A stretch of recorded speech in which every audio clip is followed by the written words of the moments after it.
Chapter 98. The people at the banquet were all the big figures of Donghai City, but they were unsettled by a youth.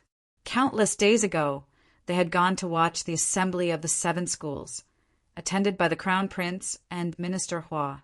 Yi Futian, the disciple of the Qin devil, had cleared the name of his master.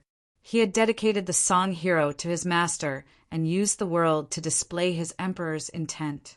The students from the school of the Emperor Star, who stepped onto the battleground, all knelt down to him. He was so brilliant that the Crown Prince wanted to make him minister, but Yi Futian refused. The people at the banquet were all the big figures of Donghai City, but they were unsettled by a youth. Countless days ago, they had gone to watch the assembly of the 7 schools, attended by the Crown Prince and Minister Hua. Yi Futian, the disciple of the Qin devil, had cleared the name of his master. He had dedicated the song hero to his master and used the world to display his emperor's intent. The students from the school of the Emperor Star, who stepped onto the battleground, all knelt down to him. He was so brilliant that the Crown Prince wanted to make him minister, but Yi Futian refused. Countless days later, a decree had fallen upon Donghai City, cutting off the youth's future. They all understood the meaning behind this.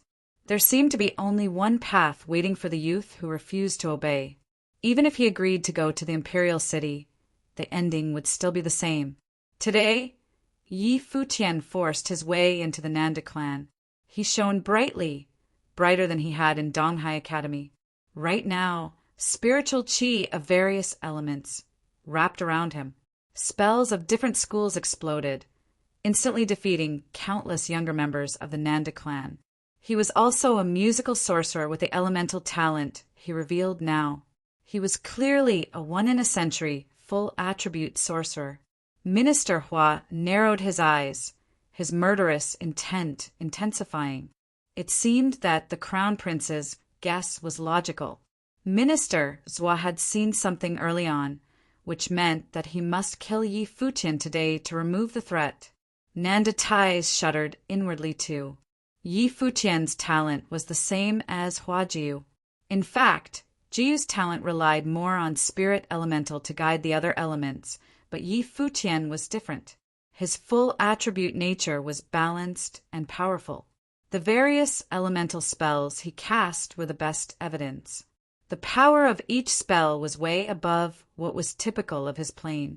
This meant his elemental strength was very strong, and this applied to every element. The strong of Donghai Academy shuddered too. Han Emo and Zhuo Qing all stared at Yi Futian.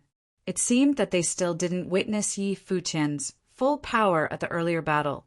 Was this all of his talent now? Even Zhuo Qing was a bit jealous. Yi Xiang still stood quietly behind Yi Futian. His heart trembled too. Was this really Yi Futian? The shameless and playful guy had hidden such world-shaking talent. He should have risen to the top, but now he was stuck in the shallow water, struggling in Donghai City. An order from the king forced him into a state of despair. Hua Jiu kept looking at Yi Futian. Her teary eyes were unblinking, and her gaze grew more and more resolute. She took a step, wanting to go to Yi Futian, but Nandu Ku stopped her. "Miss," he said, "don't make it hard for me." Hua Jiu looked coldly at the figure. She no longer had any feelings for this family the moment the Nanda clan accepted the decree. She looked away from Nandu Ku to Yi Futian. Her eyes were so gentle. If they were not fated to be together in this life, they would go to the afterlife together. At this moment, Yi Futian was in the eye of the storm. As he cast his spells, those with weak cultivation could not withstand the wildness. Many were hit, and it was chaos. Yi Futian raised the golden staff again. He twirled it in the air, and a tremendous power descended, seeming to break apart the sky. When attacks came, after images of the staff appeared all around him. It blocked all attacks outside. Finally, he moved, rushing at a 9-star glory plane sorcerer. He moved and performed the first of the 9 heavenly attacks, Genesis. It swept everything down. The spells coming at him were destroyed directly. The sorcerer was shocked, and then he was swept by the staff, crashing into the others. Yi Futian didn't stop at all. His wings flapped, and he appeared elsewhere. The winding of 1,000 silk strains and the lock of 1,000 vines unfurled. Next was the second of the 9 heavenly attacks. It swept everything before him. Countless bodies were sent flying in all directions. The Nanda clan watched all this, their insides clenching. The younger generation of their family was defeated so easily by Yi Futian. Were they really that weak? Yi Futian had been this wild at the Donghai Academy, but at that time he didn't release the terrifying talent like today. Of course, some powerful 9-star glory plane figures continued to pursue Yi Futian. Many spells broke through the attacks and defenses, falling upon Yi Futian. He shook as well, but it seemed as if he was invincible and kept fighting crazily. Zhuo Qing go, Yan Xiao, headmaster of the school of the Emperor Star, said. Zhuo Qing's eyes flashed. He nodded and rose, heading toward the battlefield. He'd wanted to teach Yi Futian a lesson and was once confident he could defeat the youth.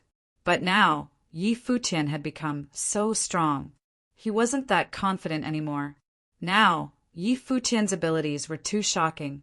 Zhuo Qing stepped toward the battleground. Seeming to notice him, Yi Futian's wildly fighting body suddenly stopped. Defeated figures were scattered on the ground around him. He welcomed Zhuo Qing with a cold gaze. Hoisting his staff, he walked toward the other. At that moment, a shocking aura appeared around Zhuo Qing. His eyes became demonic, and a spiritual wave pierced into Yi Futian's eyes. Yi Futian felt like he was taken over by a demon. His steps faltered as if it was hard to continue. His hand even twitched involuntarily. It was like Zhuo Qing was about to control his body. His ability was very strange. "You guys go," Zhuo Qing said. Countless men at the pinnacle of the glory plane acted at once, attacking Yi Futian. At the same time, Yi Futian radiated with similarly powerful spiritual strength. He stepped forward, and his power intensified again. He twirled his golden staff, and it flew out, spinning around him. It defeated the spells coming at him and stopped the incoming enemies. However, the golden staff also extinguished. Zhuo Qing continued forward. His power intensified again, his spiritual power becoming more terrifying. Earlier, I performed the world at the school of the Emperor Star. Today, I will perform it again for the Nanda clan, Yi Futian said nonchalantly. As he finished speaking, a dazzling light appeared behind him. Countless music notes danced in the air. The shadow of a Guqin appeared behind him. His life spirit. Everyone's heart trembled. They saw how beautiful the golden rock was behind Yi Futian. The Guqin life spirit hovered above him. Crack! Nanda Tai's hand clenched and broke the cup in his hand. He was clearly shaken. He had 2 life spirits. He was a full attribute genius with twin spirits. Luo Junlin, crown prince of Nanda Kingdom, was known to be born to become king. His talent was twin spirits, but he didn't have the full attribute. Now, Yi Futian showed that he had this talent, and no one could beat him in the Nanda Kingdom. The gazes of the big figures were fixated on him. Their insides twisted and they felt numb. It was shocking that there was someone as accomplished as him in Donghai City. The people of Donghai Academy were even more shaken. They stared at Yi Futian. This person had once cultivated in the academy, but sadly, he chose the school of the finance star. Nandu Winshan stood with his sister Nanda Wenin behind Huajiu. Seeing Yi Futian like this, he suddenly remembered how Yi Futian once said, "She's the empress, and I'm the emperor. Will this be true?" Nandu Wenin watched the boy's extreme talent with teary eyes. This scene was so similar to Hua Fengliu's struggle years ago. Today, it was the man Jiu loved, and he was so much more impressive than his master. He was fighting against the ruler of the Nanda Kingdom as if fighting against destiny. Yi Futian ignored the shaken people. He sat down with crossed legs. His Guqin life spirit floated before him. It seemed intangible, but when he strummed the strings, music was produced. That moment, it felt like he was at the peak of his life. He was alone, above the world like an emperor. The civilians could not meet his eyes. They could only bow down to him. This time Yi Futian's performance was even wilder than at Donghai Academy. His shocking spiritual storm enveloped him under the support of his life spirit, shattering Zhuoqing's attack. Zhuoqing was livid. His spiritual strength was unable to pass through the storm. Even more terrifying, Yi Futian's music kept streaming into his ears. The spiritual storm was spreading too, as if the emperor's intent had descended. It wanted to plant the emperor's mark in his mind to make him submit to Yi Futian. The strong men around Yi Futian all saw many scenes in their minds. When they looked at Yi Futian, they no longer saw an ordinary boy. Instead, he was a young emperor. He sat there, waiting for them to bow down. The emperor's intent. Everyone focused on Yi Futian because the emperor's intent had appeared in Yi Futian again. He wanted the whole world under him. Last time at Donghai Academy, he had played the world for the crown prince. Today he was playing for himself. Who was the emperor? Who ruled the world? The weaker ones of the Nandu clan really prostrated themselves. They were influenced by the music and couldn't fight back. The stronger ones retreated, fleeing the battleground. Zhuoqing's face darkened and retreated as well. Only the youth remained in the area unmatched. Minister Hua set his wine glass down. The will to kill burned in his eyes.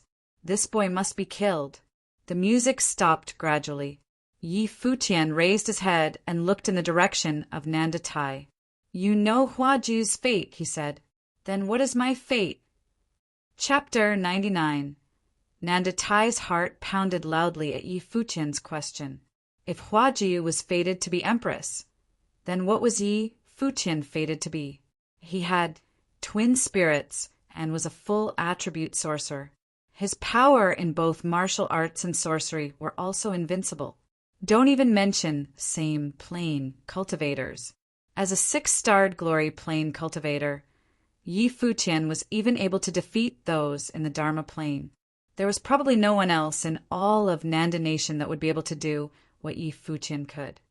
Nanda Tai's heart pounded loudly at Yi Futian's question.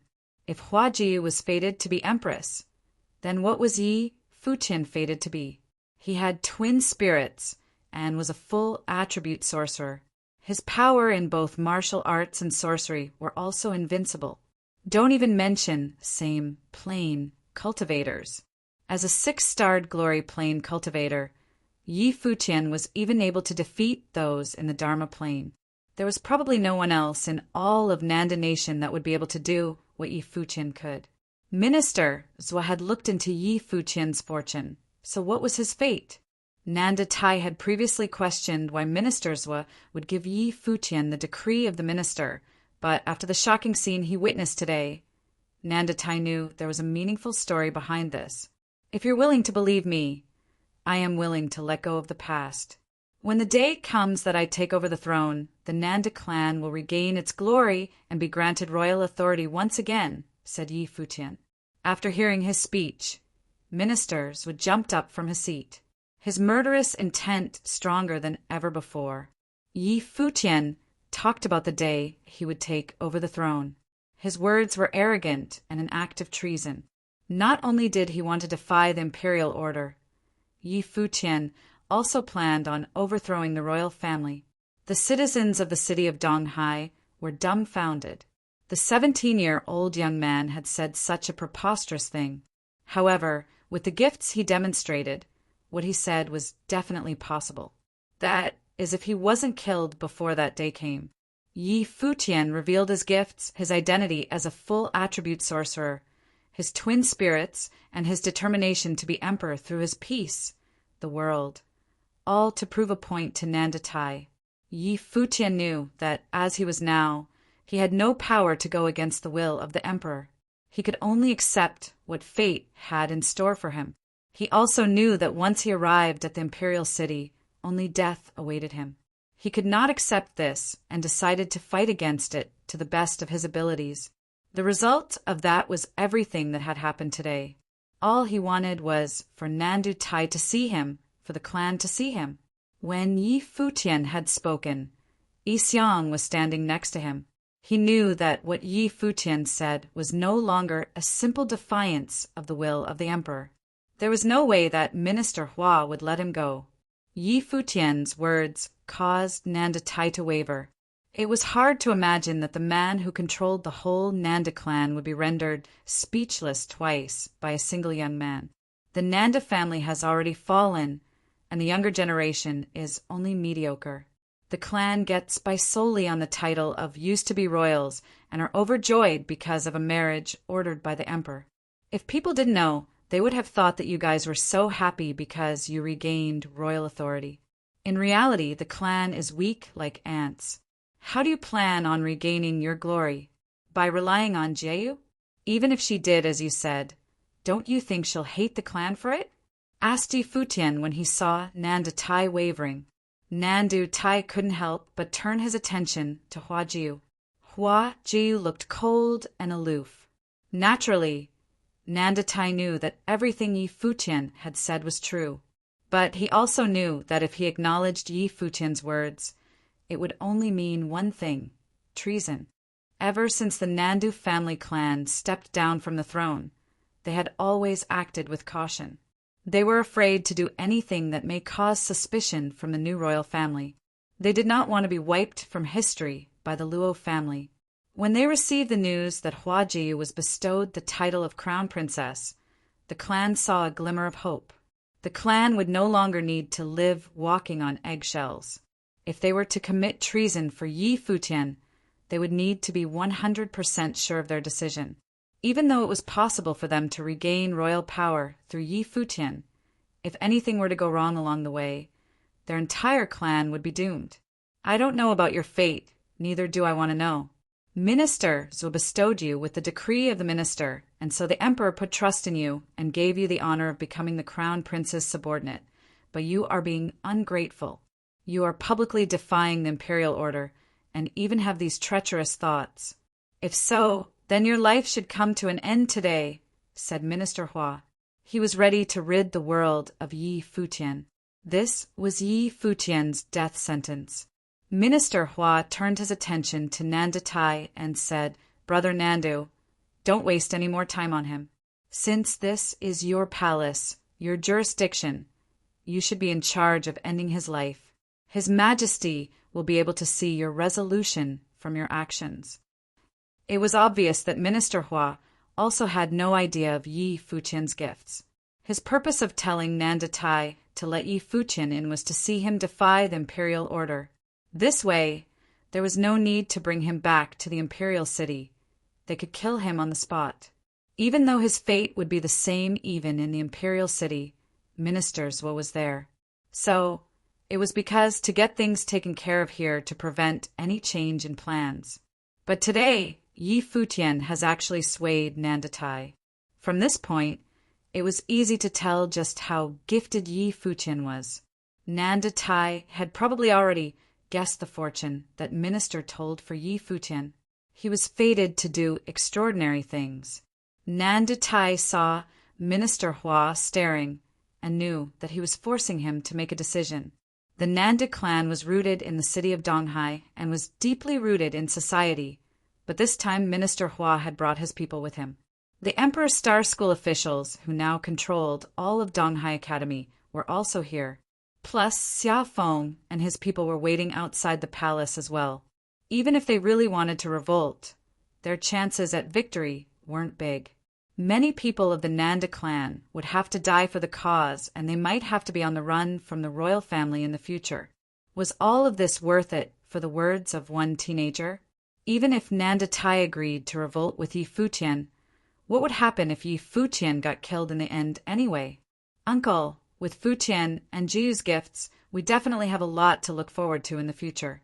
All we have to do is ensure their safe escape from the Nanda nation today. Or else, even if we send Jiu into the imperial palace, she'll continue to hate the clan, and we will never regain our glory. said a voice in Nanditai's head. It was Nanda Winshan using spiritual energy to communicate with him. This way, no one could listen in on their conversation. The people of Emperor Star School put down their wine glasses, seemingly preparing for battle. If Nandutai really decided to revolt, then they would kill Yi Futian and Hua Jiu first. Getting rid of these two would spare future troubles. If Nanda decided not to revolt, then things would be much easier. They wouldn't even have to make a move. "Brother Nandu, are you wavering?" asked Minister Hua in a cold demeanor. He was putting pressure on Nandutai. Nandutai observed Minister Hua and his people. He knew that if he had any strange actions, those people who attack immediately. "Yi Futian has gone against the will of the emperor and deserves to die," Nandutai said, looking resolute. "Kill him." Finally, Nandutai has made his decision. He could not afford to place the entire Nanda clan on the line for Yi Futian. Nandutai knew that after he gave this order, he was going to lose a lot, but he has already run out of choices. Minister Hua was pressuring him. The only other option was to revolt. Yi Futian has demonstrated just how powerful he was today, so killing him would be sparing future troubles. Nandutai had to make this choice, even if Hua Jiu was going to hate him for it. All of this was Yi Futian's fault. If he knew what was good for him, then he shouldn't have come today. Then Nandutai wouldn't have to be the one to order his death. That responsibility would have fallen on Minister Hua. Everyone present let out a sigh for Yi Futian. In the end, he had lost. Nandutai had decided to kill Yi Futian and not bet the future of the Nanda clan on him. Hua Jiu, Nanda Winin, and Nanda Winshan gave a look of disappointment. They were very disappointed.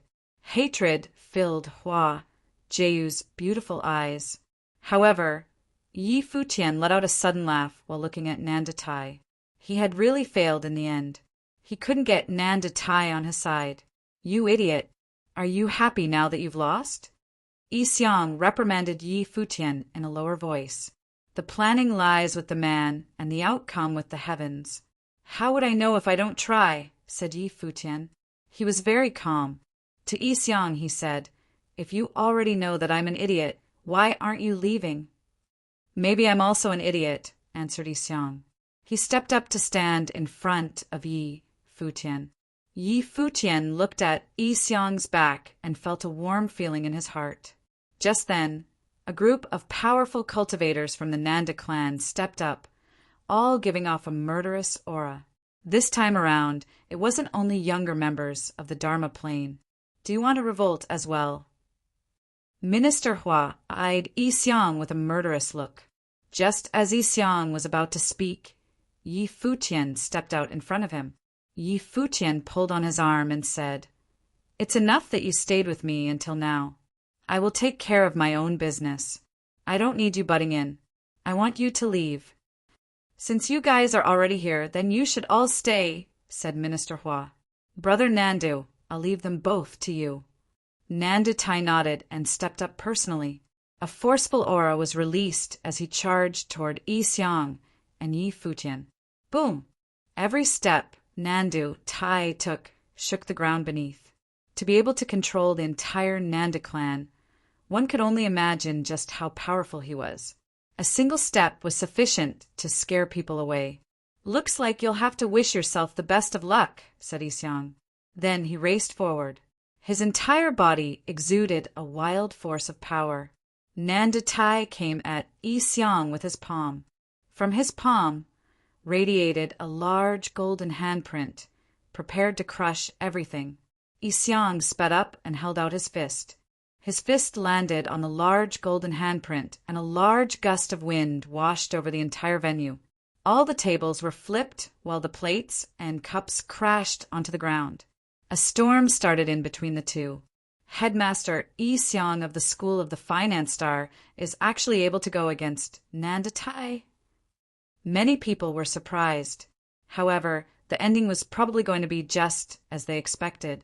In front of Yi Futian, the group of cultivators came closer. He glanced over at Yi Xiang. He knew that even though Yi Xiong could manage to battle with Nanda Tai, Yi Xiong was probably going to lose in the end. Yi Futian lifted his head to look at the sky. Still looking up, he said, "I know you hoped that I could take care of everything by myself. I've tried my best, but I'm afraid I've let you down." Yi Futian knew that his godfather was watching over him. The conversation from last night. "So what if he's the emperor? Of course, you have to take her back," as well as the elder's tone. It brought him back to the Yi family house back in the city of Qingzhou. His godfather had spoken to him just like that before. Yi Futian's senses were very sensitive. There was no mistake. Grandpa Yu was his godfather. Since his godfather told him to come, then he was definitely watching from somewhere. But Yi Futian understood that his godfather could not reveal himself just yet. Senior Snow Ape was a great example. Since Yi Futian was related to Emperor Yi Qing somehow, then his godfather must be linked to him as well. He could not casually expose himself. Therefore, Yi Futian had revealed all his powers in hopes of getting the Nanda clan on his side, so he would have someone to help him. But it was no use. They had chosen to kill him. But now he didn't know what to do anymore. If his godfather did not appear now, then both Yi Futian and Yi Xiong would be in great danger. Chapter 100.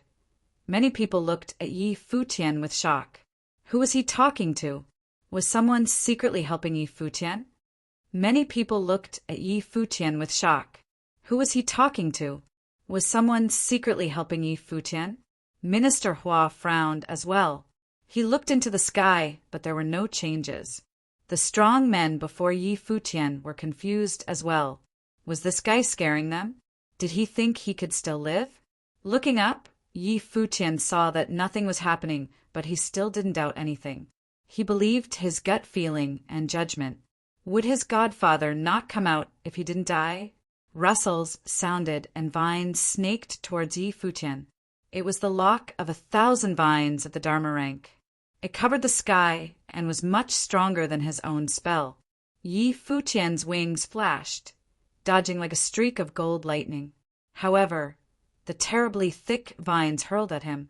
With a smack, he was hit and fell directly toward the ground. Not only was the opponent at the Dharma rank, he was also at an extremely high plane. How could Yi Futian fight against him? No. Hua Jiu cried. She and Nanda Wanyin behind her tried to go forward, but were blocked by all the strong fighters. "You'll regret this." Eyes filled with tears, Hua Jiu glared at the Nandu clan resolutely. "Jiu, we don't want to do this either." The Nanda members sighed inwardly, thinking of how much of a bastard Minister Hua was. He made them do the dirty work. Yi Futian climbed up, but a demon charged at him. With a boom, he was forced down again. Even though his physical body was strong, he still spat out blood instantly. The rustles sounded again. The lock of 1,000 vines wrapped around Yi Futian, rolling him up. At the same time, in another direction, a terrifying spiritual storm surrounded Hua Jiu. Her long black hair flew in the wind and her clothes fluttered. Her spiritual qi was released and slowly solidified. Yi Futian was immobilized in the air. The dagger-like thorns were aimed at him. There seemed to be only one path waiting for him. "Stop," a frigid voice said. "Jiu, no," someone cried. Many looked over and saw the same wood elemental spiritual qi gather into a wooden thorn. Controlling them, Hua Jiu stabbed it into her heart. Blood stained her clothing instantly.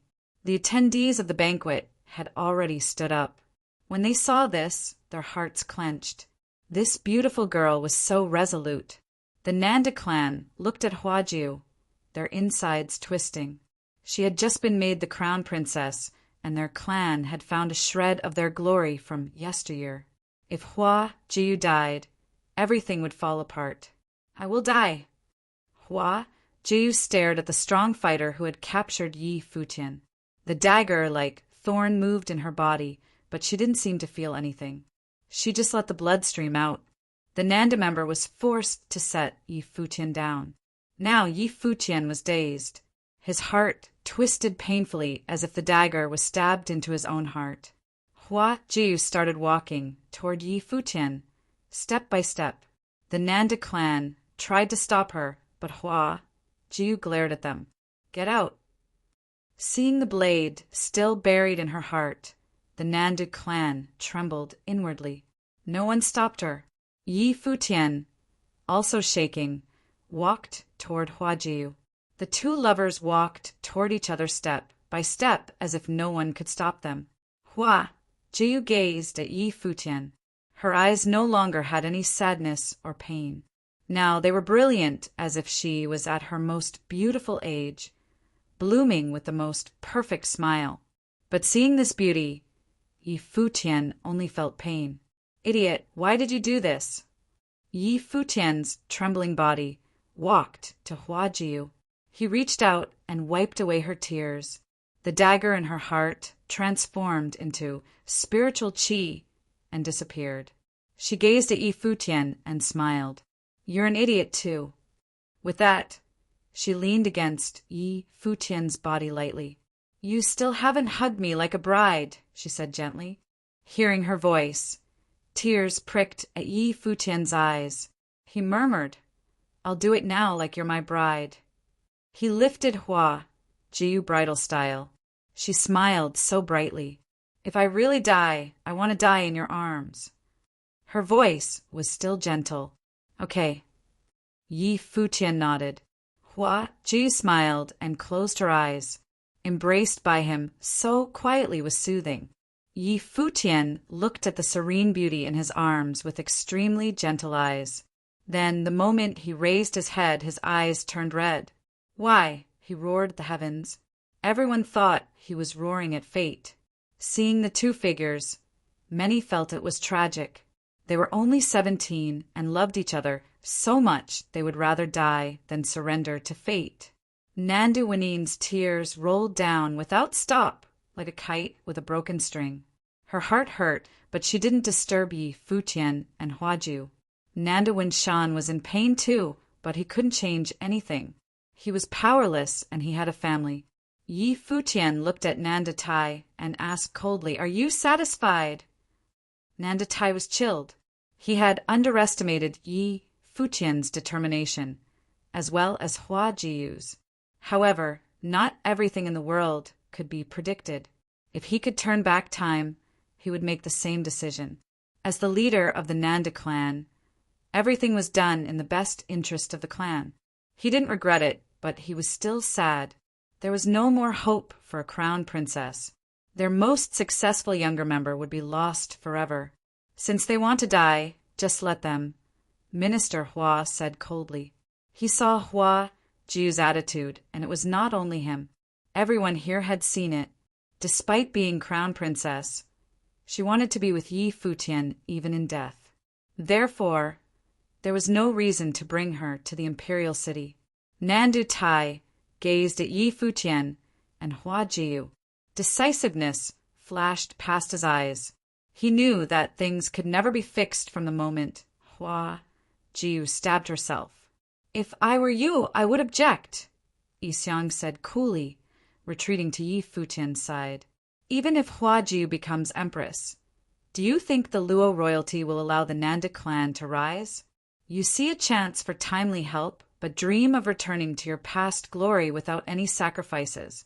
All you can do is dream. No wonder the Nanda clan is falling. Nanda Tai, you have no boldness at all." Ignoring him, Nandu Tai walked forward and ordered coldly, "Kill." With that utterance, every member of the Nandu clan shook inwardly.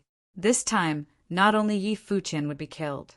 It also included Hua Jiu, the most talented woman of their clan. Their hope had been on her, so their feelings now went without saying. At this time, there was a long cry in the sky.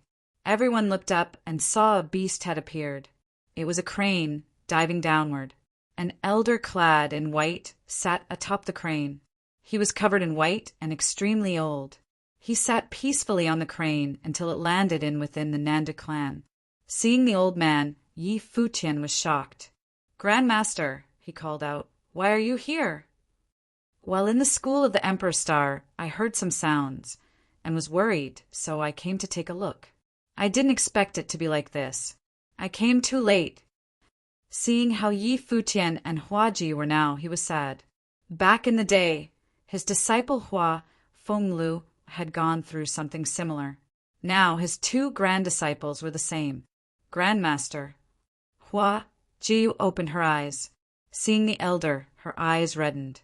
He was so old and yet had come personally because he was worried. Senior, long time no see, Minister Hua said, squinting at the elder. Elder Qin looked at him and sighed. Do you have to make such a big deal over two youngsters? Senior, this is the Emperor's order, Minister Hua said. What is the meaning behind your arrival? To take them away, of course, Elder Qin said calmly. Minister, Hua scoffed. Senior, you couldn't win against me before. Why do you think you can take them away today? Elder Qin, Minister Hua, and the headmaster of the school of the Emperor Star all had the same master. Elder Qin was the eldest, but Minister Hua was the most talented. That was why he could become minister and be trusted by Emperor Luo. Yes, you are more talented than I, but you are obsessed with power, Elder Qin said. Every gain comes with a loss. Since you pursue power, your cultivation will take a blow. Senior, would you like to try? At your age, you should be resting peacefully. I think it would be better if you don't try. Minister Hua stepped forward. Elder Qin didn't like to compete with others, and Minister Hua didn't like that. Before, he had invited Elder Qin to come out of his hermit lifestyle, but was rejected. If he had been willing to ally with Yan Shao, Donghai Academy would have long been controlled by the school of the Emperor Star. That was why Minister Hua never liked this senior, even though he had higher status and always stayed in the school. But if he still didn't know his place today, Minister Hua would kill him without any concern.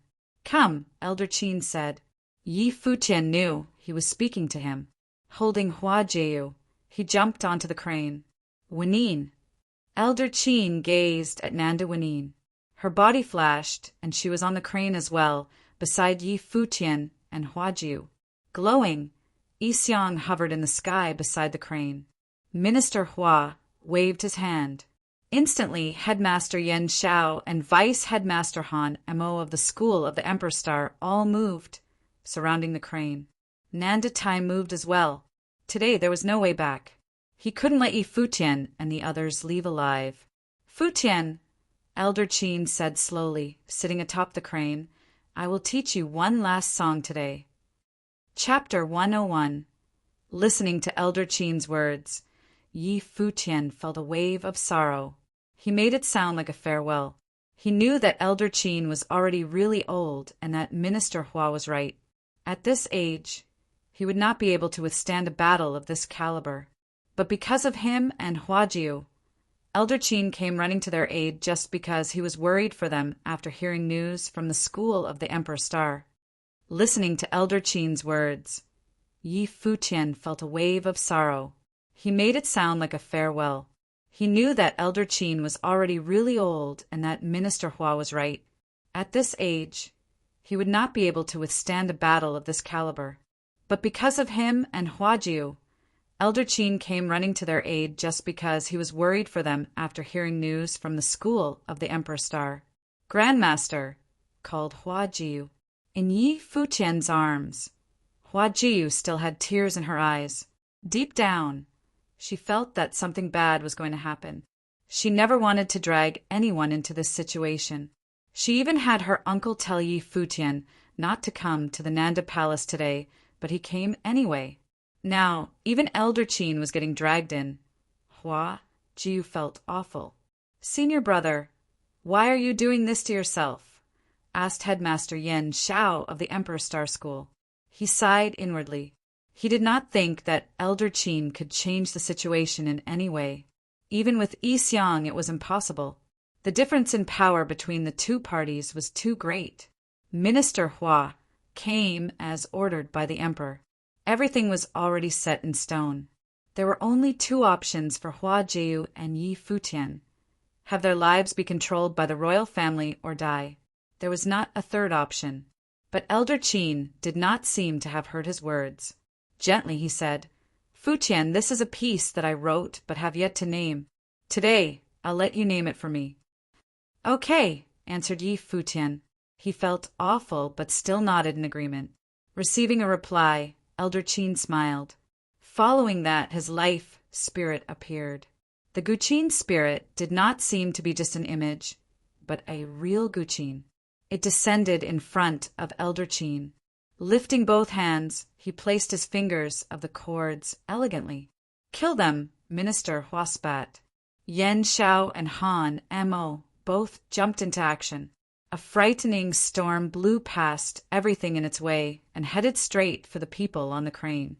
At the same time, the crane called loudly while Elder Qin began to stroke the chords. The two sounds combined, shaking the earth, and destroyed the oncoming storm. The sound had everyone shaking. Yen Xiao looked at Elder Qin.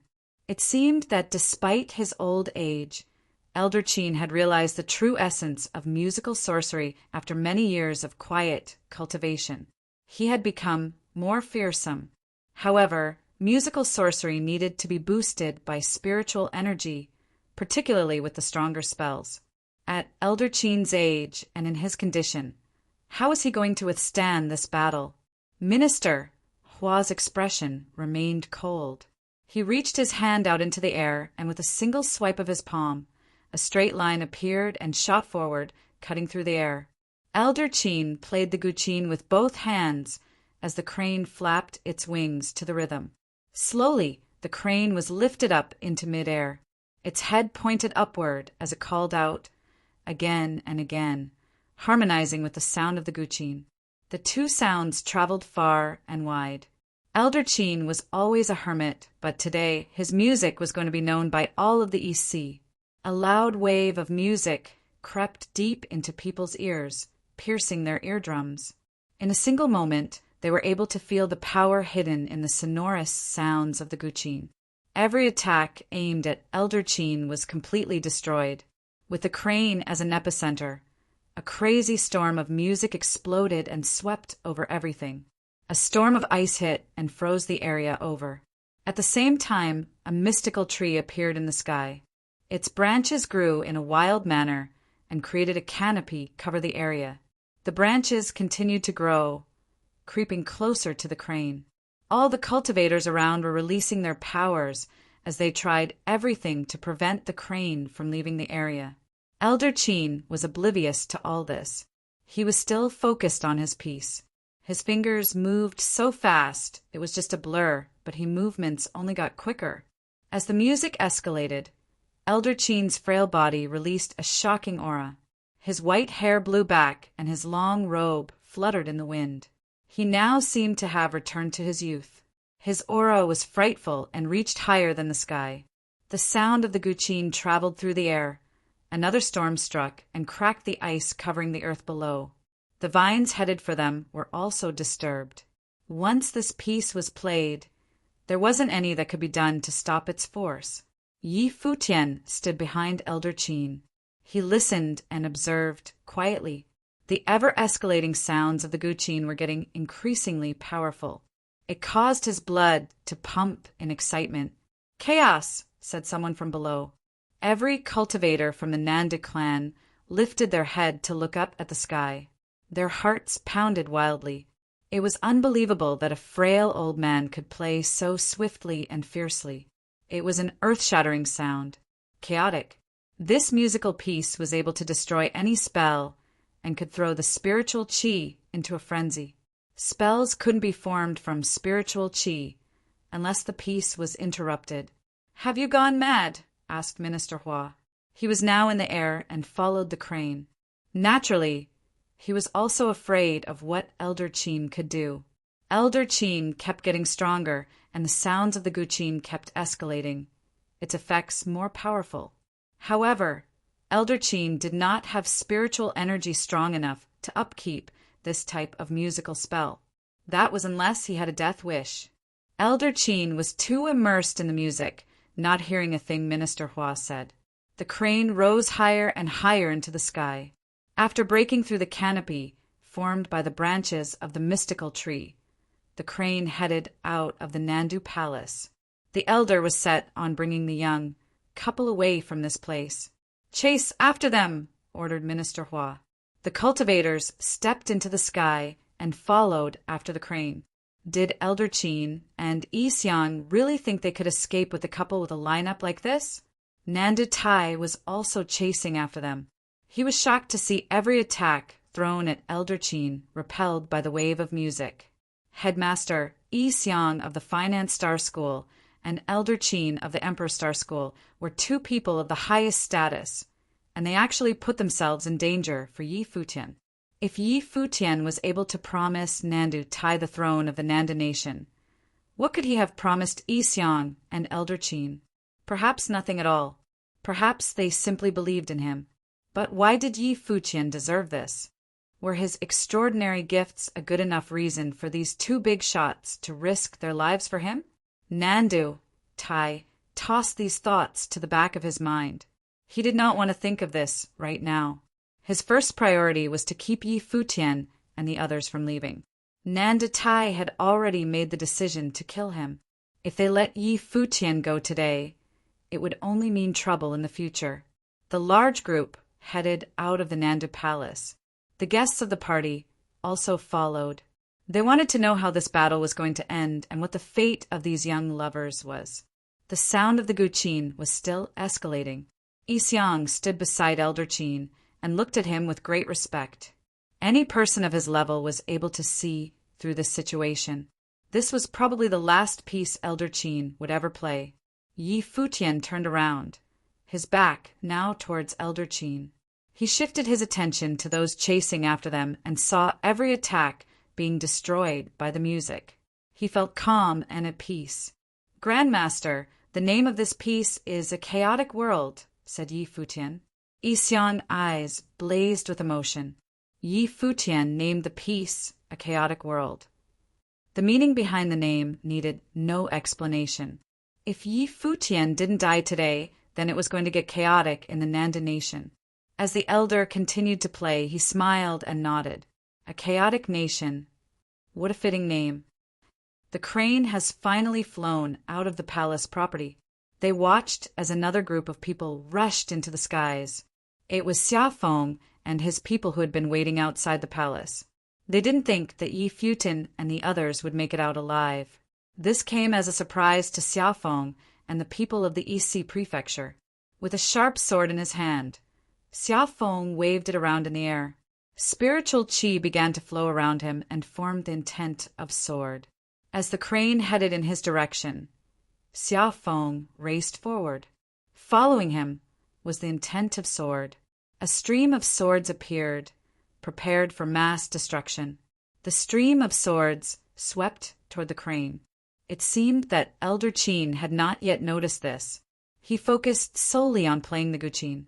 The music continued to escalate, wanting to break through into the heavens. The scary wave of music cut through the stream of swords and pierced into Xiafeng's head.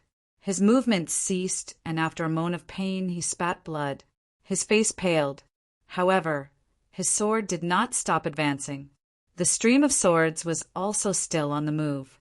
Yi Xiang took a step closer to the front of the crane. He threw out both fists at an incredible speed. His punches were so quick that it looked like 1,000 punches were being thrown at once. The punches broke through the stream of swords, destroying everything. The crane moved with the punches and flew right through the stream with no problem. They continued on their way. Xiafeng fell to the ground. He lifted his head to watch the figures above. His expression was not so good. He did not have much spiritual energy to begin with, and musical sorcery was able to attack spiritual energy.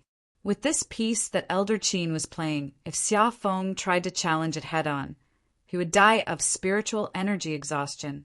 When he saw Minister Hua, Nandu Tai, and the two headmasters of the Emperor Star School chasing behind the group, Xiafeng knew that they too were unwilling to face the power of the music head-on.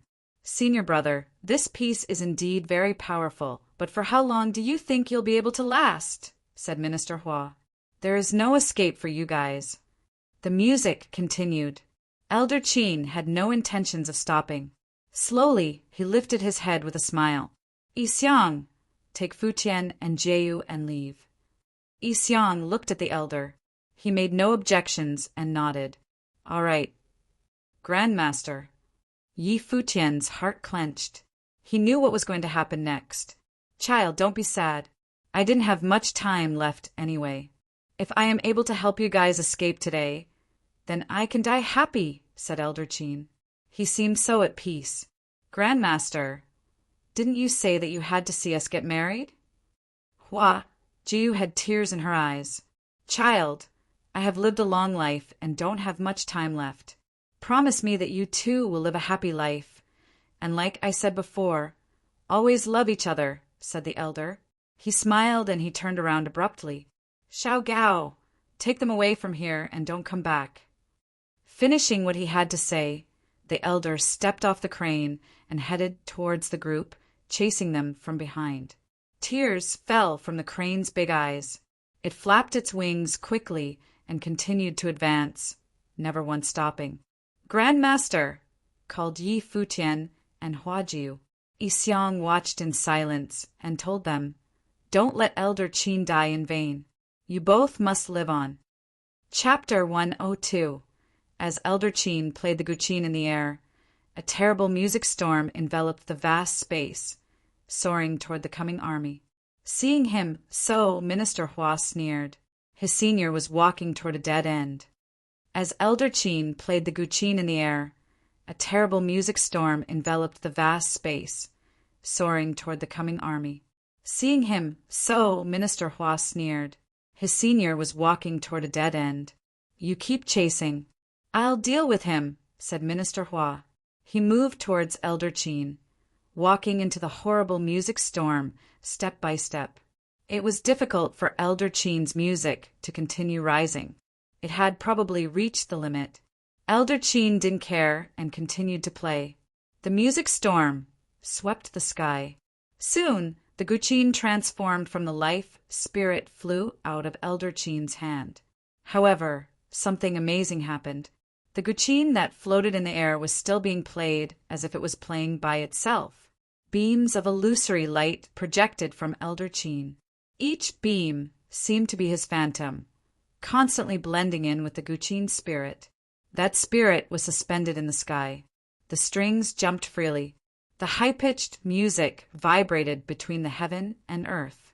The shocking sonic energy enveloped the whole space so that no one could escape from it. Yan Xiao, the headmaster of the school of the Emperor Star, and Hanamo were supposed to keep chasing, but they halted. Looking up to the Elder Qin, they saw the old man with closed eyes.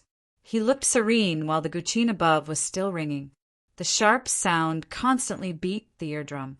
The music, which shouldn't be able to rise further, rose again, growing more and more frightening. They couldn't continue the chase and had to concentrate on defending themselves. Otherwise, the consequences would be miserable. Even Minister Hua, strong as he was, stopped at this moment. Looking at the spirit of the guqin playing automatically, he finally figured out what the Elder Qin was doing. Between benevolence and survival, he chose to play this last song with his life.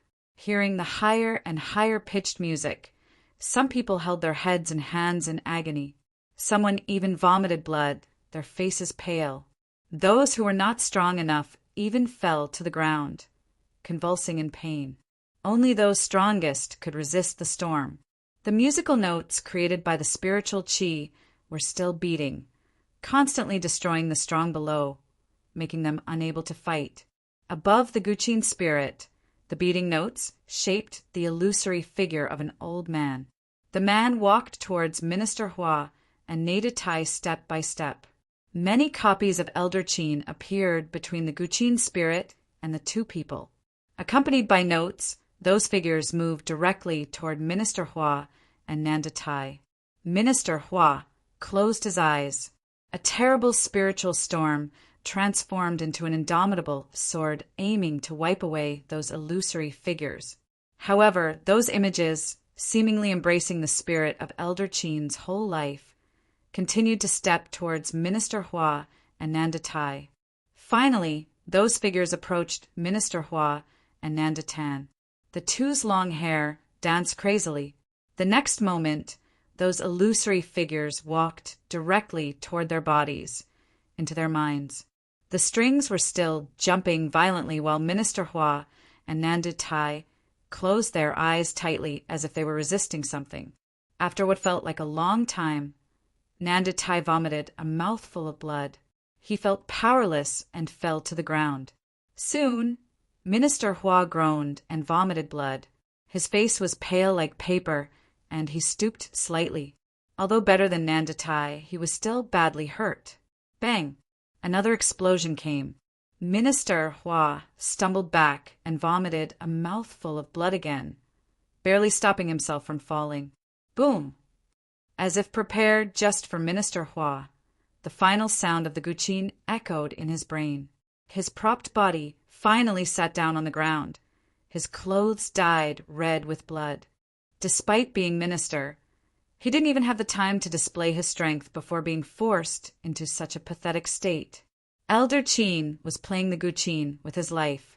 Finally, the jumping strings gradually ceased. The people saw that the guqin spirit disintegrated into beams of light, dispersing between heaven and earth as if it had never existed. The music completely disappeared. Elder Qin was quietly sitting like a statue, calmness and serenity on his face. He is dead. Keep chasing, Minister Hua ordered coldly. Yan Xiao and Han Mo were slightly wounded, but Elder Qin's final attack wasn't aimed at them. They continued chasing forward. Behind them, Xia Feng arrived with his men, but was stunned when seeing the scene. Go, Minister Hua ordered directly. Yes, Minister. Xia Feng nodded and continued their chase. After they left, Minister Hua gazed at the elderly figure with a complex expression. Senior, I do not like you, because there seemed to be nothing that you cared about. But I didn't expect you to die so heroically. I will remember the music you played today forever. Minister Hua looked at the old man's figure and said, Unfortunately, your death won't make them survive. They still can escape from my grasp. Minister Hua sat down to heal. Nanda Tai sat beside him, his face still pale. The reason why Elder Qin chose to use all the power to attack them before dying was probably because he wanted to buy some time by stopping the two strongest people. But Yan Xiao and Han Mo were not common people, while the regiment led by Xia Feng wasn't hurt either. As Minister Hua thought, since the school of Emperor Star could overwhelm the other 6 schools of Donghai Academy, the headmasters Yan Xiao and Han Mo were definitely very strong. With wind sorcery wrapped around their bodies, the two chased with the fastest speed. They were even faster than the crane. Its cultivation was lower than Yan Xiao's. Standing on the back of the crane and seeing Yan Xiao and Han Mo chasing behind, Yixiang vaguely guessed something. He said, Go quickly. Do not think about me. Senior. Yi Futian looked at Yixiang. Don't be so romantic. I won't die for you. If I can't win, I will run. Take care of yourself, Yixiang said. He took a step back directly. Hearing this, Yi Futian was relieved. Though having a bad temper, Yixiang was an extremely intelligent person. He always knew how to make the most advantageous choice. Seeing Yixiang coming, Yan Xiao and Han Mo separated. They obviously learned from the previous battle with Elder Qin. They walked apart so that Yixiang could only stop one person. Yixiang cursed at the 2 cunning guys in his mind. Without hesitating, Yixiang walked toward Yan Xiao, the headmaster of the school of Emperor Star. Yan Xiao was stronger and good at the wind element, with which he could improve the speed of both him and Han Mo. Therefore, Yixiang chose to fight with Yan Xiao so that it would be more possible for Yi Futian to escape. Yixiang, we haven't had a fight for years, right? Asked Yan Xiao, seeing Yixiang walking toward him. There is a chance today. Yixiang stepped toward Yan Xiao and issued the challenge without any hesitation. As for Yi Futian and Hua Jiu, they could only depend on themselves. If they were intercepted by the two, it would only be more dangerous. Han Mo continued chasing, while Xia Feng's group also came. They only glanced at Yan Xiao and Yi Xiang, but didn't stop. Who they were heading for was still at the front. "I'll go ahead," said Xia Feng. He rode his sword with extreme speed, chasing toward the front. Soon, he met up with Han and Mo and chased the crane together. The flying crane stopped and turned its head. Seeing Yi Futian and the other two, the crane tweeted. Yi Futian seemed to know what it meant and asked, "You want us to leave?" The crane nodded. Yi Futian glanced at Nanda Wanyin, who nodded back at him. "Take care," Yi Futian said. Then Nanda Wanyin, Yi Futian, and Hua Jiu continued to move forward. As they stepped down, the crane immediately flew toward Han and Mo and Xia Feng. The crane's loud voice turned into sonic waves, attacking the eardrums of Han and Mo and Xia Feng. "You go after them," Han and Mo said, and ran toward the crane. Xia Feng nodded and tried to bypass the crane from the side. However, the crane flapped its wings, and the sound was heard again. Flapping the wings, the crane pounced toward them with sharp claws. "You evil creature!" Xia Feng swung his sword, but saw the crane avoid his attack directly and pounced on Han and Mo. The crane was trying to stop both of them. Han and Mo and Xia Feng both frowned. At this moment, Xia Feng's men caught up with them. Xia Feng ordered, "Go catch the three." He and Han and Mo surrounded the crane, not letting it rescue Yi Futian and the others. The army moved past. Since only Yi Futian, Hua Jiu, and Nanda Wanyin were left, this elite army from the East Sea Prefecture was enough to deal with them easily. Even the slightly threatening Nanda Wanyin couldn't resist them, so Xia Feng had no worries. As they had expected, the three were soon blocked. They stopped, and Nanda Wanyin looked at Yi Futian. "Take Jiu away." "No use." Holding Hua Jiu, Yi Futian shook his head.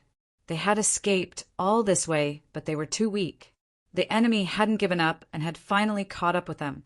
It was impossible to escape now. Nanda Wanyin also understood the situation. Would they really die here today?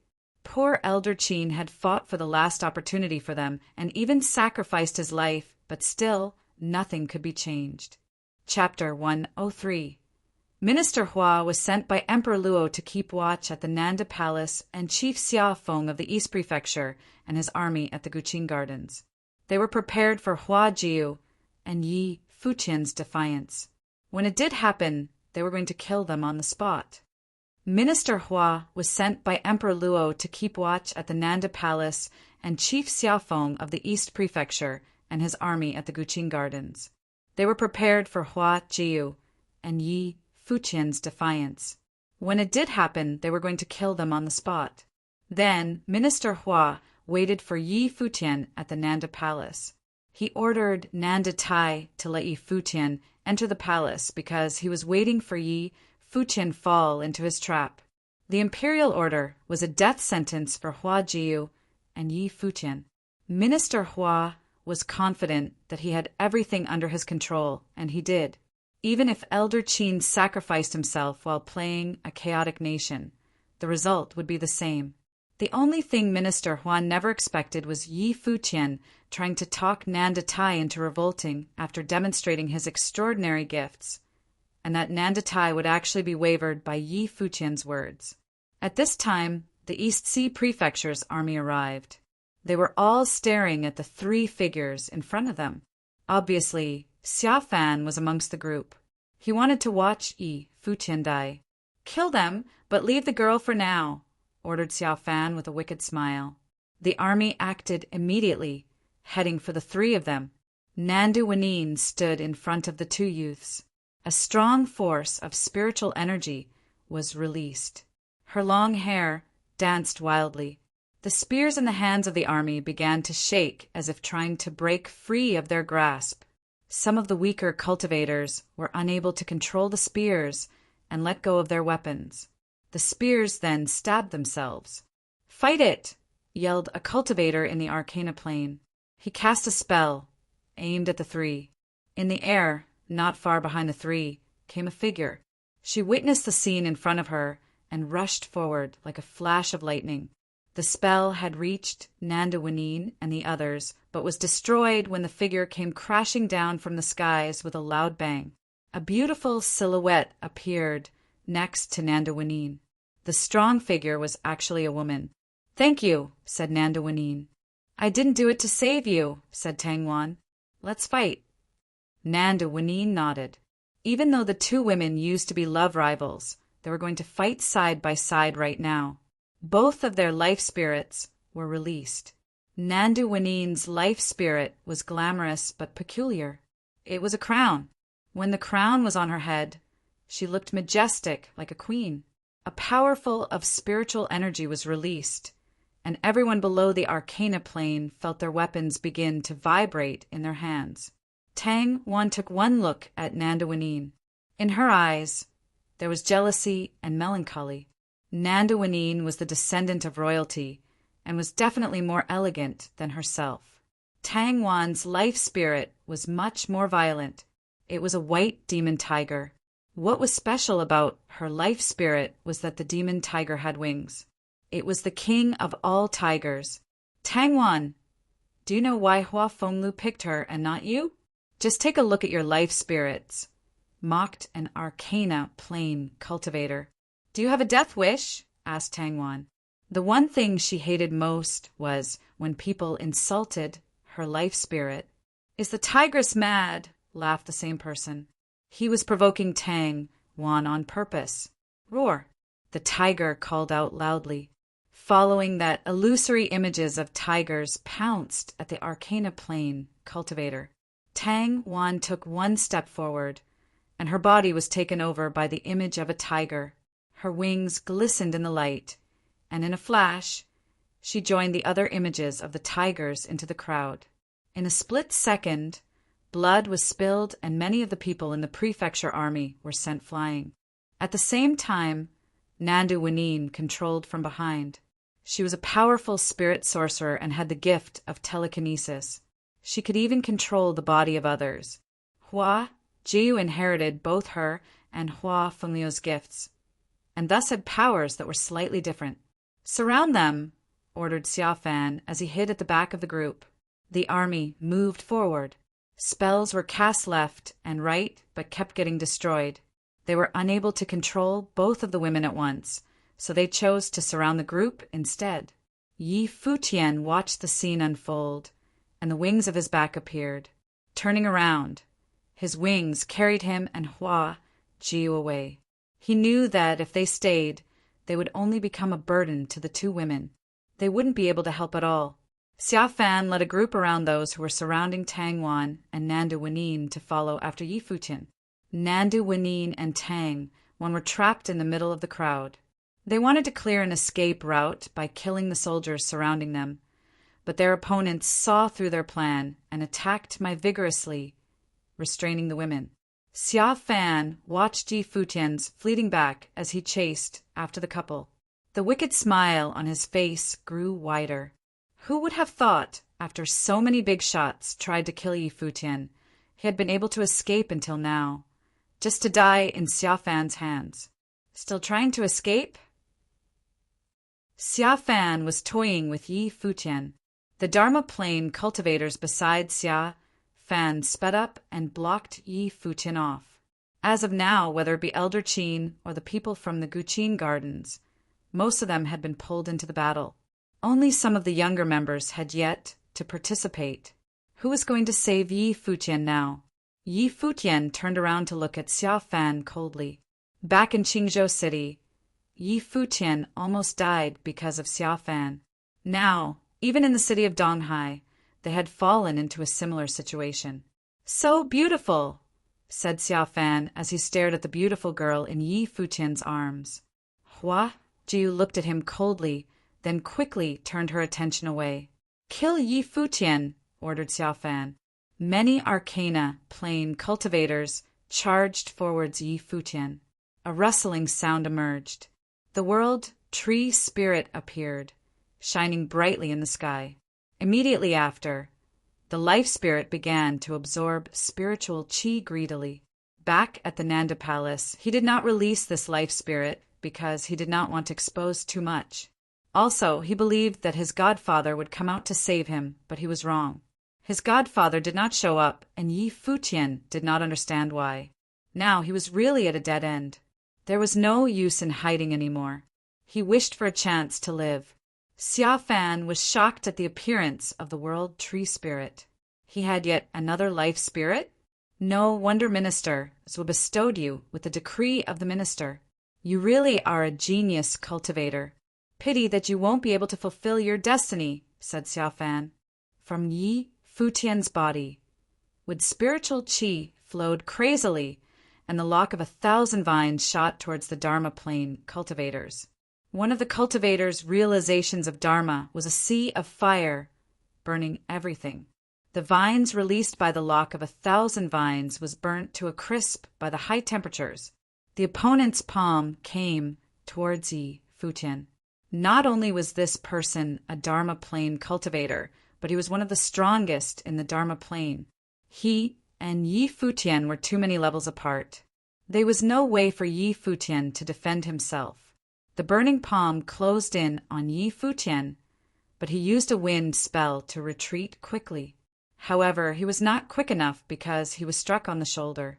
The clothes covering his shoulder turned to ash, revealing bloody flesh. At the same time, Yi Futian was also thrown back. He managed to stabilize himself, not falling to the ground. He endured the pain as he kept holding Huajiu. I'm sorry, Fox. I wasn't able to marry you. Yi Futian lowered his head to look at Huajiu. I'm happy just being here with you. Huajiu smiled brightly. From the day the imperial order arrived at the Nanda Palace, Huajiu had been prepared. And because of this, even though her fears had come true, she felt calm. Besides, she had Yi Futian by her side. Okay, nodded Yi Futian. He looked up at the Dharma plane cultivators and released all of his life spirits with a smile. The world around them became so magnificent all of a sudden. Upon witnessing this, the Dharma plane cultivators couldn't help but stop in their tracks. They felt shivers run down their back as they stared at Yi Futian. Was he really human?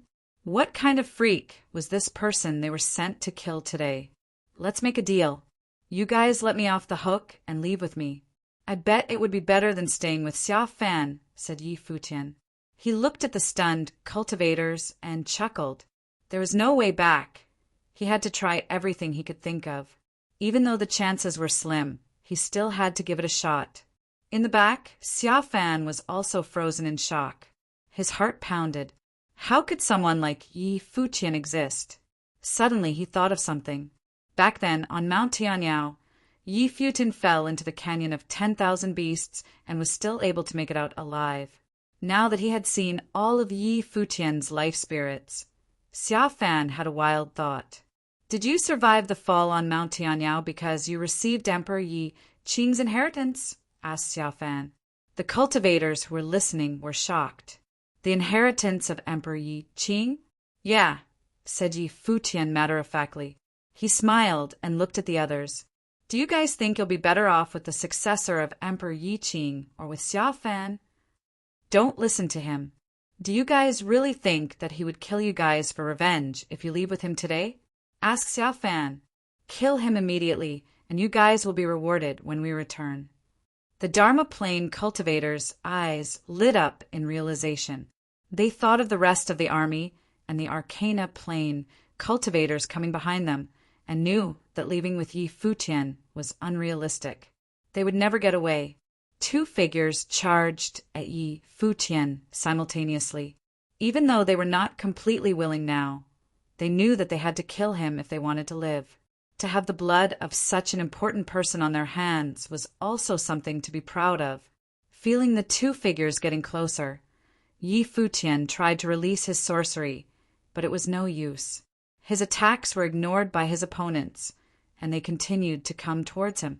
A spear was headed his way, and Yi Futian spun around abruptly, putting his back to the spear. He looked down and smiled at Huajiu in his arms. He tried really hard, but he couldn't defy the imperial order. Emperor Luo wanted him dead, so that was the only thing he could do in the Nanda nation. He had never even met Emperor Luo. If he had the chance, Yi Futian really wanted to meet him. Dummy. Hua Jiu reached out her slender fingers and caressed Yi Futian's handsome face. She returned his smile. She knew that even at the last moment, Yi Futian wanted to protect her, taking the blow for her. He really was a dummy. A stabbing sound was heard, and the long spear pierced Yi Futian's body. At this moment, evilness spread across Xiao Fan's face. Was he finally dead? What was the use of being so gifted?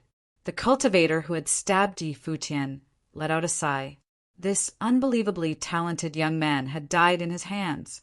He used force to try to pull the spear out of Yi Futian, but the weapon would not budge. A noise sounded. It sounded like blood pumping.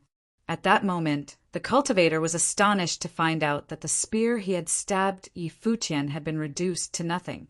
"What's going on?" asked the cultivator. He lifted his head to look at Yi Futian's back. It was as if something had been broken in Yi Futian's body. A blinding light erupted from his body. Then there were 2 rays of light. 2 became 3, and 3 became 4. Countless rays of light were emitted from Yi Futian's body. It was like the light of an emperor. 10 feet, 20 feet, 100 feet. The rays of light shone into the sky like a fairy tale. Another look at Yi Futian's world tree spirit revealed that it was giving off a golden sheen and had become a mystical tree. Spiritual qi gathered crazily around the tree. The silhouette was no longer that of a teenager, but that of a majestic emperor. Chapter 104. Standing there in the glory, Yi Futian had no idea what happened. Inside his body, the rumbling blood turned into gold. There seemed to be the golden figure of an emperor. This figure was very vague. He was unable to see his face clearly and only sensed his unique temperament, noble and mighty. The endless light of the emperor broke out from here to envelop his body. That figure seemed to be moving in his body, coming closer and closer to his mind. The temperament grew stronger and stronger. Yi Futian wanted to see his face clearly, but still couldn't. He wondered who had left the emperor's intent in his body. Standing there in the glory, Yi Futian had no idea what happened. Inside his body, the rumbling blood turned into gold. There seemed to be the golden figure of an emperor. This figure was very vague. He was unable to see his face clearly and only sensed his unique temperament, noble and mighty. The endless light of the emperor broke out from here to envelop his body. That figure seemed to be moving in his body, coming closer and closer to his mind. The temperament grew stronger and stronger. Yi Futian wanted to see his face clearly, but still couldn't. He wondered who had left the emperor's intent in his body. Did this have anything to do with his birth? But he had no time to think as the king-like figure was moving. Every punch, strike, and movement the figure made revealed an emperor's imposing manner. Accompanied by the movement of the figure, Yi Futian felt the blood in his body roaring as well as the soul. His whole momentum was in a steep rise. It did not seem like his own power. His spirit devoured the spiritual qi of the world like a sacred tree. With his aura changing, he felt full of endless power. Every action that the figure made in his body seemed to be engraved in his mind. Being held in Yi Futian's arms, Hua Jiu could naturally sense his transformations. She had been prepared to die, but was stunned by the gorgeous light projected from Yi Futian's body. She had never seen Emperor Luo, but she felt that the emperor would never have such temperament. It was as if Yi Futian was an emperor by nature. She suddenly thought of her fate predicted by Minister Zhua and Yi Futian's query to Nanda Tai. At this moment, she finally understood what the empress's fate meant and why Minister Zhua had laughed when she asked whether Yi Futian would come back from the city of Qingzhou. This was her destiny. They were meant to be together. Thinking of this, Hua Jiu's eyes grew red. A translucent teardrop slipped down her face. The fate did not cheat her. Her beautiful eyes became more resolved. Since fate was so, what else in the world could prevent them from being together? Her beloved was fated to be a true emperor. Xia Fan was shocked at the sight of all. His hideous smile was frozen. The strange situation completely overturned his thinking. What was this? Why didn't the spear that pierced Yi Futian's body kill him, but instead turn him into an emperor bathed in dazzling emperor's brilliance? Who could tell him what was going on? He had never seen or even heard of such a scene before. This did not make any sense. Cultivations should be done step by step, and a sudden rise in cultivation was impossible. If someone had left something in Yi Futian's body, how strong must that person be? Xia Fan didn't know. With a menacing face, Xia Fan roared at two in the Dharma plain near Yi Futian. Kill him! The two in the Dharma plain were also dazed by the shock at the sight of Yi Futian's changes. Xia Fan's roar triggered their murderous intent. Spears made from spiritual qi and horrible handprints of flames were thrown toward Yi Futian viciously. This time, however, they were not able to hit Yi Futian. The emperor's halo surrounding Yi Futian seemed to be transformed into a blurry figure. The emperor's glory around him blocked the spears and handprints, making them unable to get close to Yi Futian's body. Seeing this, the two fighters, Xia Fan and the surrounding people, all grew pale. They had a bad feeling. Many life spirits disappeared, leaving only the ancient world tree life spirit swaying in the wind like something sacred. Leaves rustling, new vines lashed out from the sacred tree toward the two strong figures behind Yi Futian. The two were shocked. They used spears and flames at the same time, wanting to destroy the vines, but the vines snaking towards their bodies seemed indestructible. They were lifted up in the air in few seconds. Some subtle sounds were heard, and the small leaves pierced through their body. Blood rain poured down. Yi Futian slowly turned around. He looked up to Xia Fan with the emperor's gold eyes. You are not Yi Futian. Who are you? Xia Fan felt great panic. It was too strange that every part of Yi Futian's body had the emperor's intent. This did not belong to him at all. What do you think? Yi Futian asked coldly. Gorgeous wings appeared behind him. As the wings flapped, he rose into the air with Huajiu in his arms and flew toward Xia Fan. In his body, the emperor-like figure was still dancing.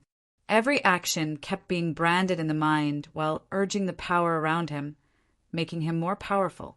Yi Futian also understood that this force was not his, but at least at the moment, it belonged to him. Kill him. Xia Fan stepped backward but ordered the people next to him. Those people trembled unceasingly, not daring to move forward. Go. Xia Fan thundered while he retreated. He turned and fled toward the battlefield at the back where there were the strong fighters of the Arcana Plain. The wings behind Yi Futian unfolded. The terrifying wings seemed to be cutting through the air with shrill sounds. Yi Futian was near the strong figures in an instant. Without stopping, he crossed them like a flash of lightning. Continuous whooshes were heard. Blood kept blooming in the air along constant screams. Uncle! Xia Fan seemed to figure out what had happened behind him. Howling, he ran forward. Help me! A powerful person of the Arcana Plane noticed the situation here. He left the battlefield, coming toward Xia Fan. He passed over Xia Fan and pounced toward Yi Futian. This was Xia Feng's junior, a swordsman in training. His sharp sword, with dazzling brilliance, pierced toward Yi Futian.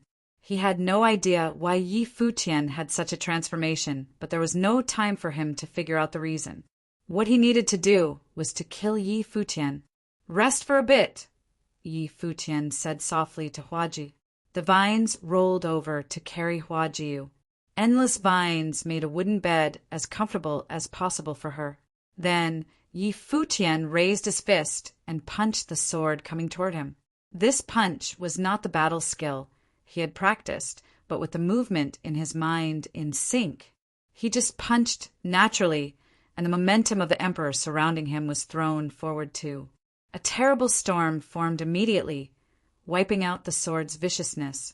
The swordsman in training paled. Futian moved in the air, and the second blow was thrown out. The punch seemed simple, but contained the momentum of the universe and the emperor. An illusory figure of emperor attached to him. They hurled their fists together. Facing the emperor's power, everyone shall surrender. No one could fight back. That swordsman was frightened.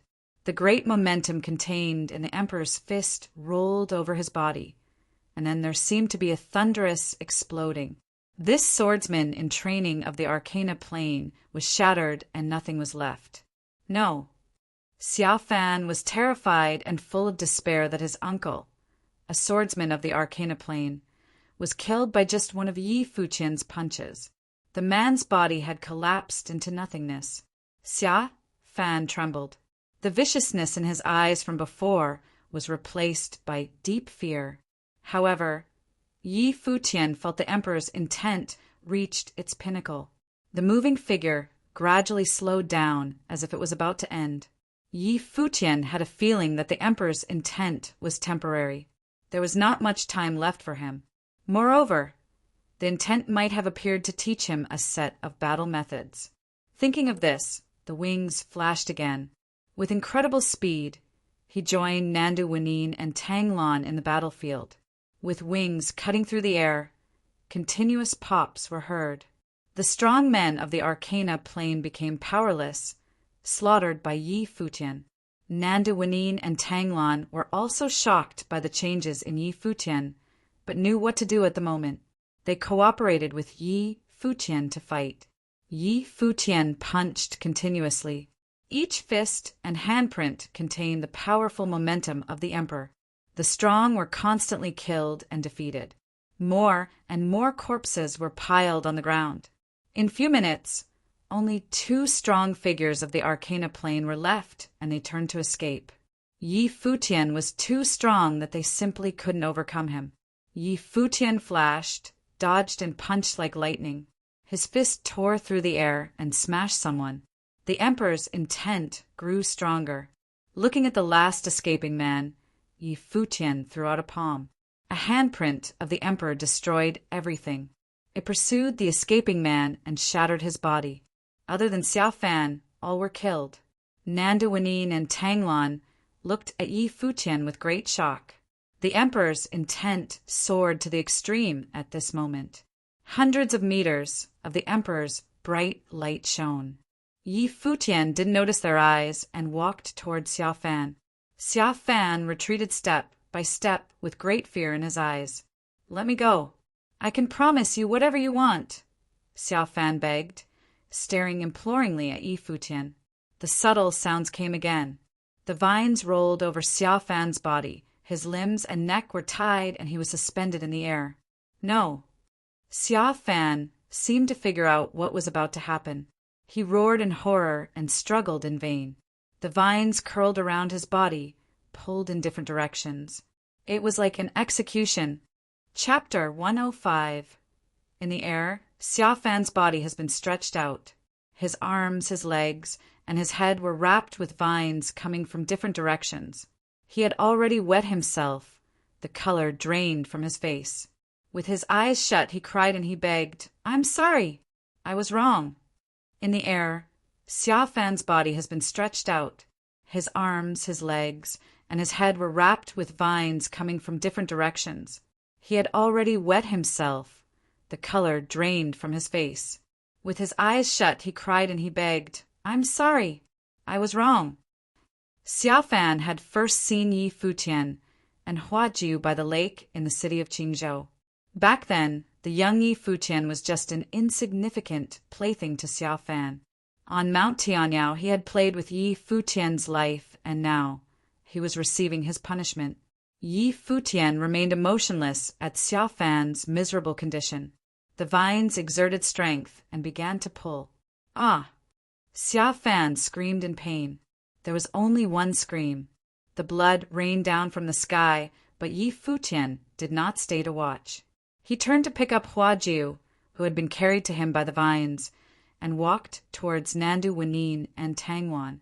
To them he said, "Let's return to the Guqin Gardens." The vibrations within his body had stopped. The emperor-like silhouette had faded into just a shadow. The light that radiated from him had also dimmed. Yi Futian withdrew his life spirits. He did not want to think of anything else. There was only one thing on his mind he must live on. Grandmaster had traded his life for Yi Futian's. Yi Xiang and the crane fought to keep him alive. He had to stay alive. "Let's go," nodded Tangwan. She had so many questions right now, but knew that this was not the time to ask. Their little group rose into the sky and headed in the direction of the Guqin Gardens at top speed. Not long after Yi Futian and the others left, another group of people arrived at the empty field. Leading the group were Chief Xiaofeng of the East Sea Prefecture and Vice Headmaster Han Mo of the School of the Emperor Star. Following behind them were powerful cultivators from the Nanda clan. When Xiaofeng saw the corpses of his people scattered on the ground, his expression darkened. How did things turn out this way? How was Nandu Wanin capable of this? Where was his son? Xiaofeng looked through the sea of bodies, but could not find Xiaofan. Finally, his eyes fell on the sight before him. His heart squeezed violently. Shaking with every step he took, he walked over to the head. On its face was a look of indescribable fear. The intent of sword erupted from Xiaofeng. Han Mo and members of Nanda clan were frozen with shock. What had happened? There shouldn't have been any problems in taking down Nanda Wanin, and Yi Futian with such a powerful lineup. Could someone have come to their aid? My condolences, Brother Xia. What's important now is to find the person who did this and avenge your son, said Hanamo Xiaofeng, tried to contain his pain. With a bloodthirsty look on his face, he felt the fluctuations in the air and said, "The fluctuations of spiritual qi have yet to dissipate. They couldn't have gotten far. They must have gone back to the Guqin Gardens. Let's go after them." Han Mo blinked and realized that Xiaofeng had a point. "All right, we will definitely make them pay for this. An eye for an eye," he said. "When I catch him, I'll definitely kill him and his whole family. Everyone related to him," said Xiaofeng. His voice was demon-like and sent shivers down the back of others. Afterward, he was lifted into the air, and in the blink of an eye, he transformed into the shadow of a sword. Boom! An explosion sounded from afar. In the skies, a golden light approached at an incredible speed. It was impossible to tell what it was. It was just too fast, faster than their perception. "Be careful!" screamed Hanamo. The golden light descended from the skies above. Boom! Another loud noise sounded. The ground cracked open. Hanamo and the others looked down onto the ground, only to see Xiaofan. The man that had just been in the air seconds ago now had a long golden spear stuck in his body. The spear had pierced directly through his body, nailing Xiaofeng into the ground. The powerful Xiaofeng had no idea who had attacked him. Xiaofeng's eyes rounded as he continued to spit up blood. He couldn't move, being nailed into the ground. His hands were still shaking. In the moment, he was no longer thinking of revenge. All he felt was pain and hopelessness. Han Mo and the members of the Nanda clan were shaking in their shoes. What was going on? Not far ahead, there seemed to be a figure coming closer. The figure seemed to be moving very slowly, but in the blink of an eye, he had gotten much closer to the group. It was a white-haired elder. His hunched body made him look very old. He came closer with his hands behind his back. Upon seeing the elder, everyone shook with fear. Did the elder do this? "Whose family are you guys trying to kill?" asked the elder. His eyes fell toward Xiaofeng and the group led by Han Mo Sr. "Who are you?" asked Han Mo with a tremor in his voice. "Me." The elder looked at Han Mo, and a scary windstorm hit. A dim golden light was hidden in the eye of the storm, moving towards Han Mo and the rest. "Run!" shouted Han Mo. He tried to escape by flying, but stopped when he saw the storm form into an all-consuming black hole. It pulled them into the storm. Everything in the area was a mess. The black hole storm kept pulling people in. "Senior, who on earth are you? Why are you doing this?" asked a member of the Nanda clan. The elder stood quietly. He made no movements and just looked at the clan member and said, "The person you are trying is my young master." The clan member was shocked. He shook his head. That's not possible. If Yi Futian came from such a strong background, why did he come to Donghai City without his family? Why did he want to study at Donghai Academy? Why did he study music from the Guqin devil? Han Mo suddenly thought back to when Yi Futian spoke into thin air at the Nanda Palace. At that time, everyone thought his actions were peculiar, but now everything made sense. What the elder said might actually be true. Han Mo's heart was pounding. "Senior, we're just following the Emperor's orders. We don't really want to cause any harm to Yi Futian. Please forgive us," begged Han Mo. He felt desperate. If he had known that such a scary character was protecting Yi Futian, he never would have taken part in any of this. "The Emperor's order? What's that?" asked the elder. He looked at Han Mo. Han Mo had a feeling that the almighty Emperor amounted to nothing in the eyes of the elder. "You said that my young master is being chased down and sentenced to death because he defied the Emperor's imperial order. So, what should be the punishment for killing my young master?" The elder continued to ask. Han Mo's face paled. Defying the imperial order was a capital offense, but if Yi Futian was of a higher power than the emperor of the Nanda nation, then what would the punishment for trying to kill Yi Futian be? There could only be death. "Can you explain the situation to me before I die?" Han Mo had lost all hope. "All right," nodded the elder. "My young master is—" When the elder finished what he had to say, Xiao Feng, Han Mo, and the members of the Nanda clan were all in deep shock. They had just received some inconceivable news. "That's impossible," shouted a clan member. "How is this possible? How on earth was this even possible? Who had the Nandu clan rejected?" "You shall all die now," said the elder. The fearsome storm continued to pull everyone in, consuming the group of people from the East Sea Prefecture. They had no way of withstanding its power. The bodies were crushed into ashes. The same went for Xiao Feng, who was still pinned to the ground.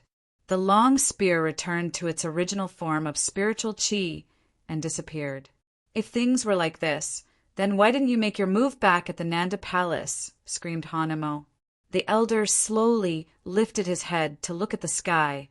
Then he sighed heavily. "The one who wants the crown bears the crown."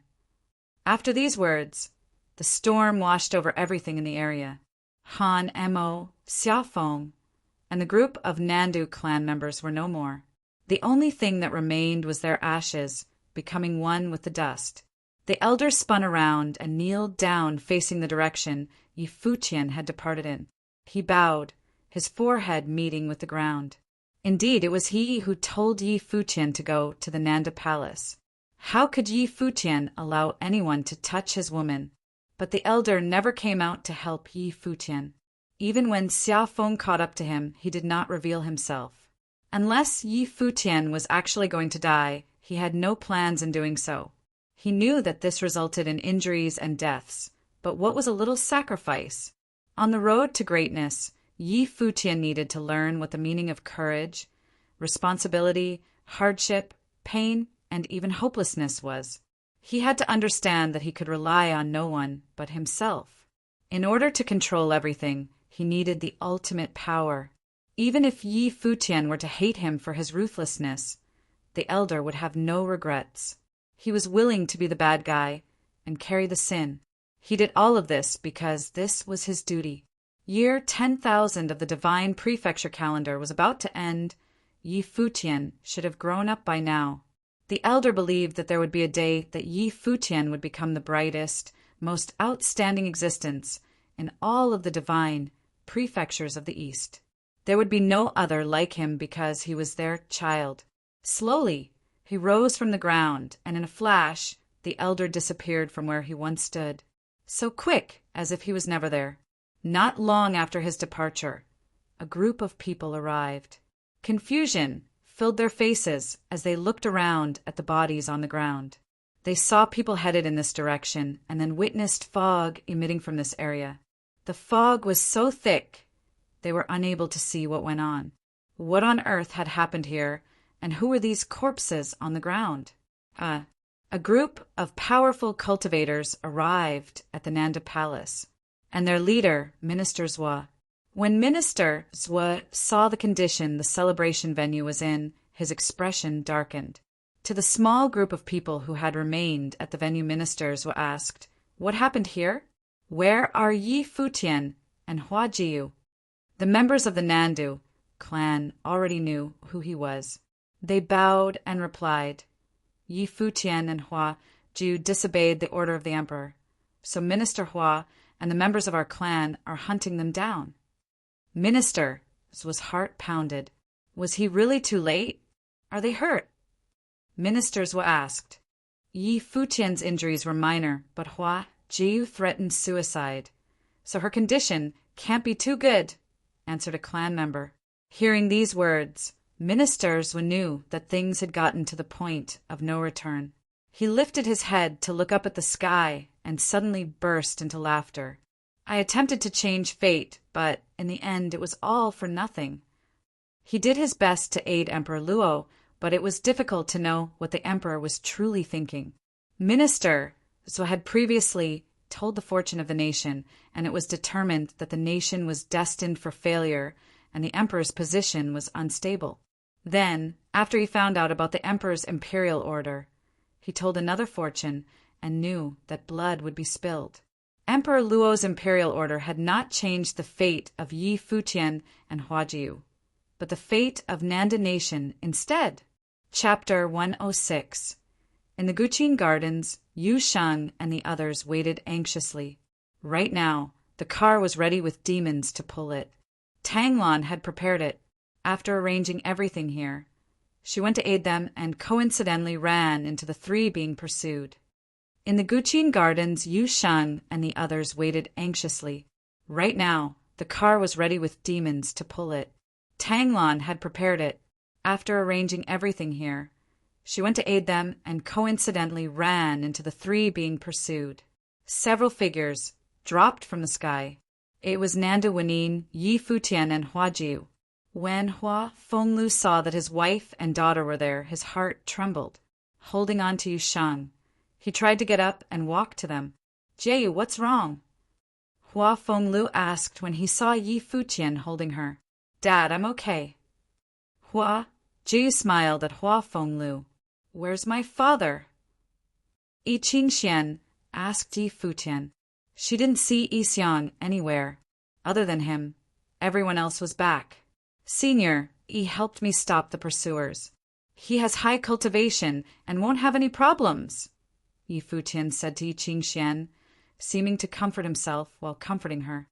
"How can Headmaster Yi stop Minister Hua and the others? How did you all come back?" Hua Fenglu asked. Yi Xiang and Yi Futian couldn't bring the women back by themselves. "Master, Grandmaster." Yi Futian's eyes were red and he felt depressed. Hua Fenglio's insides trembled. Understanding instantly, he thought of the past and looked up to the heavens, tears in his eyes. His master had used his life to save Hua Fenglio's disciple, wife, and daughter. "There's no time for tears. Let's go," Tanglon said. They all knew she was speaking the truth. Hua Fenglu nodded. Pushing aside Yu Sheng, he knelt onto the ground and kowtowed to the distance. He hated that he was powerless and that his master had died for him. Yi Futian walked up. He handed Hua Jiu to Nanda Wanyin and knelt down as well, kowtowing toward where his grandmaster had last been. "Grandmaster, I will go to the school of the Emperor's Star to find you in the future," Yi Futian said. Then he helped Hua Fenglu up and walked toward the car. After everyone climbed onto the demon and car, Tanglon asked, "Where to now?"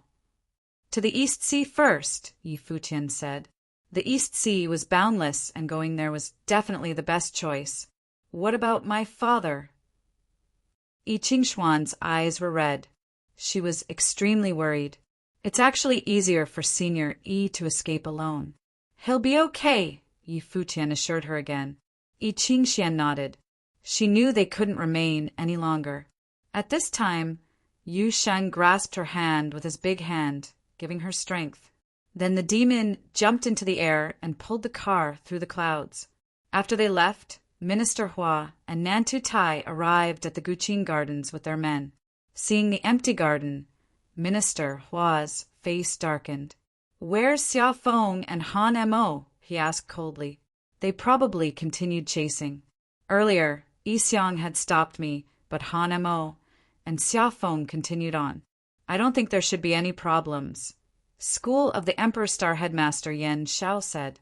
Then what's with all those bodies beside the road? Minister Hua's voice was frigid. He had seen Xia Fan's body and Xia Feng's men. There were even people at the Arcana Plain who had died. According to Yan Shao, Yi Xiang was busy with him. Of those who had continued fleeing, only Nanda Wenyin was at the Arcana Plain. How could they have killed all those men? Furthermore, Han Mo, Xia Feng, and the Nanda clan had all been chasing after them. Unless someone was helping them in the background. We can only wait for Han Mo and Xia Feng's news now, Nanda Tai said. He looked unwell too. If the youth survived, he would definitely take revenge for everything that happened today. In addition, only he knew what Minister's was prediction of Hua Jiu's fate was. Earlier, when the decree had come, he had mistakenly thought that the Empress' fate meant becoming the queen. When he saw Yi Futian's brilliance, he thought of the Minister's decree given to Yi Futian and realized he was wrong. Go, instate city-wide control and plant men at all the exits, especially in the sky, Minister Hua ordered. However, he knew deep down that if Xia Feng and Han Mo couldn't keep up, it would be very hard to capture them. If they'd really escaped, he wouldn't be able to answer to Emperor Luo. Minister Hua had come to deal with 2 youths himself, but they'd escaped. He would be too ashamed to report this. They waited for a long time, but Han Mo and Xia Feng didn't return. The Nandu clan members were gone too, as if they'd vanished. When night fell, Nandu Tai returned to his home. Yan Shao returned to the Donghai Academy, while Minister Hua went to Xia Feng's house. Still, there was no news of him. Nanda Tai learned from his clan members that Minister had visited. After hearing what happened, he had left while laughing wildly. He'd sighed that fate couldn't be changed and took his men back to the imperial city. This made Nanda Tai feel as if a huge boulder was weighing down on his heart. Not only would there be no crown princess, but the Nanda clan had also lost Hua Jiu. Because of Hua Jiu's refusal, Emperor Luo would probably be angered by the Nanda clan too. This was why Minister Hua forced him to make a prompt decision. He must do the immoral thing of killing his family so the emperor wouldn't find him disloyal. The big figures who had come to congratulate them had already returned to their houses. They'd also heard that Minister Hua hadn't caught the 3 and found it odd. How could Yi Futian escape from a group as formidable as Minister Hua's? This was not something that followed logic. On the last day of year, 10,000 of the divine calendar, unpredictable events happened in Donghai City.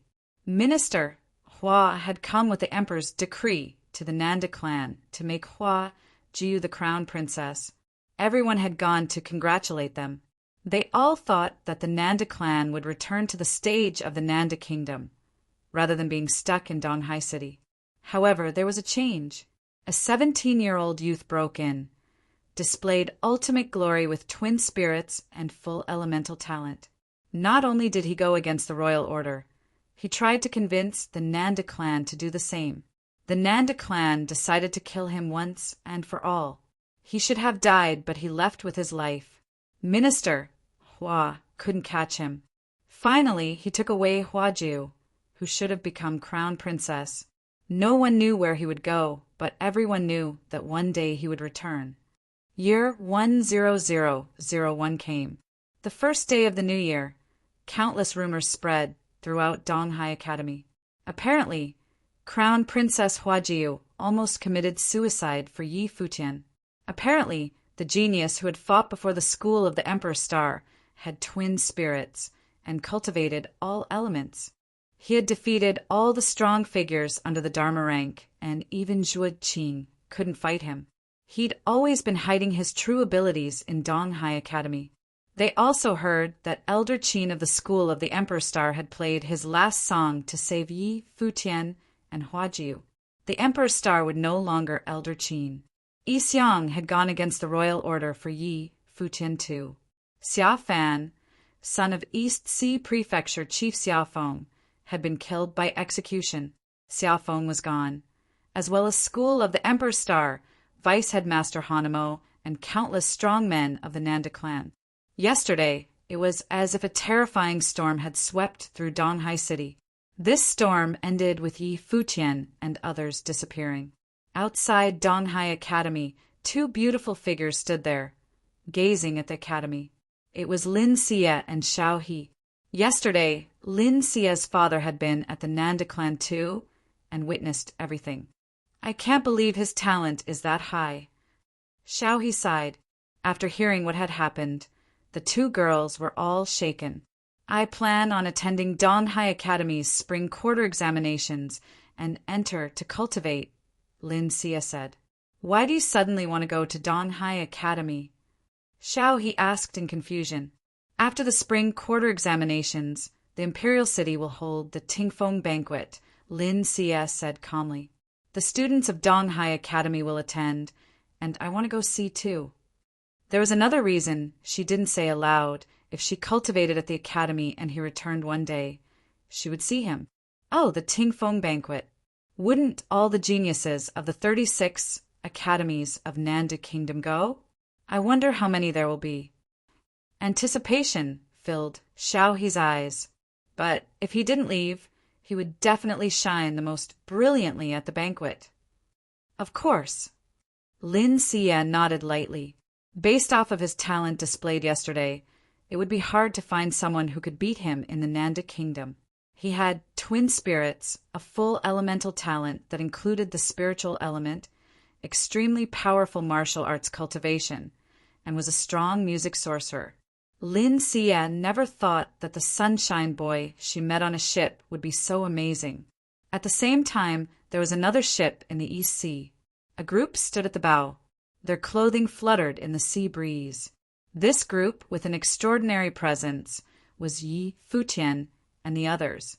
A demon descended from the sky. The black-winged eagle landed before Yi Futian.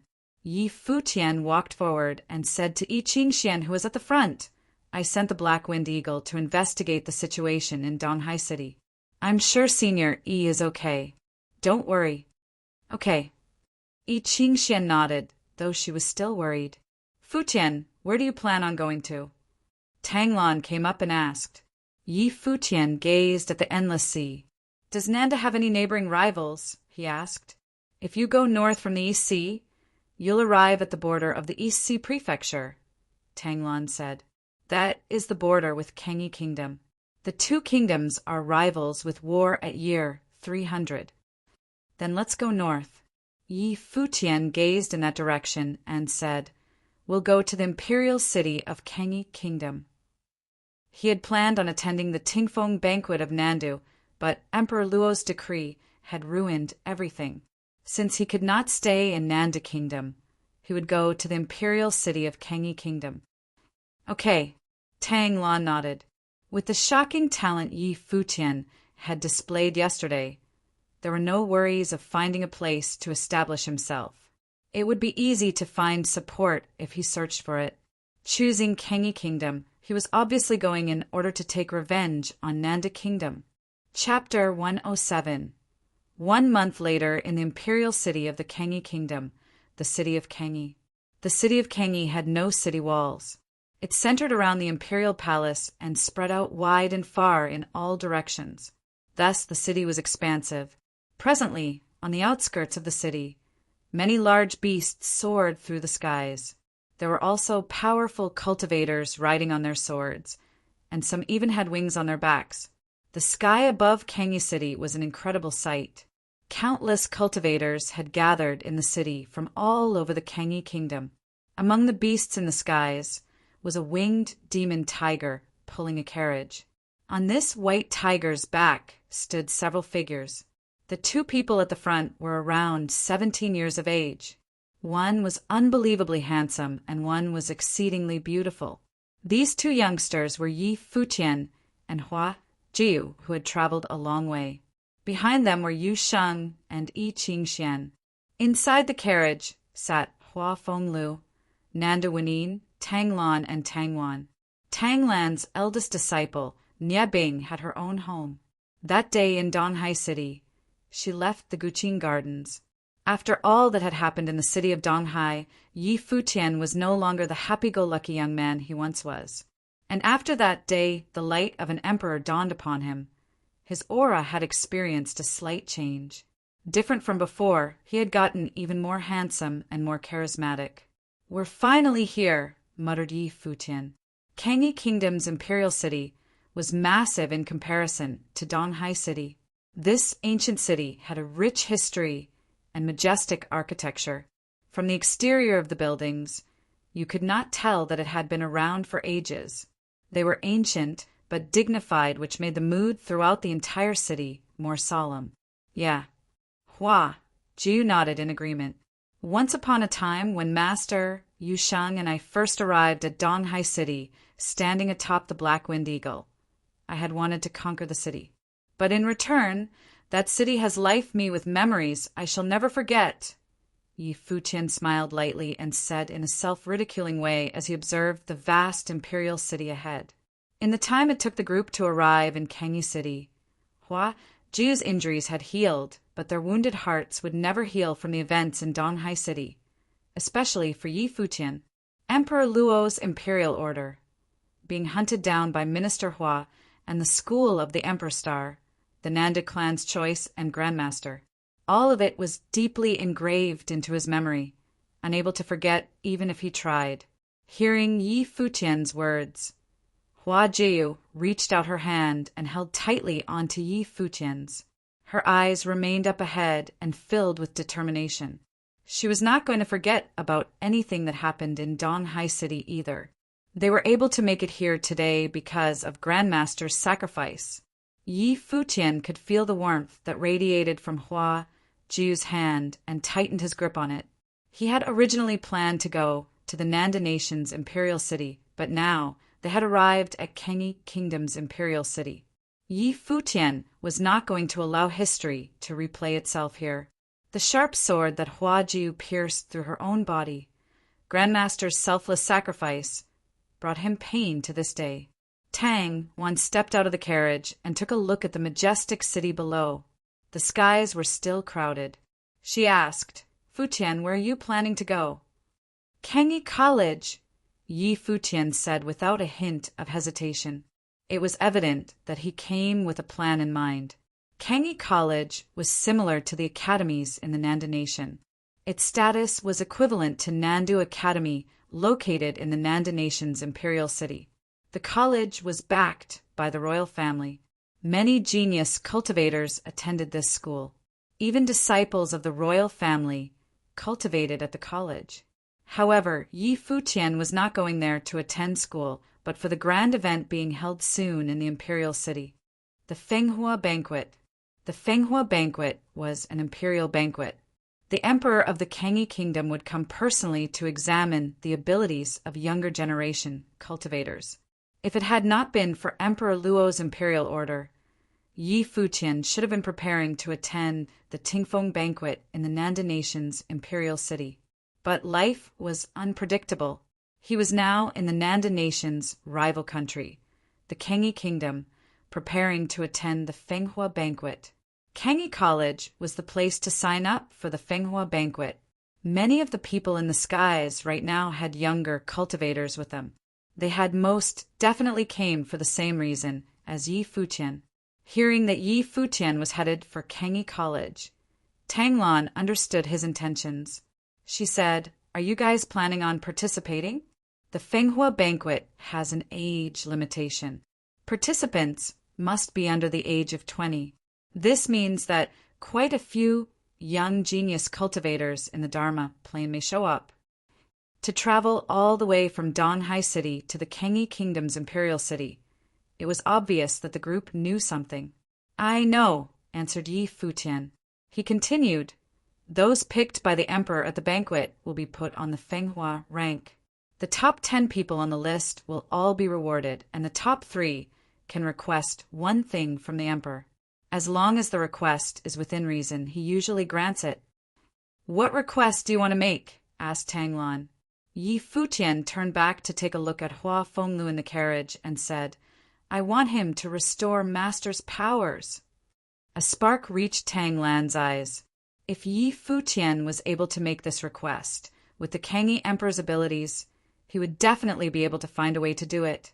Even though the list is determined purely based on the Emperor's liking, and has nothing to do with how strong and powerful you are, you won't be able to stand out in the crowd if you don't have extraordinary abilities.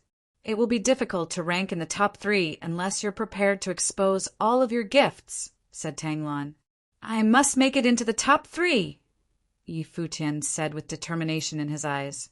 The emperor of the Nanda nation wanted to kill him without reason, but now in the Kengi kingdom, even if Yi Futian revealed his gifts, the Kengi emperor would only praise him. Besides, the Fenghua banquet was a place to test the skills of junior cultivators. Elder Qin had already passed, and Hua Fenglu was not yet healed. This was a chance he could not give up. "Okay," nodded Tang Lan. Yi Futian looked determined enough to succeed. "I will also participate with you," Hua Jiu said softly. "Fox, you're too pretty. Isn't it flaunting too much?" Yi Futian examined Hua Jiu's beauty. At 17, her beauty was in full bloom.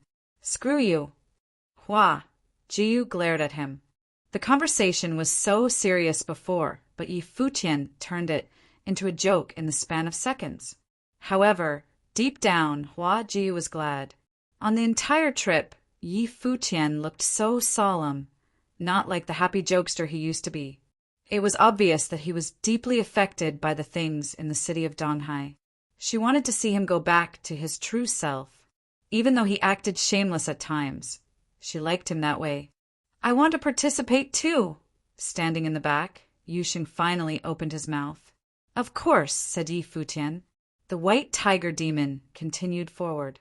Yi Futian did not land to ask for directions. He simply followed the group in the skies. The direction in which the most people were traveling must be the direction where Kengi College was located. There was no question about it. Kengi College was located in the center of the city, near the imperial palace. It could be said to be a true school of nobility. Even princes and princesses cultivated at the college. To be able to attend this school, students had to have gifts out of the ordinary, or else, even if you were a noble, you were not allowed to attend Kengi College. The school had the royal family backing it and had no reason to care about what others thought. In the skies outside of the Kengi College, beasts, cultivators riding their swords, and those flying with the help of their own wings were all gathered together. There were so many people. The Fenghua banquet would begin in 3 days, but people were still coming to sign up at Kengi College. Finally, Yi Futian and his group had also arrived. It was just as he had imagined.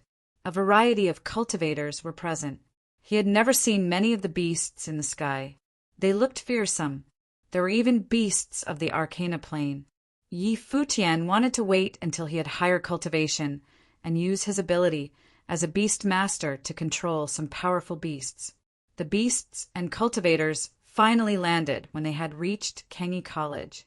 There was no one who dared to enter the school premises by air. Yi Futian and the others also landed. He noticed the thin chiffon Hua Jiu used to cover her face, hiding her beauty. "Looks like you know just how distracting your looks are," laughed Yi Futian. Hua Jiu ignored him. Yi Futian turned back to look at Yi Qingxian and Tang Wan. "Qingxian, Wan, do you guys want to attend the Fenghua banquet as well?" "No," Yi Qingxian shook her head. "Me neither." Tang Wan smiled. Both girls knew that they were still lacking and nothing would come of attending the banquet. Yi Futian nodded and said, "Then you guys should first find some place to stay nearby. I'll have the Black Wind Eagle go with you guys. Okay. Be careful, Futian, ordered Nandawanine. I'll be fine, Masteress. Yi Futian smiled. After, he, Huajiu, and Yu Sheng walked towards Kengi College. As soon as they set foot on the campus, they saw many people headed in the same direction. In that direction sat a line of elders making records. There were many people in line ahead of the trio, waiting to sign up for the banquet. They stepped closer to the lines in front of the tables where the elders sat, and a little while later, it was their turn. They walked up to the empty table. The elder sat at the table. He was still writing. Moments later, he lifted his head and said, "Name, age, level of cultivation, occupation class." Yi Futian, 17, 7-starred glory plane, musical sorcerer, said Yi Futian. On the day of the battle, he stepped into a new plane. Hua Jiu, 17, 7-starred glory plane, spiritual sorcerer, said Hua Jiu. Yu Sheng, 17, 7-starred glory plane, martial arts cultivator. The three of them were all on the same plane now. The elder looked up at the three of them. He was amazed that their age and level of cultivation were all the same. He then handed them each a wooden bookmark. On the bookmark was the information they had just given. From the side came a young lady. She smiled and said, "Come with me." The young lady was wearing a school uniform. Before the Fenghua banquet, the students of Kengi College were in charge of taking care of everything. "Thank you," said Yi Futian. The trio followed the young lady. She looked to be about 18 years old. She was very pretty. "My name is Xinxia," the girl said. She took a couple of extra glances at Yi Futian. She had seen many handsome males at the college, but it was rare to find someone who looked like Yi Futian. A woman's sixth sense was very accurate. Beside Yi Futian, Hua Jiu took Yi Futian's hand. Xinxia took a quick look and smiled at Hua Jiu. "This girl is interesting," thought Xinxia, even though Yi Futian was attractive. As a student of Kengi College, she was not going to fangirl over him. Besides, as a 7-starred glory plane musical sorcerer, Yi Futian could not compare to Bai Qiu of the Qin clan who had entered Kengi College a short while ago.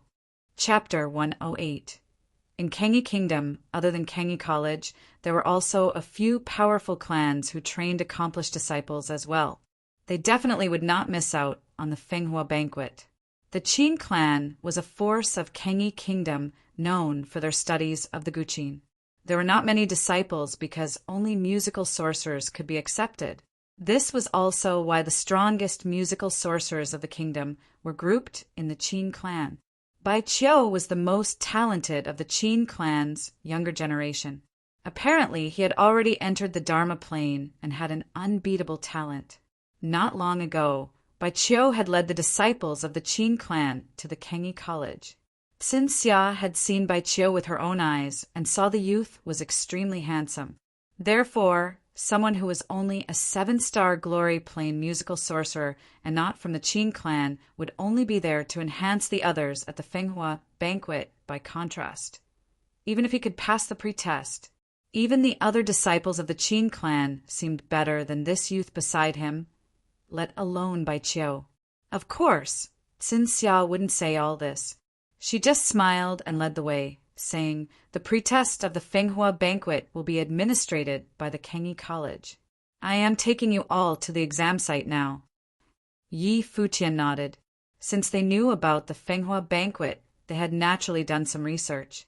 The Fenghua banquet was the imperial examination, and it was not open to everyone. After applying, they had to pass the pretest held by the Kengi College to truly be qualified to attend the Fenghua banquet. The Kengi College checked the credentials for the emperor. The leaf court of the Kengi College was now filled with all sorts of talent. They had all applied for the Fenghua banquet. Many were gathered here for the pretest, as it was one of the exam sites. In the center, there was a podium. There were two figures fighting on it now, both applicants of the banquet. 3 elders of the Kengi College sat before the podium. "I'll help you hand the bookmark in," Xinxia said to Yi Futian with a smile. Yi Futian nodded and gave the bookmark to him. Then Yi Futian saw Xinxia take one out too and put them together. Xinxia, 9-star glory plane sorcerer. I will attend the Fenghua banquet too, Xinxia said. She introduced herself again while eyeing Hua Jiu, and then walked towards the elders. Hua Jiu's gaze was calm. She knew Xinxia told her for a reason, but she didn't care. She had held Yi Futian's hand earlier not because she wasn't confident in herself, but because she knew how attractive Yi Futian was to girls. The two fighting on the podium were both of the 8-star glory plane. One was a sorcerer while the other was a martial artist. However, Yi Futian discovered something strange. Right now, most of the audience's attention was not on the fighters. Instead, they focused on the other side. There was a group of people dressed in white. They seemed untainted by the world. That's the Qin clan. The strongest musical sorcerers of Kengi Kingdom are from that clan. Is the middle one by Qiao? He truly is handsome. The people around them all discussed the clan. Yi Futian was intrigued that the Kengi Kingdom had a Qin clan and apparently produced the best musical sorcerers. He looked over at the handsome and slender young man in the center of the group. He looked around 18 or 19. His aura was extraordinary, and he stood out like a stork amongst chickens. At this time, someone walked to Bai Qiao. He wore the uniform of the college. The two smiled and chatted, seemingly ignoring the fight on the podium.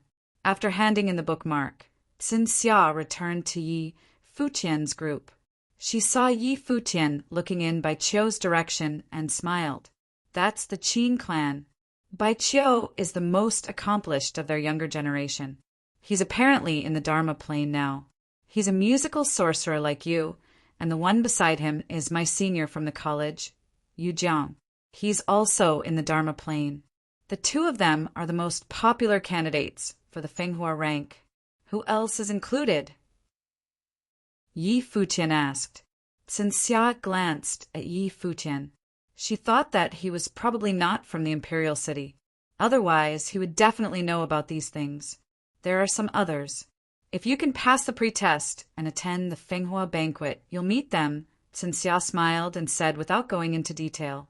Yi Futian was only at the 7-star glory plane, knowing all that was meaningless because he was nowhere near their level. Oh, Yi Futian knew that Xinxia wasn't willing to say more. He nodded and stopped talking, watching the fight quietly. People went up continuously. After a long while, Yu Sheng was finally called up. Yu Sheng walked to the podium. Another figure stood before him. He was also a 7-star glory plane, but he was a sorcerer. The fight would display their true abilities clearly. Attack me with your best efforts first, Yu Sheng said. He knew the other was a 7-star glory plane sorcerer. If the opponent was defeated before performing, he would be disqualified no matter how great his talent was. You can go first. The opponent smiled confidently. Hearing this, Yu Sheng didn't hold back. He took a step and the podium shook. His composure changed in an instant, stunning the sorcerer. The sorcerer's spiritual qi began to gather crazily, and the apparition of a golden tiger appeared behind him. Then it roared and ripped toward Yu Sheng with shocking power. Yu Sheng punched forward. There were countless shadows that tore apart the golden tiger's image. The powerful force ripped through everything and landed on the opponent, sending him flying. Seeing this, the Kengi College elders made a checkmark on Yu Sheng's bookmark and put it to the side. At the same time, one said Yu Sheng passed. Yu Sheng stepped down. The one who had been forced off the podium climbed up and glared at Yu Sheng. He left with resentment. Clearly, he had lost the ability to attend the Fenghua banquet. Your friend is quite strong, Xin Xiao said to Yi Futian with a smile. Yi Futian didn't reply. Yu Sheng was way beyond quite strong. This was just the pretest, so there was no need to show off everything. After that, Hua Jiu was called up. Her opponent was a warrior of the same plane. Though her face was veiled, her eyes were beautiful, and she had a perfect figure and presence. Many people were attracted immediately, thinking that she was definitely a beauty. "After you," Hua Jiu said to the youth. She didn't say much, but a burst of powerful spiritual energy bloomed. The opponent felt something and moved toward Hua Jiu quickly. However, at the same time, an invisible power was blocking him. Then, with element spiritual chi gathered into a spell and wrapped around him. Boom! Powerful strength burst forth. The opponent burst free from the entanglement like a wild demon. At this time, spears appeared before Huaju. They kept stabbing toward the opponent, who roared and stopped. His battle intent burst and attacked the spears coming at him. Simultaneously, he stepped forward and flew into the sky. He soared at Hua Jiu like an eagle. Seriousness flashed past Hua Jiu's eyes. She stepped forward. It was only one step, but the opponent seemed to stop in midair. Vines curled up toward him and slammed him to the ground. "Okay, both pass." The Kangi College elder nodded and put away their bookmarks, meaning both had passed the pretest. The defeated one was upset because he had been confident he could win in the pretest. He hadn't expected to meet someone so extraordinary. "May I see your true appearance?" He stood up and asked politely. Hua Jiu glanced at him and turned to leave the podium. She returned to Yi Futian's side. Many looked at Hua Jiu in shock. She was so arrogant. Yi Futian mo gu. It was Yi Futian's turn now. He walked up to the podium. The one opposite him was clad in white. He was from the Qin clan. Clearly, the Kangi College elder thought that if Yi Futian couldn't even beat a random Qin clan disciple, he had no need to attend the Fenghua banquet. The two sat down with crossed legs and released their Guqin spirits. This attracted many gazes. In the near distance, the Qin clan members looked over with interest. Music sounded at the same time. Gumo's music was wild like a tide of 10,000 beasts. The sound of galloping in the air was terrifying. It was like a wave of demons was charging at Yi Futian. Yi Futian's music was calm, graceful, and lovely. It seemed to be reminiscing someone from the past. As his music flowed out, the formless demons charging at him were gradually tamed. Then Yi Futian's music changed abruptly. It turned sharp like an unsheathed sword. It cut everything, and the beasts wailed.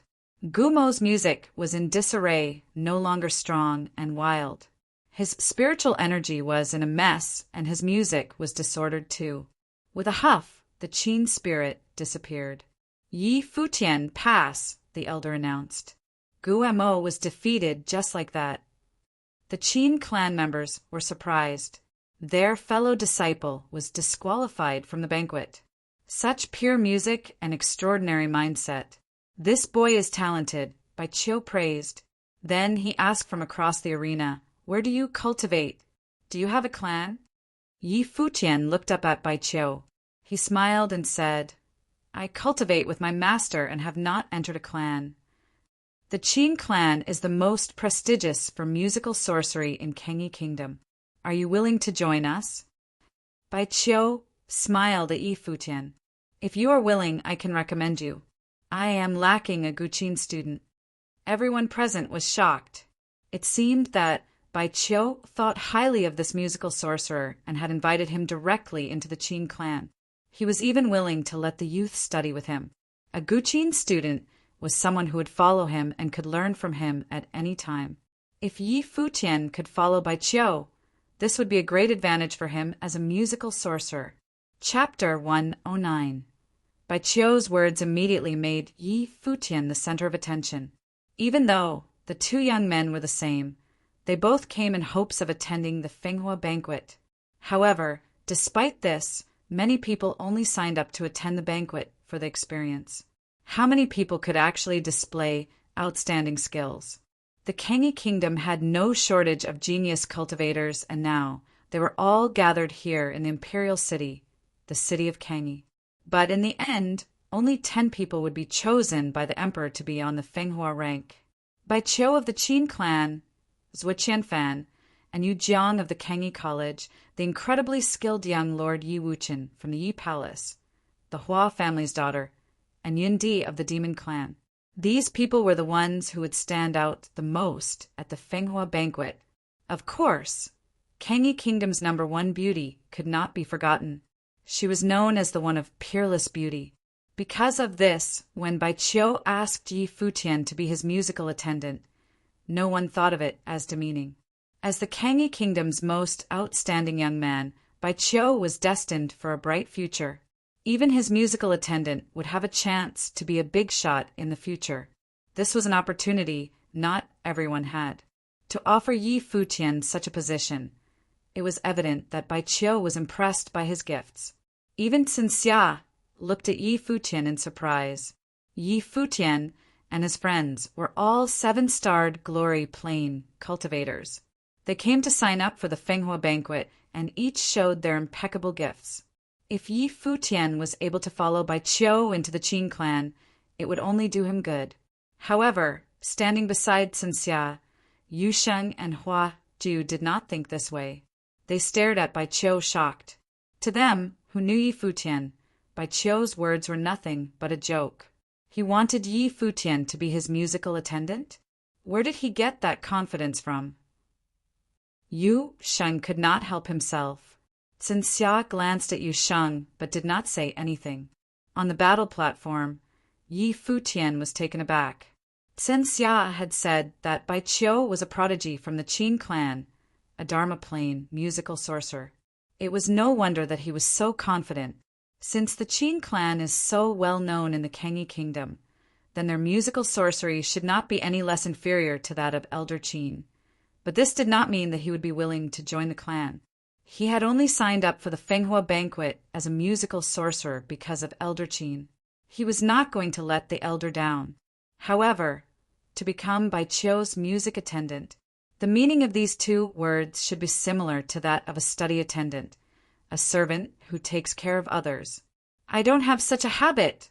Yi Futian smiled at Baiqiu and calmly answered, Your music is pure, and you possess an extraordinary mindset, but your music is still not perfect. It is obvious that you don't have a good teacher. Why not try it out? Said Baiqiu. His gaze was calm. In Baiqiu's opinion, if Yi Futian could cultivate under his guidance for a couple of years, he was bound to improve. This was his reason for extending such an offer. No need, chuckled Yi Futian. As a prodigy from the Qin clan, Baiqiu was indeed exceptional. What Yi Futian played on the guqin was not any specific musical piece, but something he came up with on the spot. So, of course, it was not perfect. Baiqiu did not say much else. To him, this was only a small episode before the Fenghua banquet. Many of the females present looked toward Baiqiu and thought he was indeed a gentleman, just as the rumors had it. Yi Futian returned to stand beside his friends. Just then, Xinxia's name was called. The trio was not in a rush to leave, so they decided to stay behind and watch Xinxia's performance. It was an interesting duel. When Xinxia stepped off the battle platform, Yi Futian gave her a compliment. You're very powerful. You guys are not so bad yourselves, smiled Xinxia.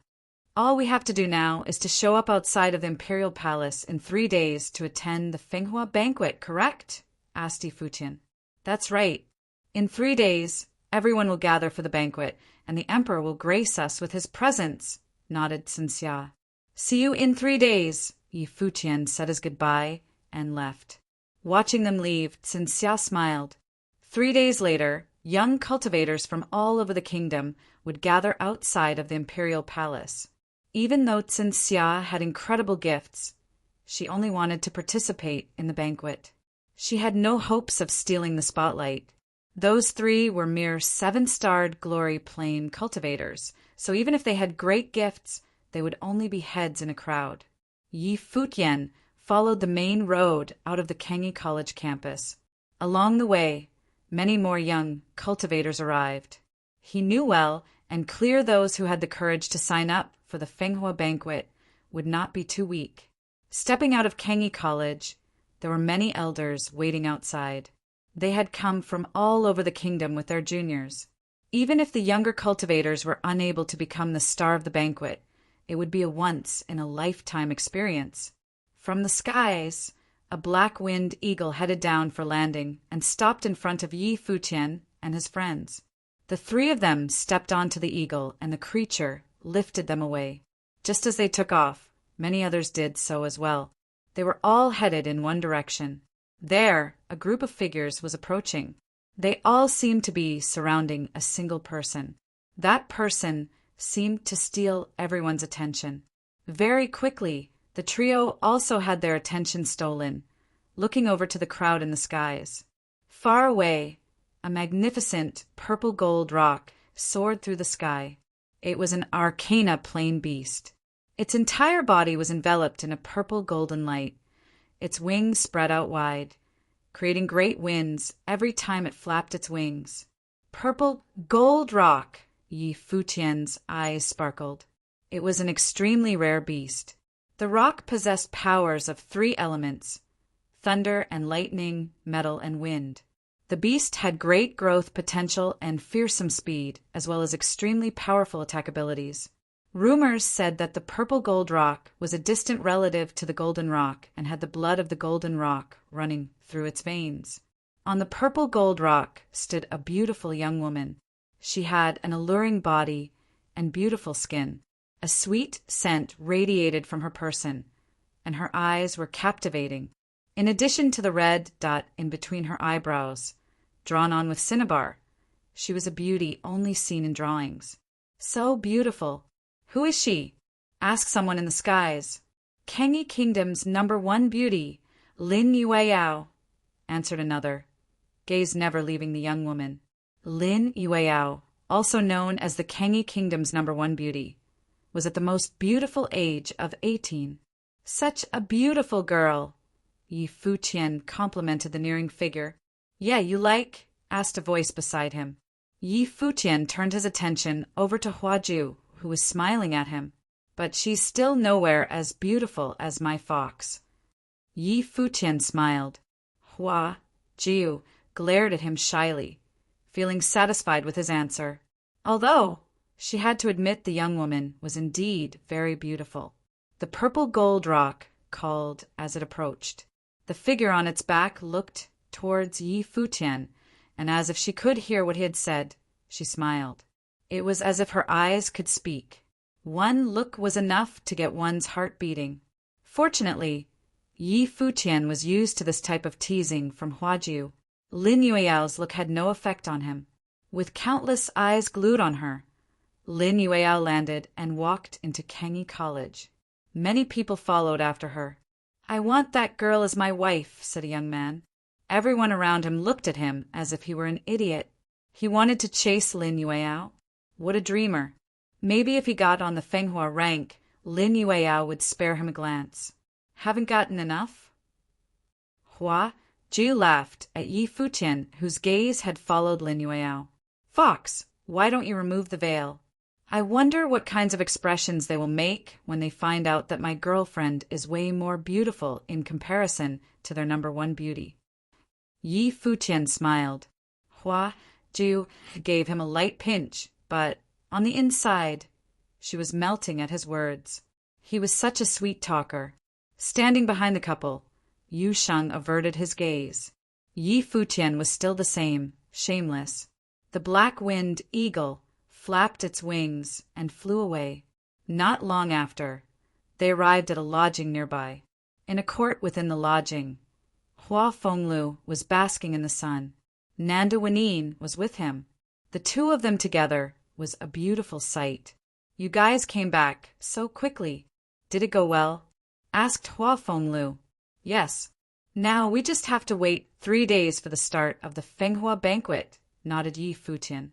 Hua Fenglu and Nanda Wanine were not surprised. With Yi Futian, Huajiu, and Yu Sheng's gifts, any one of them would be able to make it past the preliminary round without any problems.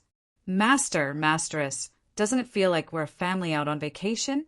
Parents, daughter, and son-in-law, smiled Yi Futian. Hua Fenglu laughed. It actually did feel that way. Then what am I? Just then, Tanglon appeared and asked coldly, Yi Futian stood frozen. A concubine? Tanglon asked Yi Futian. Yi Futian did not know what to say. Beside him, Yu Shang threw him a look of pity and walked over to Yi Qingxian. There was no right answer to her question. Tanglon, if you're willing, I don't mind, said Nanda Wenyin. Yi Futian blinked. Nanda Wenyin was actually willing to agree to it? Yi Futian looked at Hua Fenglu and thought, Master's charisma is so much stronger than mine. Do you really think that's what I'm after? Tanglon asked in a cold demeanor. Hua Fenglu coughed and glared at Yi Futian.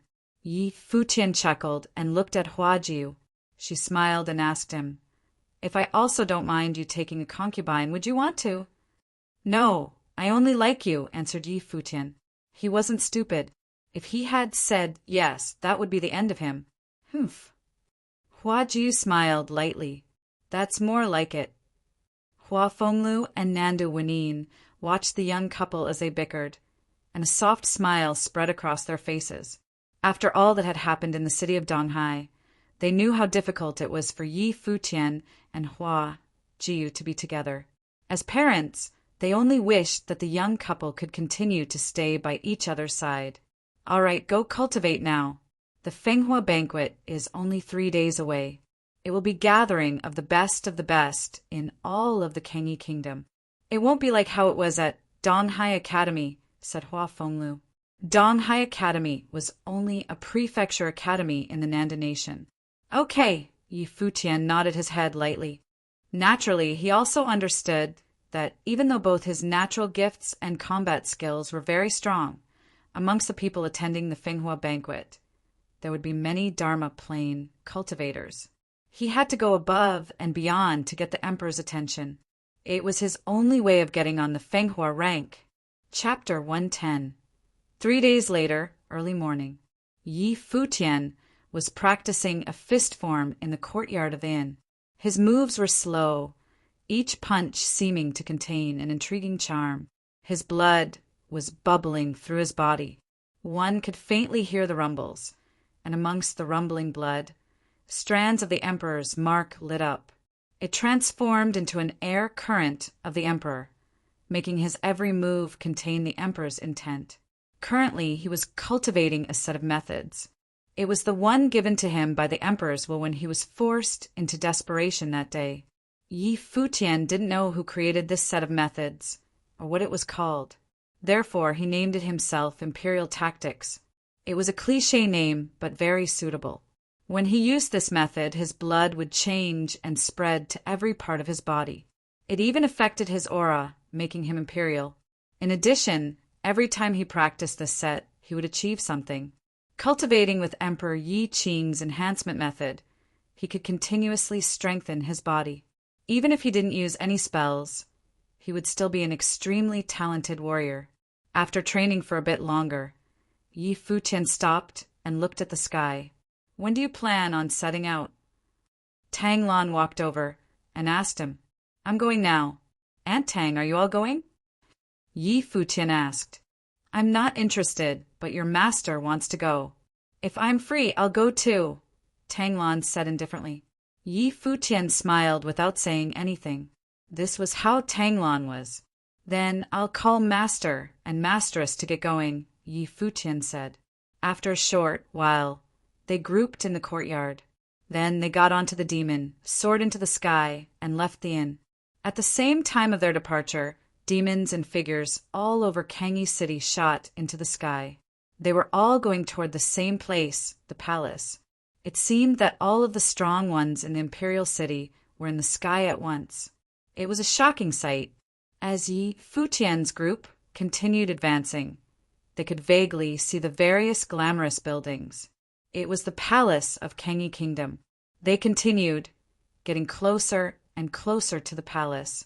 Many others were around them, and they all looked excited. Is this the Fenghua banquet? All the young talents of the kingdom are gathered here. I will definitely display my skills at the banquet and have the emperor notice me. I wonder how powerful the talents of the imperial city are like. I really anticipate it. Voices streamed from all directions. Countless people came. some from the imperial city, others from the various cities of the Kangi kingdom. They were all the cream of the crop. Otherwise, they wouldn't travel thousands of miles to attend the Fenghua banquet. Yi Futian followed the huge crowd forward. The Fenghua platform outside the palace was already in view. This was where the Fenghua banquet would be held.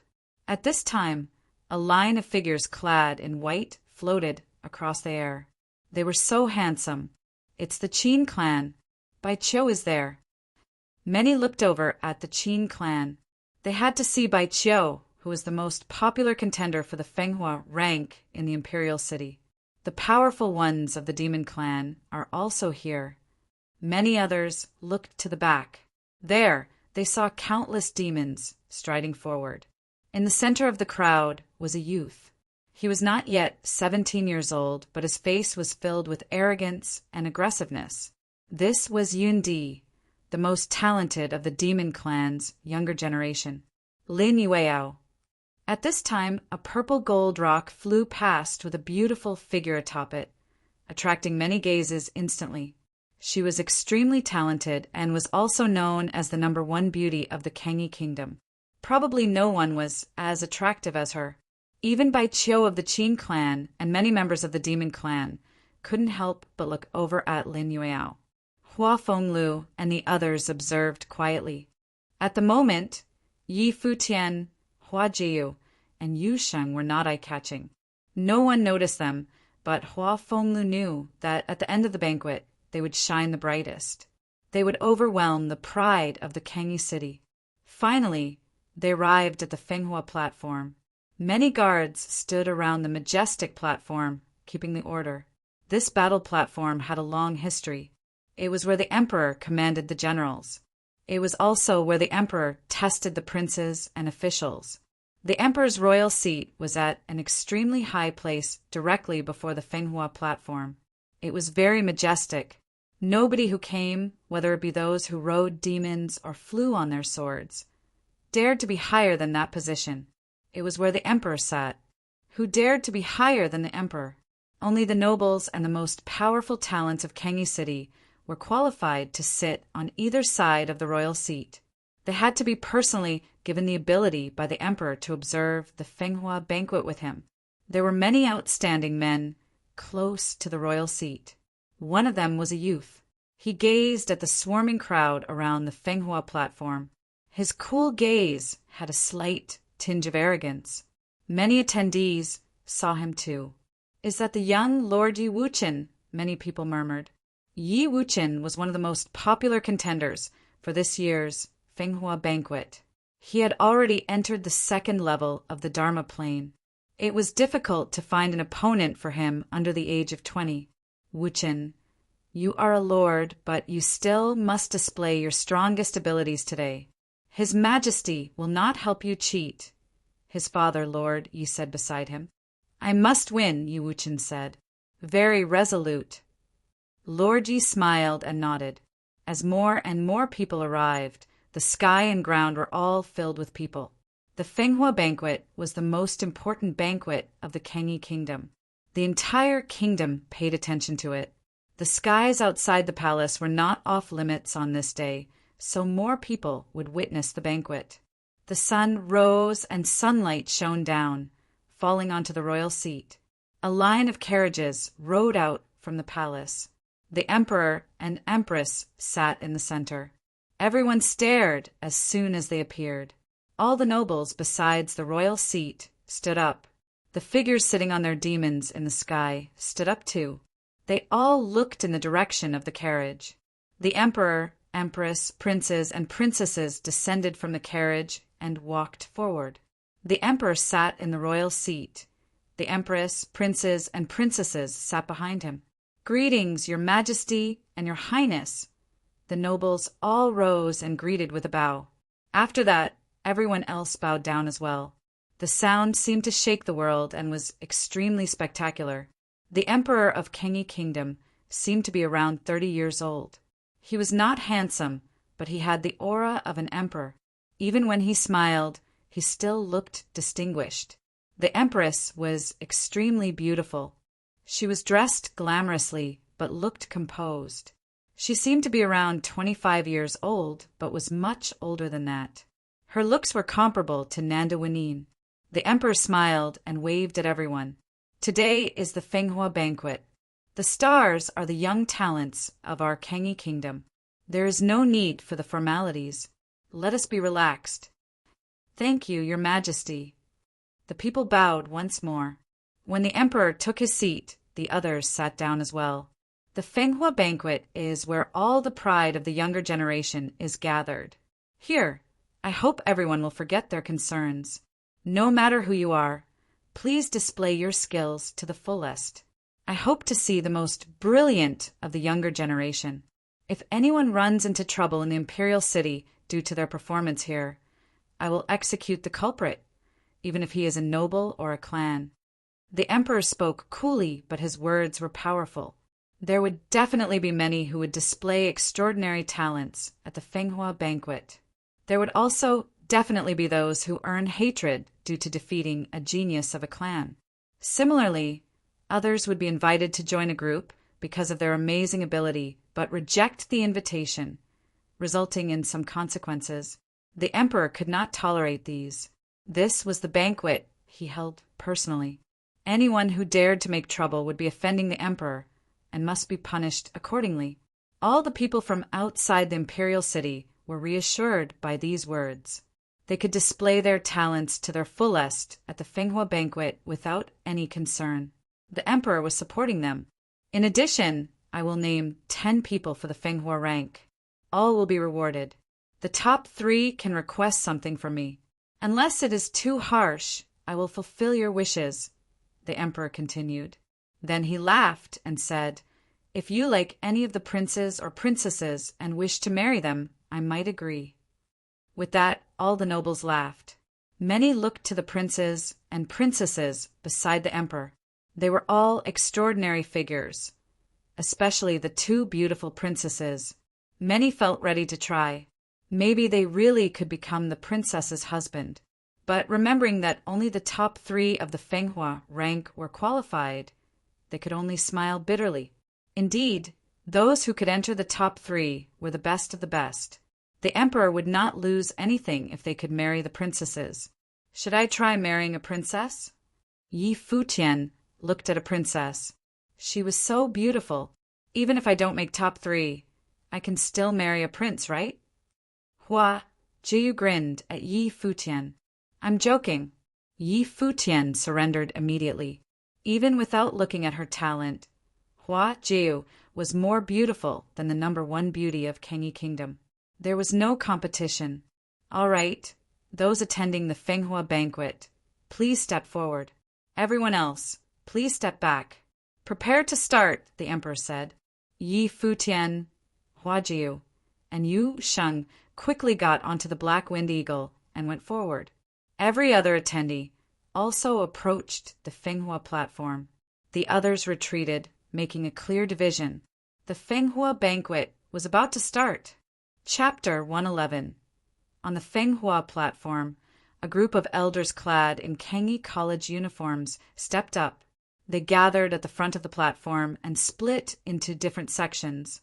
After, they placed the stacks of bookmarks in their hands on the platform and organized them. The names on the bookmarks were those of this year's Fenghua banquet participants.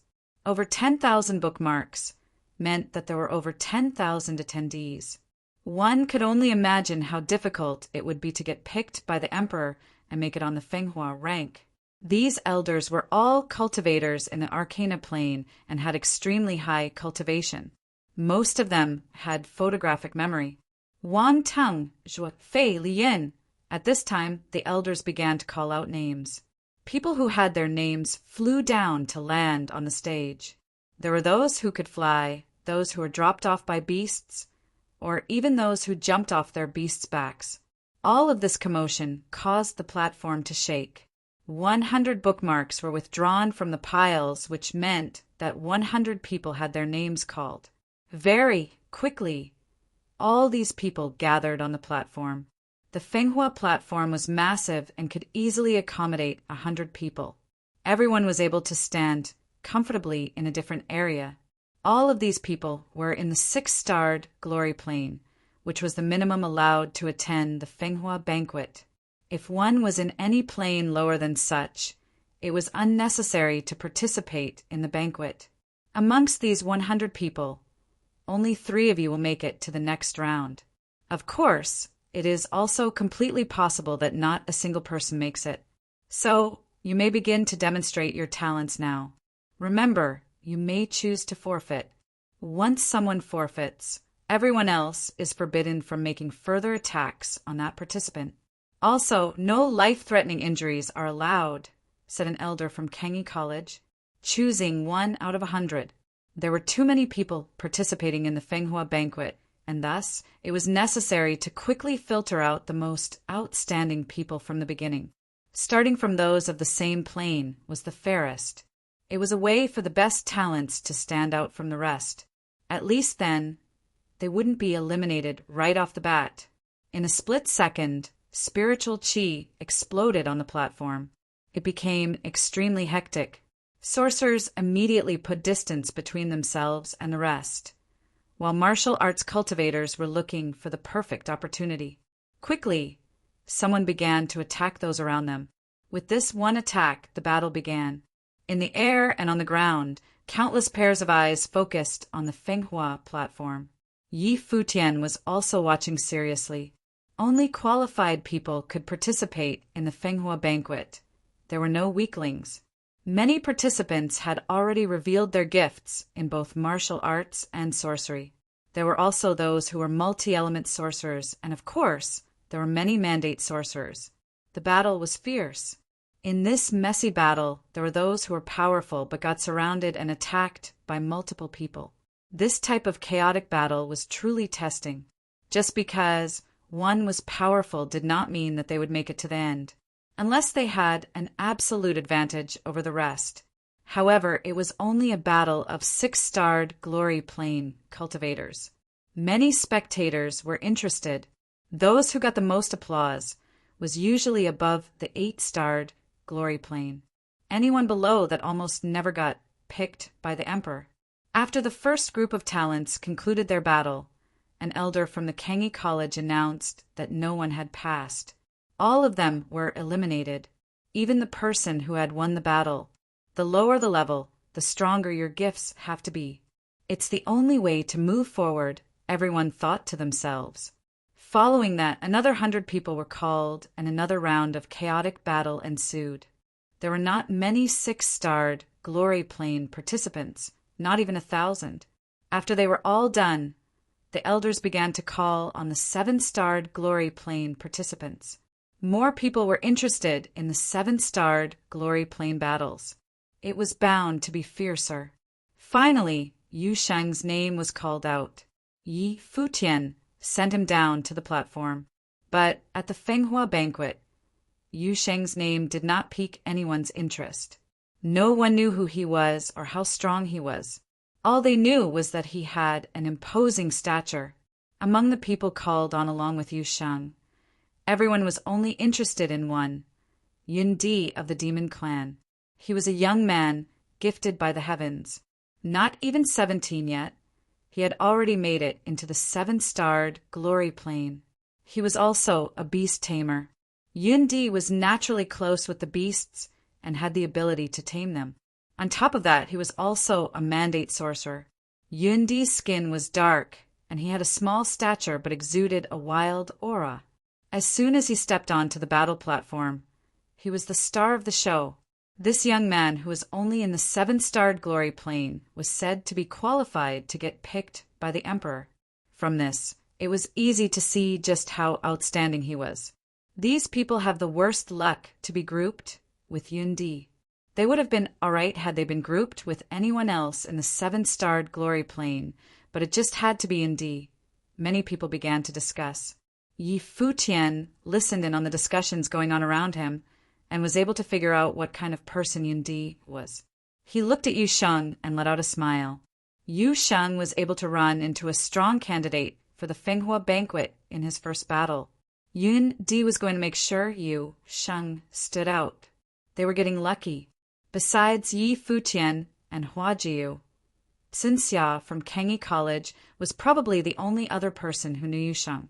She quietly shook her head.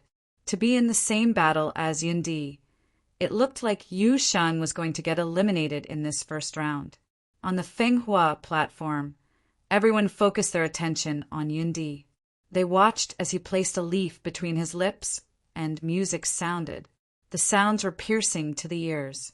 In the skies, many of the beasts became irritable. They were the beasts people were riding on. Whoosh! A glory plane beast abandoned its master and rushed toward Yundi. Its master was another participant of the Fenghua banquet. He fell helplessly from the skies. He did not cultivate in the element of wind, and that was why he had to ride a beast. But now his beast was being controlled by someone else.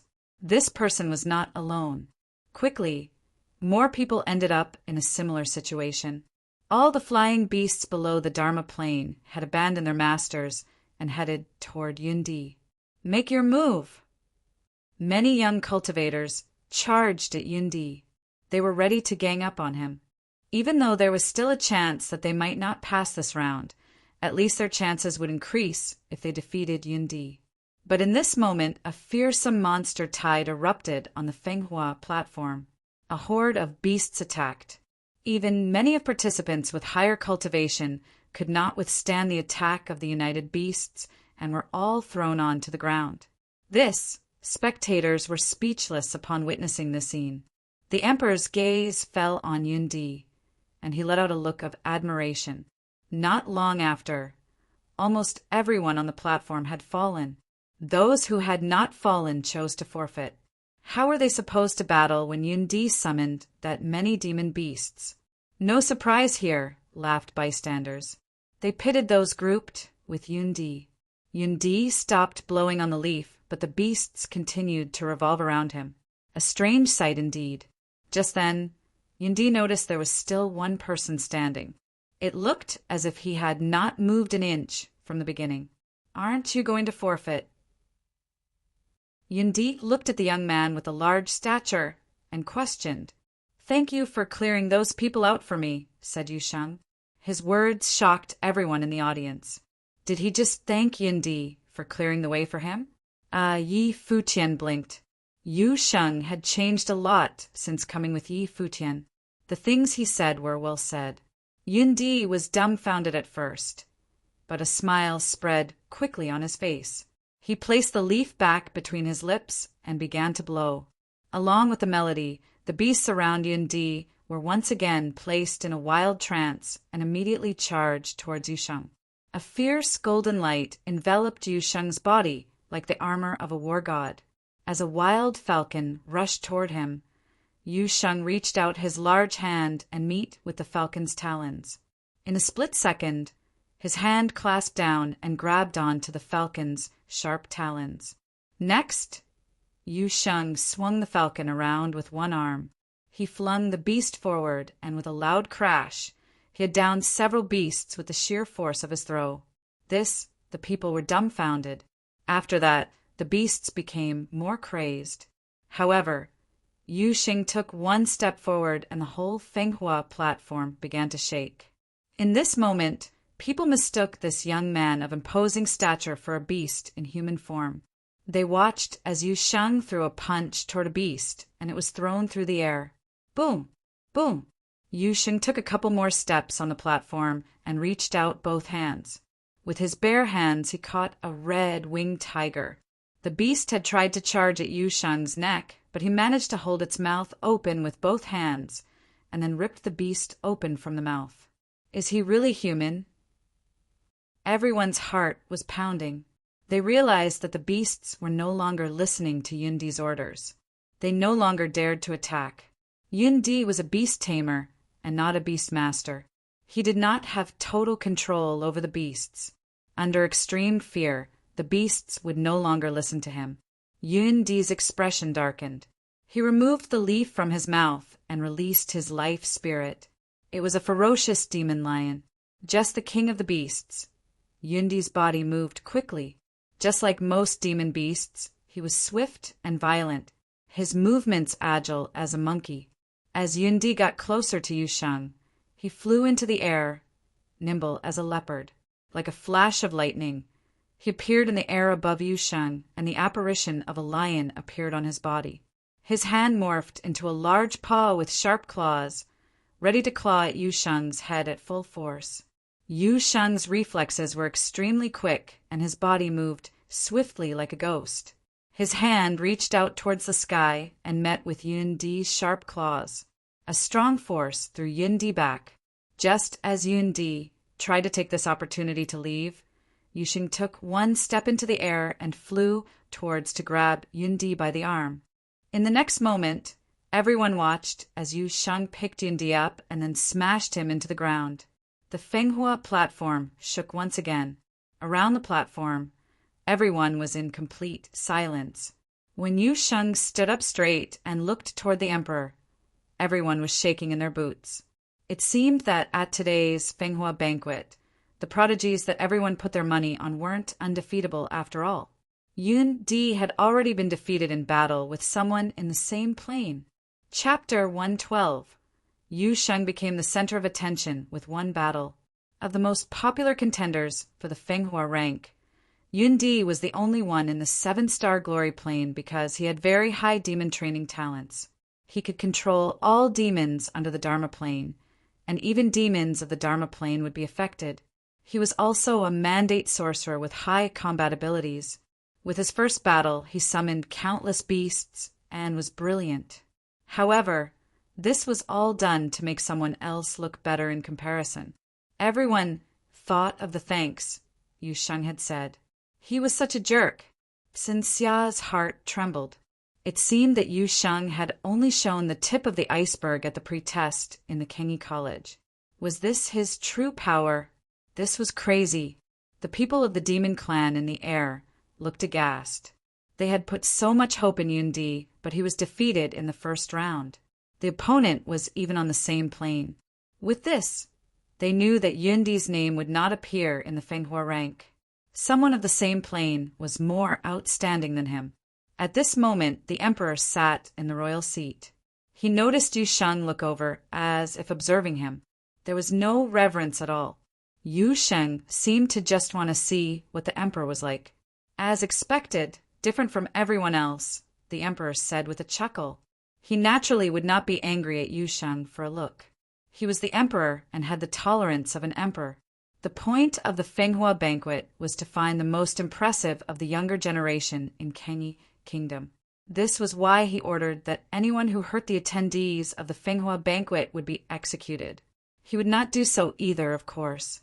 Otherwise, how would he be able to continue the banquet?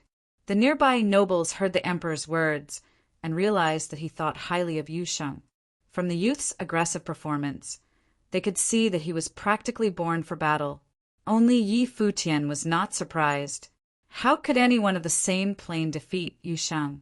Yu Sheng, Yun Di, pass, the elder from Kengi College announced. He kept the bookmarks with their names and put away all the rest. This was expected. Yun Di had lost, but he wouldn't end here. Yu Sheng started back. He looked up into the sky and then pushed off from the Fenghua platform. He shot up into the sky like a sword. Wind. Yi Futian reached out. Wind blew past and wrapped around Yu Sheng. Using this gust of wind, Yu Sheng landed onto the black winged eagle. Many people looked in the direction of the eagle. This way, they also saw Yi Futian and the veiled Huajiu. The three all looked familiar. No one knew who they were or where they came from. The dean continued to name people, and the battles went on. Outstanding figures continued to appear, but there were no collisions like Yu Sheng and Yun Di.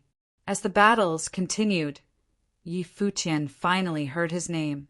However, the name after his was Huajiu. He was stunned. They had been put into the same round. The two met eyes and smiled.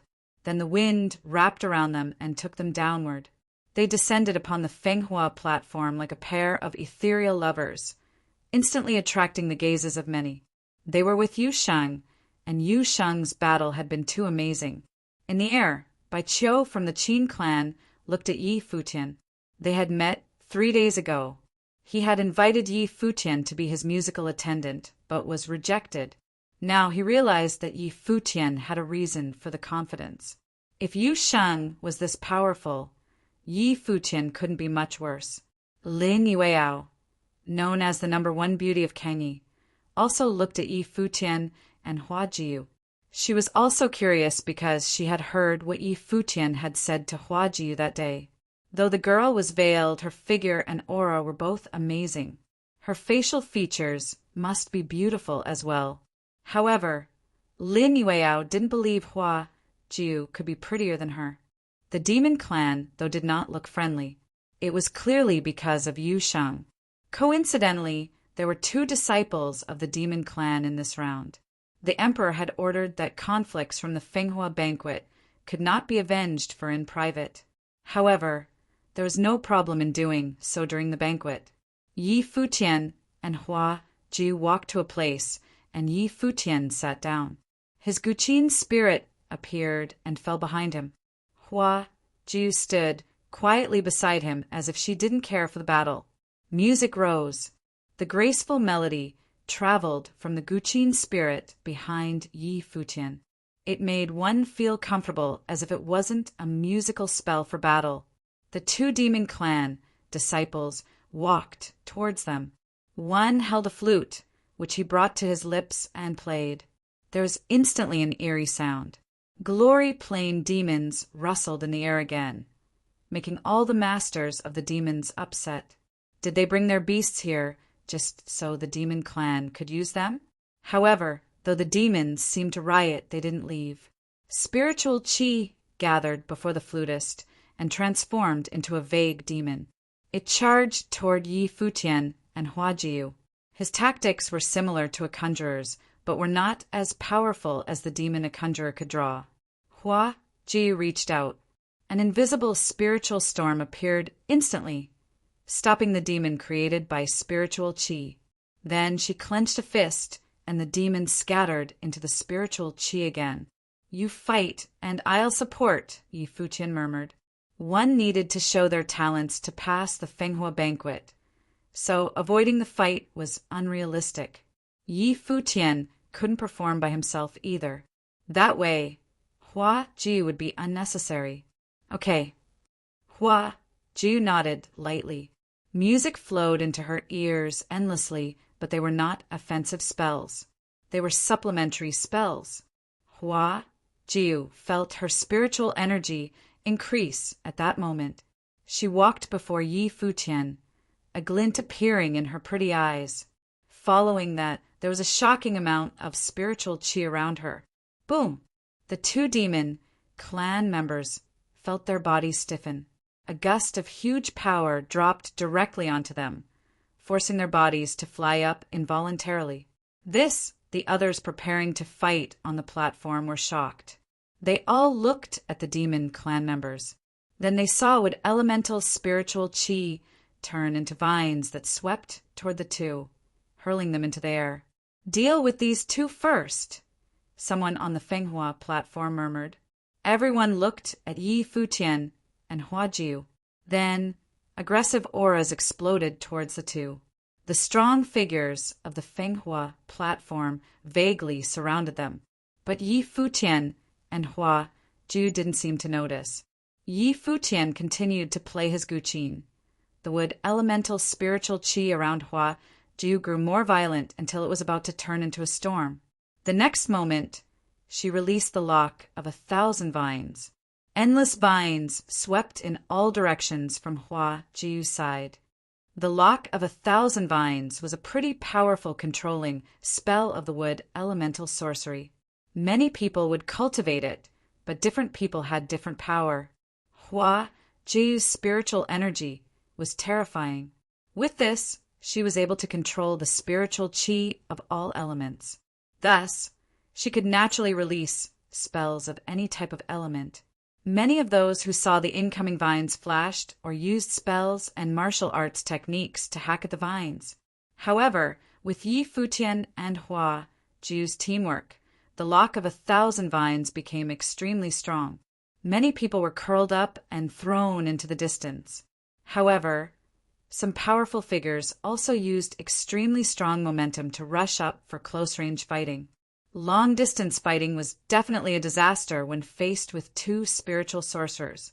When two figures approached, Hua Jiu reached out her slender hands, and they were instantly immobilized. She slowly floated up, shining like a fairy.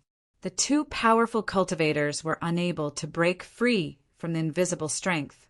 With rustles, the vines snaked toward them and tossed them out. "I don't want to hurt anyone.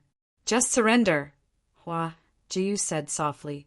Still hovering in the air, another sharp metal elemental storm burst around her.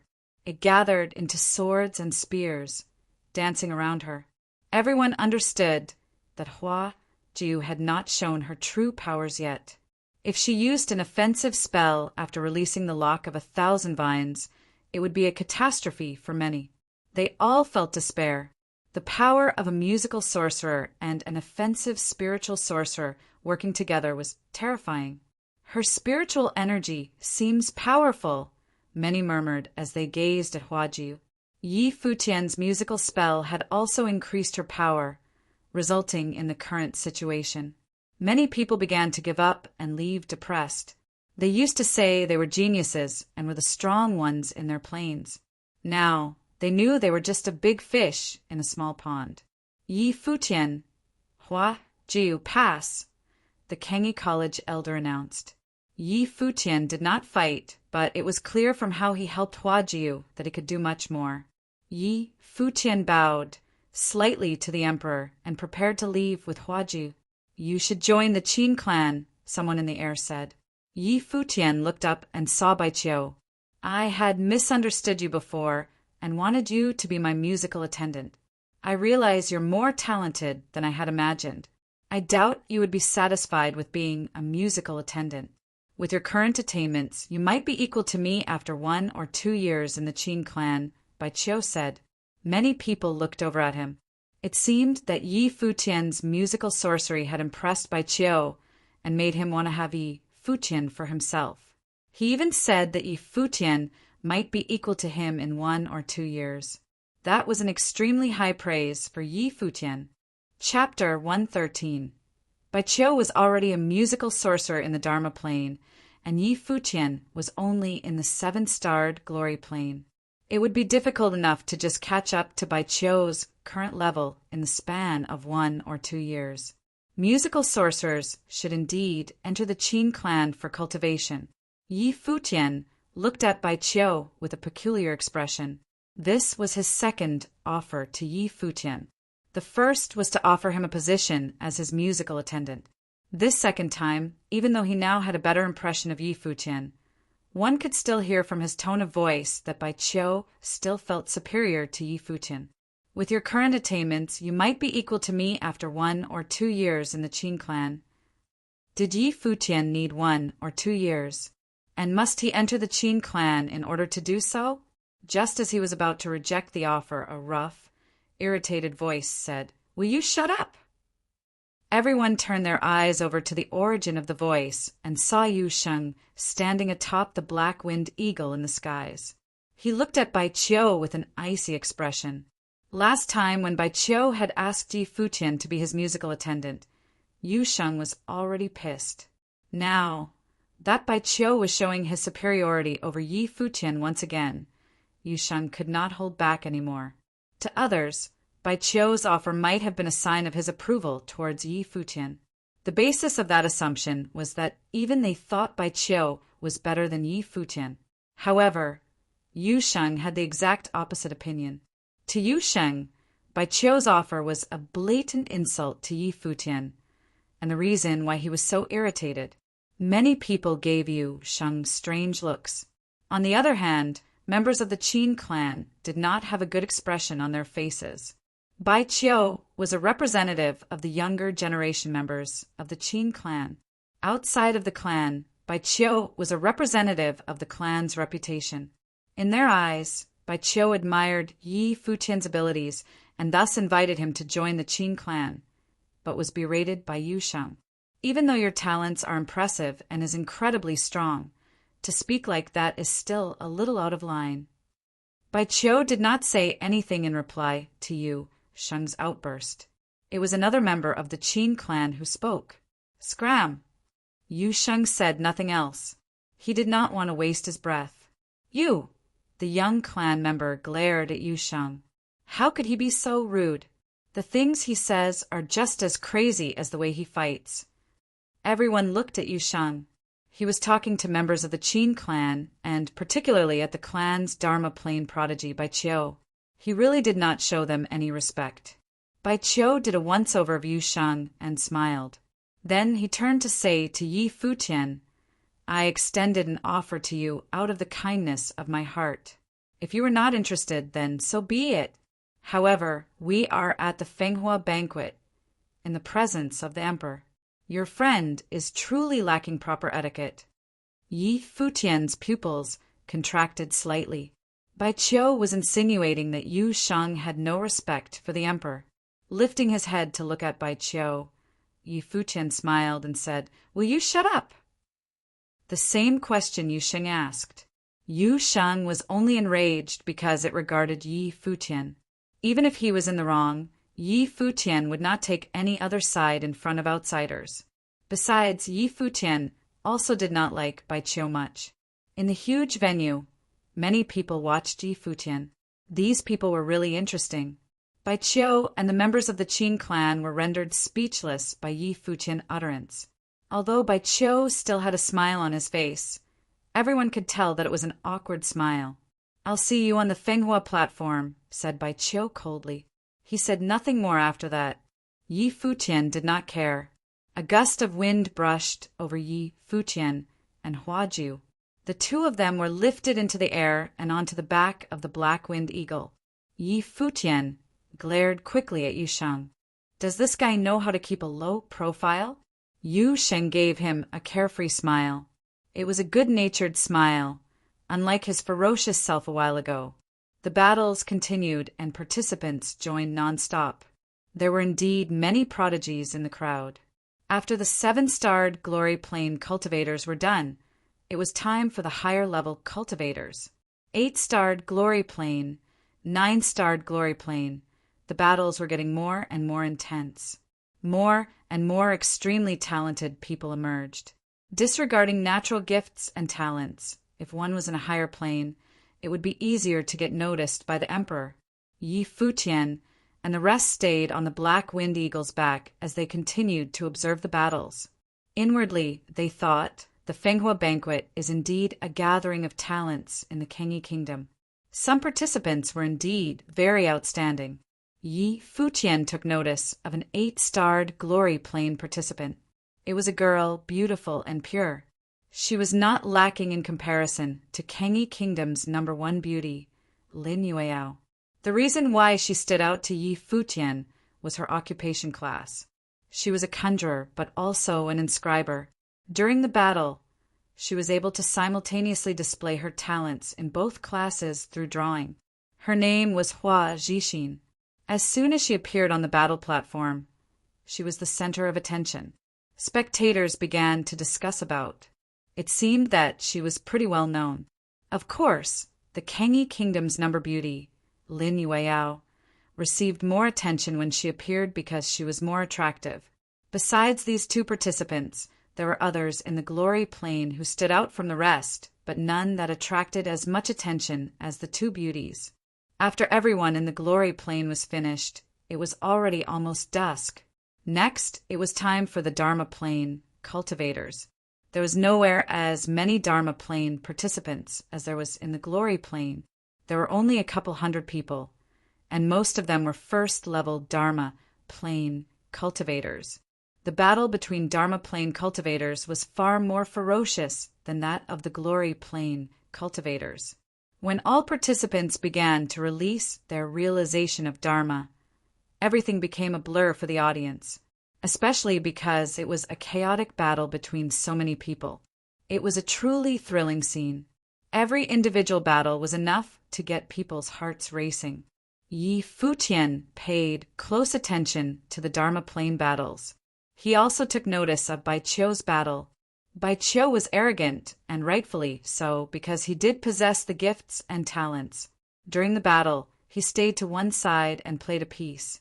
No one was able to even get close to him, and this was what made him stand out amongst everyone else.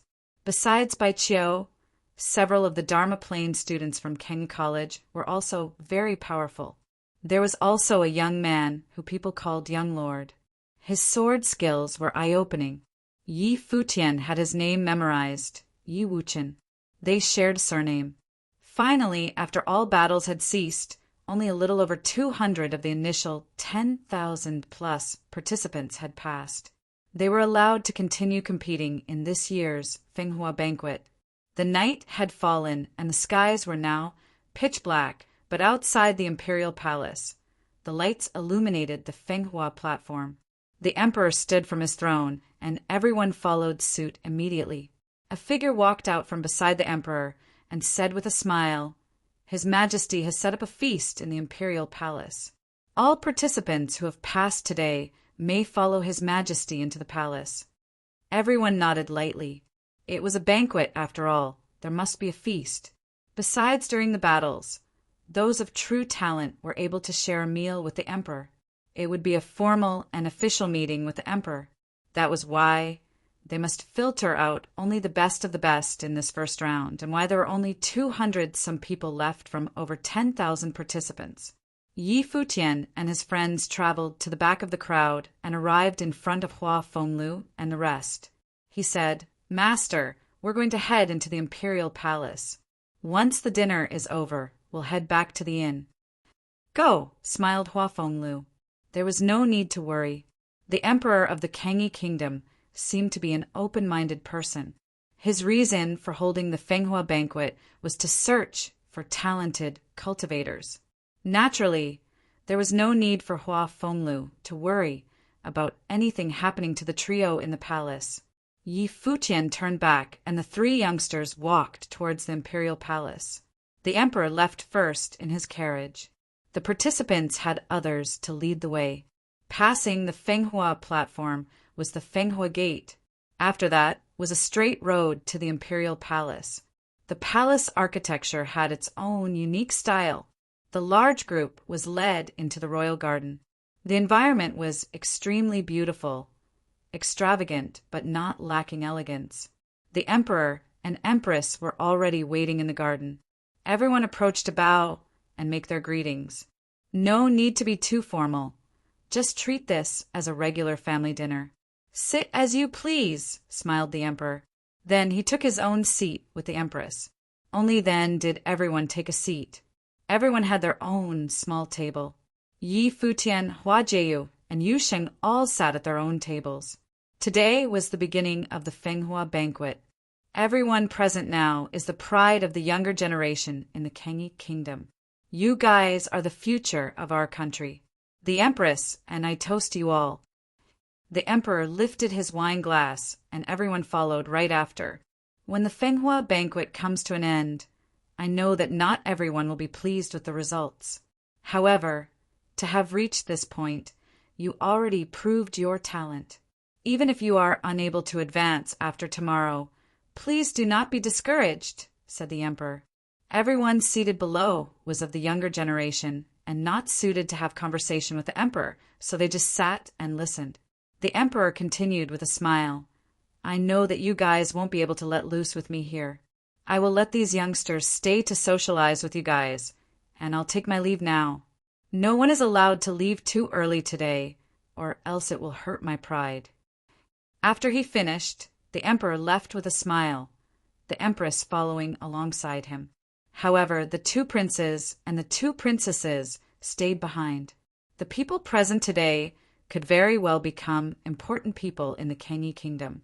It would not hurt for the princes and princesses to become acquainted with them early on. This was another purpose of tonight's feast. "All right, now that father has left, you guys can let loose," laughed a prince. Everyone laughed as well, and there was a change in the atmosphere. The princes and princesses were of a similar age as everyone seated at the dinner. There was no need to be overly formal amongst a group of all youths. After all, they were all cultivators with outstanding gifts and talents. So compared to ordinary people, they were not as awestruck by royalty. This is my first time to see Goddess Lin Yueyao at such close proximity. You are indeed a beauty previously only seen in paintings.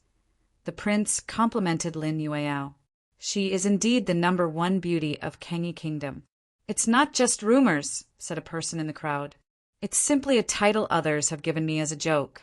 Your Highness had overpraised me, Lin Yueyao replied with a hint of a smile. In a moment like this, how can we not have some music? Asked a gentle voice. It was one of the princesses. She looked towards Bai Qiu and Yi Futian. Both musical sorcerers were extremely handsome, gentlemanly, and talented. The music of the Qin clan is not suited for this atmosphere. I'm afraid I will have to disappoint you, princess, smiled Bai Qiu. However, during today's Fenghua banquet, Yi Futian played and Hua Jiu danced. They complemented each other so well. Truly a match made in heaven. Why don't you guys take this chance to impress everyone with your performance? Everyone at the venue smiled at Yi Futian and Hua Jiu. Earlier today, the trio really did steal the show with their abilities. Furthermore, Yi Futian and Hua Jiu were obviously a couple. Their collaborative performance during the Fenghua banquet was just too pleasing. Chapter 114. Bai Qiu smiled while looking in Yi Futian's direction, but it faded quickly. Yi Futian, Hua Jiu, and Yu Sheng were enjoying the food and hadn't even glanced at him. The emperor's banquet is so nice with great food and wine. Fox, eat your fill, Yi Futian said to Hua Jiu with a smile. Okay. Hua Jiu smiled back while Yu Sheng stared at them in annoyance. Bai Qiu's smile froze on his face. Was he ignored just like this? Princess Yi Lingxi was around the same age as Yi Futian. She gazed at Yi Futian's handsome side profile, her lips seeming to curl into a smile. This guy is too bad, she thought. She obviously knew that Bai Qiu was trying to make things difficult for Yi Futian, but what was more embarrassing than being ignored? It was even worse for someone of Bai Qiu's status. Everyone else looked over. Some were looking for the drama. Others thought that Bai Qiu was looking for trouble for himself. After all, they had already had conflicts at today's Fenghua banquet. If he targeted Yi Futian now, the youth obviously would not treat him with respect. However, Yi Futian's response was a bit special. Or rather, he didn't respond at all. Of course, some others thought that Yi Futian was too conceited. After all, Bai Qiu was at the Dharma plane and was the representative of the Qin clan. He had been taunted by Yu Sheng and Yi Futian for his invitation earlier. Now he spoke but was ignored. Furthermore, it was the princess who spoke first. If someone asks a question, you should reply no matter what your answer is, a voice said. The speaker was one of the Kengi College students. There were many talented students of Kengi College. 8 were present at the banquet. Xia, whom Yi Futian knew, was here too, but she wasn't the one who spoke. Instead, it was the even more talented Yu Jiang. He was one of those who didn't like Yi Futian. After all, Bai Qiu was someone at his level. Yi Futian put down his wine and looked around. His gaze landed in the direction of the Kengi College. He had met Yu Jiang at the college. The day of the pre-test, Xia had pointed out Yu Jiang and Bai Qiu, saying that they were popular contenders of the Fenghua banquet. Yi Futian looked directly at Yu Jiang. He watched as the other lifted his glass and sipped it without breaking the eye contact. In Yu Jiang's eyes, Yi Futian's group was talented, but they were too arrogant. Are we close? Yi Futian's smile was more like a smirk. Of course not, and I don't wish to be either. Yu Jiang set down his wine. But since the princess invited you, shouldn't you respond? It's all right. It was just the spur of the moment, Yi Lingxi said, seeing that the mood was off.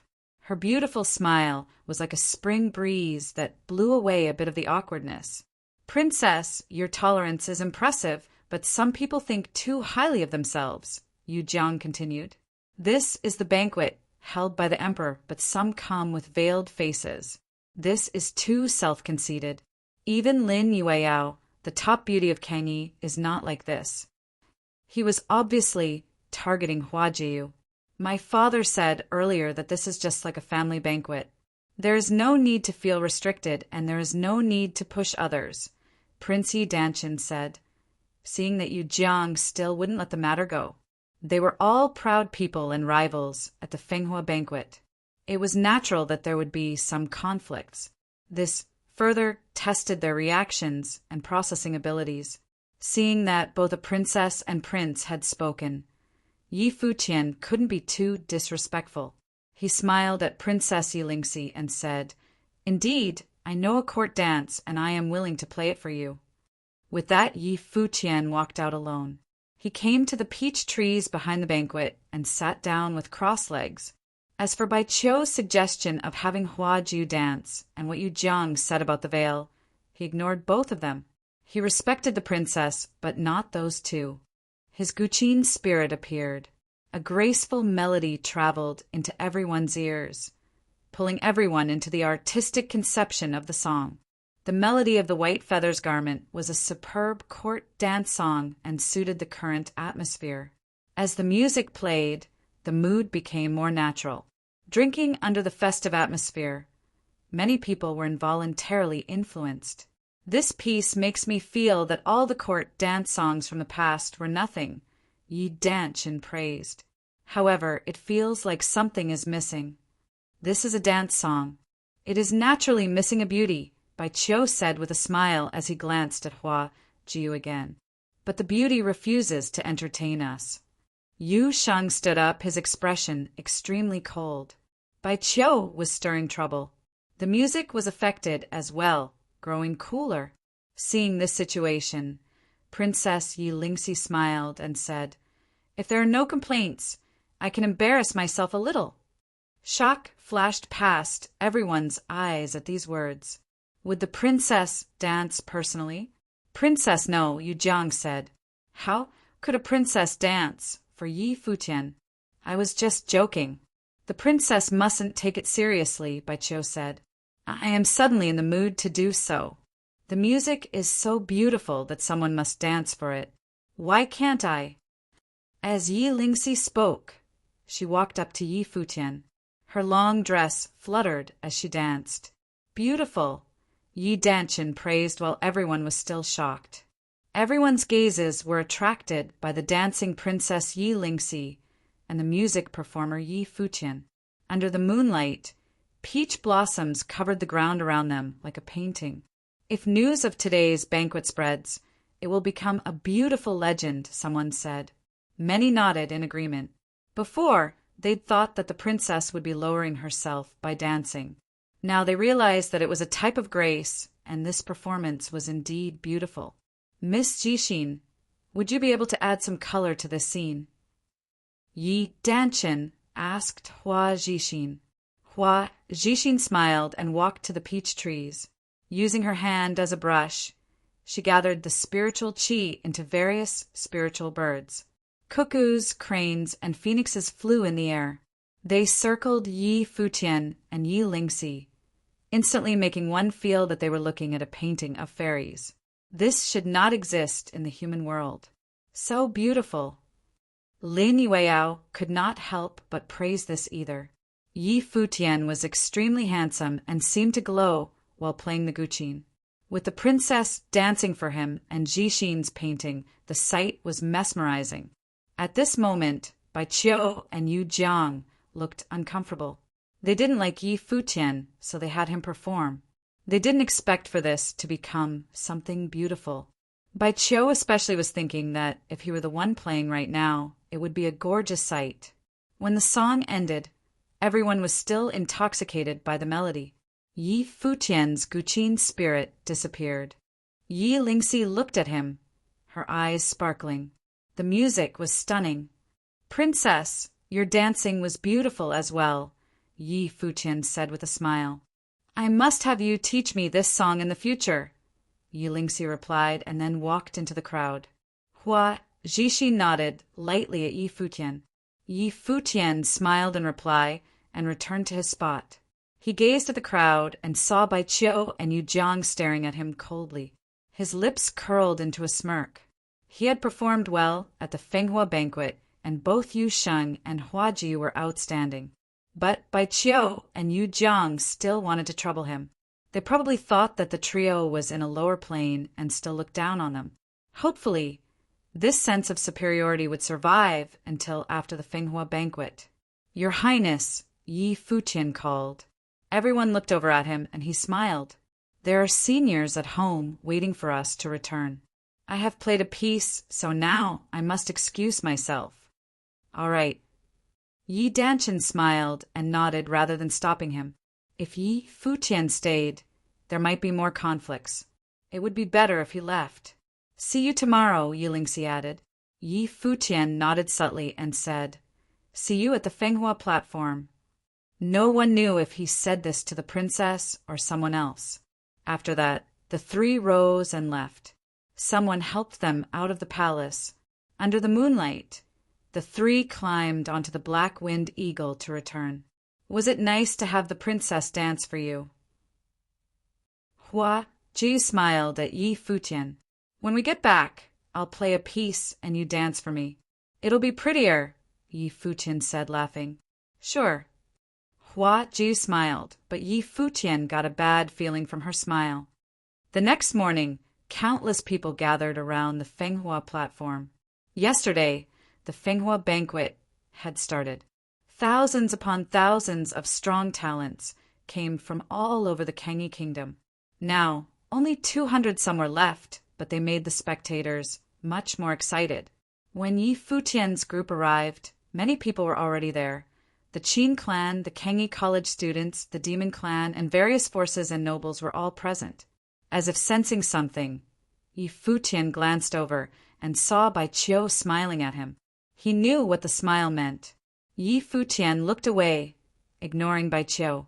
The three continued forward, approaching the Fenghua platform to prepare for the battles. Carriages came from the direction of the palace. The emperor and empress came with the princes and princesses. They all sat in their seats. Yi Danchin and Yi Lingxi were there too, naturally. Yi Lingxi scanned the crowd and smiled at Yi Futian when she saw him. Yi Futian returned the smile and glanced at Hua Jiu nervously. "I'm being polite. What happened after they returned to the inn last night was unforgettable." "I don't mind," Hua Jiu said with a smile. "Yes, I know," Yi Futian answered. Seeing Hua Jiu's gentle smile, he almost believed her. At this time, many people rose to bow to the emperor, but he waved his hand. "No need for the customs. Please continue." The elder from the Kangi College walked onto the Fenghua platform. He put the remaining bookmarks into a line. Next, a minority of these names would shine on the Fenghua platform and be known throughout the kingdom. Chapter 115. An elder from Kangi College organized the bookmarks and pushed a line of them forward. Then he looked up at the participants waiting in the skies above. Today's portion of the Fenghua banquet will be slightly different from yesterday's. The names I call now will be all those majoring in martial arts cultivation within the glory plane. When you step on to the Fenghua platform, you will do your best to demonstrate your true abilities. Even if you lose, there is still a chance that you might make it into the next round. Naturally, everyone understood what he meant. They were trying to filter out the best martial arts cultivator using gifts and true abilities as determining factors. After that, the elder began to read names off of the bookmarks. One by one, participants headed for the platform. Of course, Yu Xing's name was also within the ones called. Yi Futian used wind sorcery to send Yu Sheng on to the platform. In the group of over 200 people, there were 40 who were glory plane martial arts cultivators, and amongst them, a majority of them were either 8-starred or 9-starred glory plane cultivators. This was a large disadvantage for those in the 6-starred and 7-starred glory plane. After Yu Sheng stepped on to the battle platform, many participants turned to look at him. It was obvious that they saw Yu Sheng as a dangerous character. "You guys fight first," said Yu Sheng. He then turned and walked to stand quietly at a side of the platform. The air of superiority he gave off rendered everyone speechless. He was too arrogant. To make it to the second day, Everyone must possess extraordinary talents.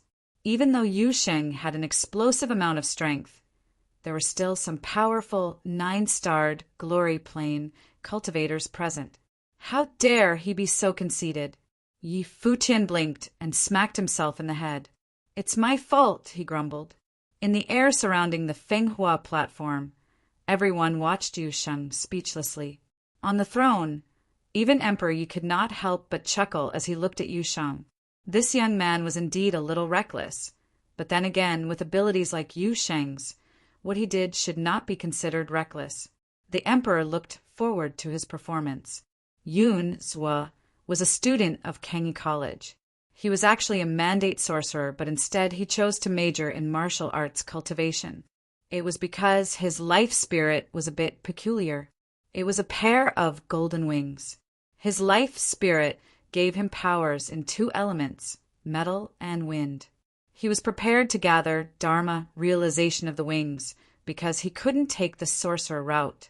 He was going to focus on martial arts and use sorcery as a supplement. Yun Zhuo of Kangyi College was also a strong contender for the Fenghua rank. However, there were still 2 of his senior brothers from Kangyi College present. They were both in the Dharma plane, which caused the spotlight on Yun Zhuo to dim considerably. Besides Yun Zhuo, Wu Quanren of the Demon Clan was also present. He was also a mandate sorcerer, but because his life spirit was a demon ape, it had immense strength. So, he chose to major in martial arts cultivation. Both Yun Zhuo and Wu Quanren were in the 9-starred glory plane. With them present, no matter how explosive Yu Sheng's performance was yesterday, as a mere 7-starred glory plane cultivator, it seemed that he had no right to be so arrogant. After all, the opponents he faced the previous day were all in the 7-starred glory plane. Boom! Wu Quanren took a step forward, headed straight for Yu Sheng. Everyone concentrated on the scene. In yesterday's battle, Yu Sheng beat up the Demon Clan's young prodigy, Yun Di. Was Wu Quanren going to get revenge on Yu Sheng today? Wu Quanren released his life spirit, and a fearsome silhouette of a demon ape appeared behind him. He clenched his fists, and his body was immediately encapsulated by stone. With every step he took, it gave off a feeling of great pressure. Is Wu Quanren going to directly challenge Yu Sheng? Everyone thought and stared at the large figure headed toward Yu Sheng. Some of them shifted their attention to Yu Sheng. What was his life spirit? With such explosive strength, it was only natural that people did not suspect that Yu Sheng had no life spirit. To their disappointment, Yu Sheng did not release a life spirit. He watched as Wu Quanren approached, and a golden light surrounded his body like a deity. A roar came from the platform. Wu Quanren acted as if he were possessed by the demon ape. He lifted his large hand to slap down at Yu Sheng. Wu Quanren wanted to see for himself just how strong Yu Sheng was. Yu Sheng's hand formed into a golden fist, which seemed to have grown sharp thorns. The platform shook as he took a step and threw a punch at Wu Quanren. There was nothing flashy about their movements as they attacked. Everything was simple, direct, and violent. With a loud bang, the two crashed into each other. In that moment, a frightening flow of air appeared around them, accompanied by the sound of whistling. The 2 young men stopped moving momentarily while the demon ape roared. Suddenly, Yu Sheng threw his fists forward and broke past his opponent's palm, landing a punch on Wu Quanren's chest. With a crackle, Wu Quanren's defense was destroyed. He groaned in pain, backing up slightly but not letting himself fall. Boom! Yu Sheng's foot stomped down on the ground. Both of his hands reached out to grab his opponent. At the same time, Wu Quanren also threw both fists at Yu Sheng. However, everyone witnessed Yu Sheng stop his advance by grabbing his arm with one hand while the other hand pushed down on Wu Quanren's shoulder. Yu Sheng had perfectly blocked his attack. In the next moment, spectators watched as Yu Sheng lifted Wu Quanren into midair. He was swung around, then flung off the Fenghua platform. Everyone was dumbfounded. It's true that Yu Sheng was arrogant because he was impossibly strong, but what of it? The battles that ensued after that were strange in comparison. Yu Sheng stood to one side, resting his eyes. The other participants fought their individual battles, not disturbing Yu Sheng. That was until only Yun Zhuo of Kengi College was left standing on the Fenghua platform. Behind Yun Zhuo, his golden wings appeared. The majestic wings carried him off the ground, into the air overlooking Yu Sheng. Yun Zhuo had noticed that every time Yu Sheng stepped onto the platform, he was sent down with the aid of Yi Futian's wind sorcery. This meant that Yu Sheng did have a weakness. His strength could overpower everything.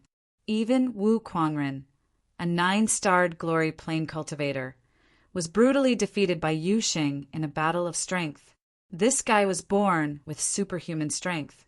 A row of golden spears formed in the air and charged toward Yu Sheng on the platform. With one swipe of his arm, a flash of golden light appeared and blocked off the spears. Yuns were raced toward Yu Sheng like a flash of lightning. Yu Sheng had hunched down and charged forward at an incredible speed. Everyone was frozen. Has he gone mad? Why was he running across the Fenghua platform so crazily? Just then they saw Yu Sheng's right foot stomp down on the platform, and at the speed of light he was propelled upward at Yun Zhuo, who was headed for him. Yun Zhuo is done for was the only thing that crossed everyone's minds. Everything happened too quickly. A second later, the sound of an explosion erupted in midair. Even though Yun's wings were good for speed, there was no way he could avoid Yu Sheng's attack. The audience watched as Yun Zhuo was thrown backwards by a single punch from Yu Sheng. He was thrown so high into the air, his body was at a height greater than the emperor's throne. Boom!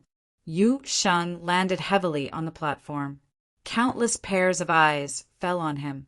Speechless, this freak, Sen Xia witnessed the brutal defeat of Yun Zhuo, a talented senior brother from Kengi College, and stared at Yu Sheng in utter confusion.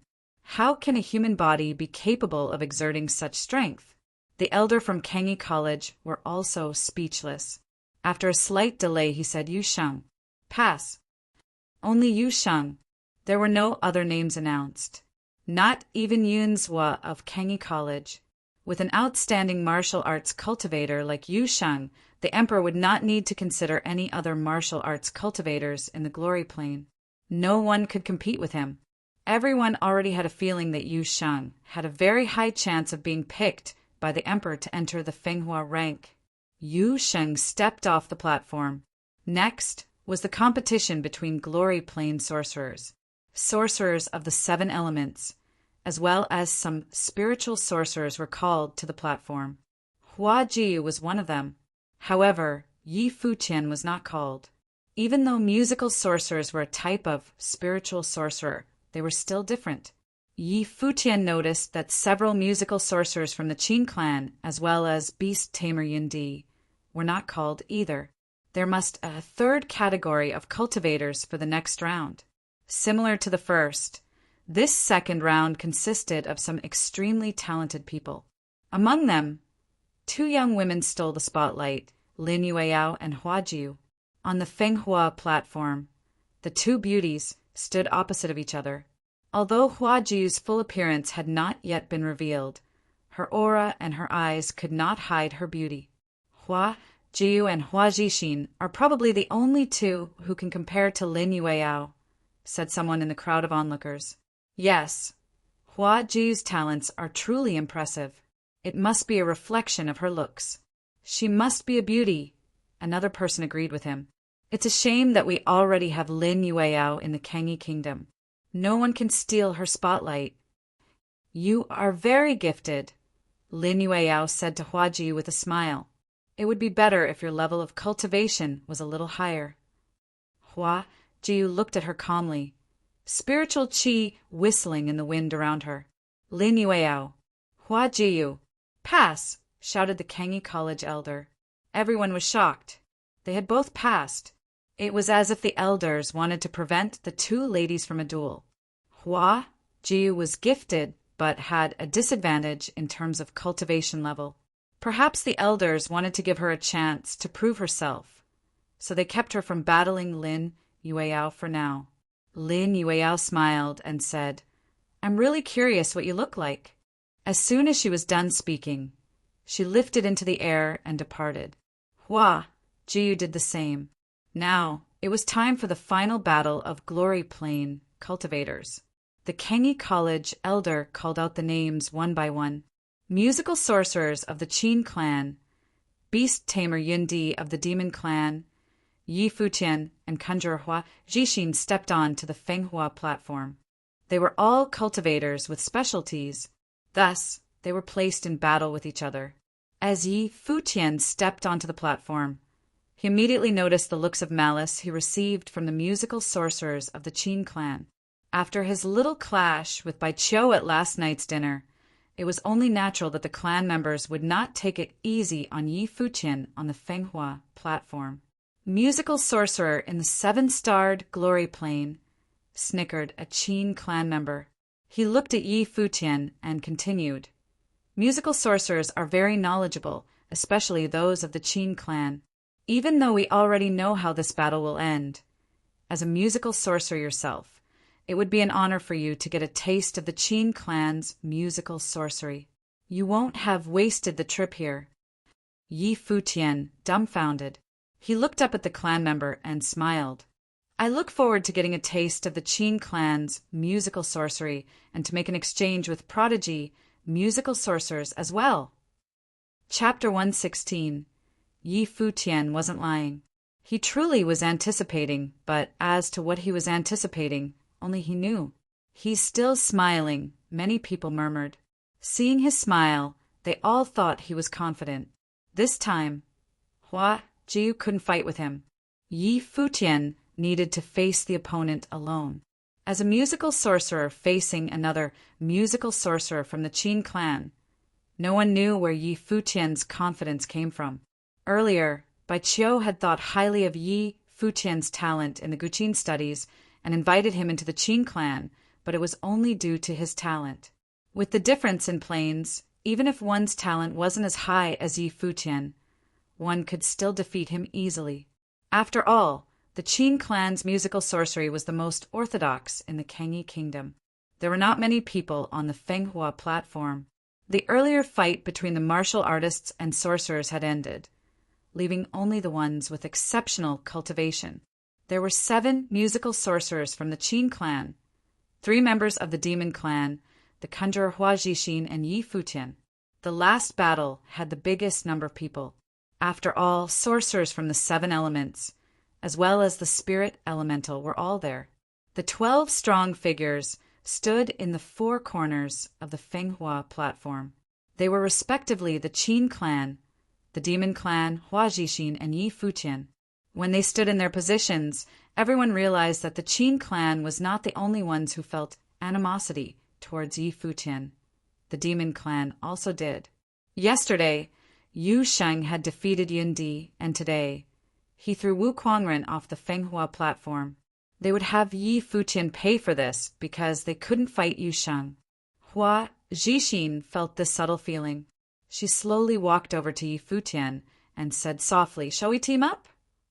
Yi Futian looked at the beautiful girl beside him. They had worked together yesterday, but that time, Yi Futian was playing the Guqin, Princess Yilingxi was dancing, and Hua Jixin was painting. Today they would have to fight. Sure. Yi Futian smiled and nodded.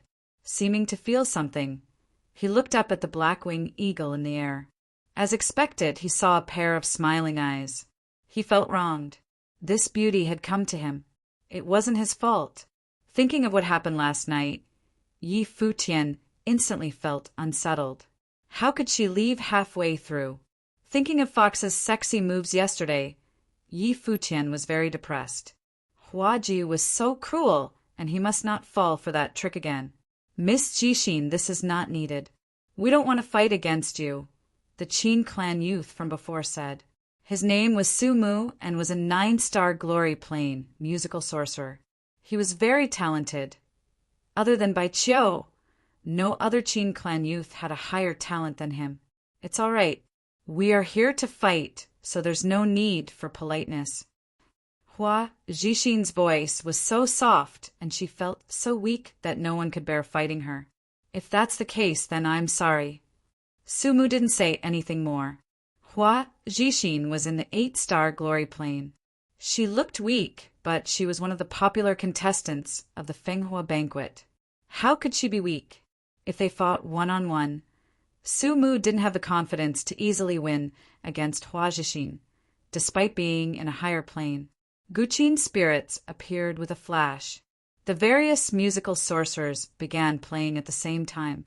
2 types of melodies streamed out instantly, Yi Futian playing one, the Qin clan playing another song. Hua Jixin knelt on the ground and used her hand as a brush. She began drawing on the ground with great focus. There was a unique charm to her when she was focused on it. At the same time, Yundi of the demon clan took out a leaf and blew with it. Some of the others whistled or played the flute. The sounds were very strange, and demons began rustling in the air again. Hua Jixin drew very quickly, much faster than Zhou Mu, whom Yi Futian had dealt with before. Her drawings were more realistic too, with heavier spiritual qi. Very soon, countless birds flew out of the ground. Some circled around her, while others flew to Yi Futian, seeming to protect him. This made Yi Futian want to laugh and cry. Since when did he need a girl's protection? I don't need it. Yi Futian smiled and glanced at Hua Jixin. The cacophonous sounds came out of his Guqin spirit. It was like a battlefield. Aren't we working together?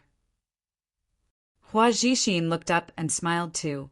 Then she lowered her head and continued drawing. At the same time, a continuous stream of demons flew to the Fenghua platform, charging toward Hua Jixin and Yi Futian. The birds circling Hua Jixin went to attack the demons, while she continued drawing as if these things had nothing to do with her. A strange light shone in Yi Futian's eyes. His head was lowered, so no one could see the terrifying storm brewing in his eyes. A strange spiritual energy poured into his music. When the wild demons attacked, the strange spiritual mark accompanied the music and rushed into the demons' minds. Something odd happened. When the demons approached Yi Futian, they just stopped. The violent demons became tame and sprawled on the ground, quietly as if listening to his music. Many people froze. Yi Futian's music was so powerful and aggressive, like a battlefield. How could it tame the demons? Of course, they had no way of knowing that Yi Futian had 2 spiritual elemental life spirits.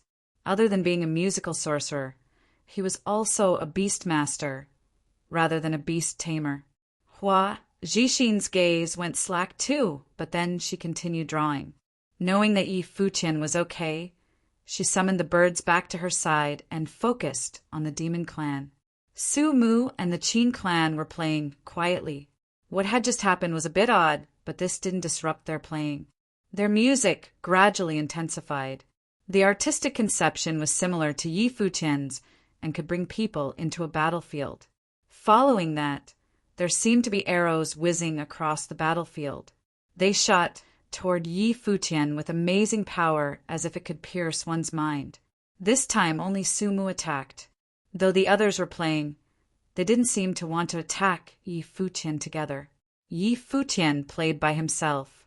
On the battlefield, soldiers with shields blocked the arrows. The spectators around the Fenghua platform listened to the music and had an extraordinary feeling. They seemed to be on a battlefield while 2 armies faced each other before them. Yi Futian's melody was the decree of the general. The melody played by Su Mu's group was Kill the Wolf. This song radiated with the intent to kill. Su Mu's song was highly aggressive. Thousands of arrows shot out at once to tear through everything. On the other hand, Yi Futian's song was like a general holding his ground. It was stable as a mountain. No matter how the enemy attacked, he would not move. Su Mu's song intensified. After the thousands of arrows, the soldiers began marching. Their spears pierced everything. Yi Futian's song was still on the defensive. If soldiers came, his would block them. He had a reaction for every action. The general was level-headed and the military was organized. No matter how Su Mu's song attacked, it could not break through Yi Futian's spiritual barrier. The two were at a stalemate. Su Mu's melody became a bit chaotic. In the artistic conception, the thousands of soldiers fought wildly, attacking without order. Yi Futian was still unmoved. When Su Mu's song became more and more chaotic, Yi Futian's song finally changed. It went from steady to resounding in an instant. The song of bloodshed shook the earth. Thousands of soldiers and horses charged like a flood. Everyone was immersed in the artistic conception instantly. Su Mu's presence was completely covered and he seemed to be defeated. On the Fenghua platform, a terrifying gust of musical storm swept through, pressing toward Su Mu. It was about to sweep his body away, but at that moment the other Qin clan disciples acted. Their music seemed to resonate with Su Mu's and erupted instantly. At that moment, the song Kill the Wolf exploded with shocking power. The restrained presence suddenly seemed to turn the tide. Many people's expressions changed. They could clearly see that Su Mu was not fighting Yi Futian alone anymore. The Qin clan was now working together. Su Mu was a musical sorcerer at such a high plane, but he was defeated by Yi Futian. Is there an advantage in numbers?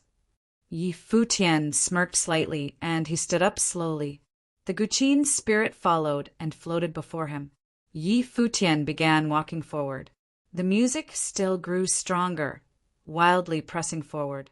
Everyone watched in shock as Yi Futian began walking toward the Qin clan. With each step, his imposing manner strengthened a bit more. The general had given the decree, and now he would face the enemy. The Qin clan strummed the instrument strings wildly to resist the storm-like strength, but Yi Futian had gathered his strength. The decree of the general grew more powerful as it progressed. He had gathered his strength for so long, always on the defense.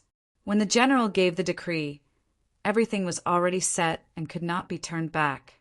On the contrary, Su Mu had been attacking for so long to no success, and his power weakened.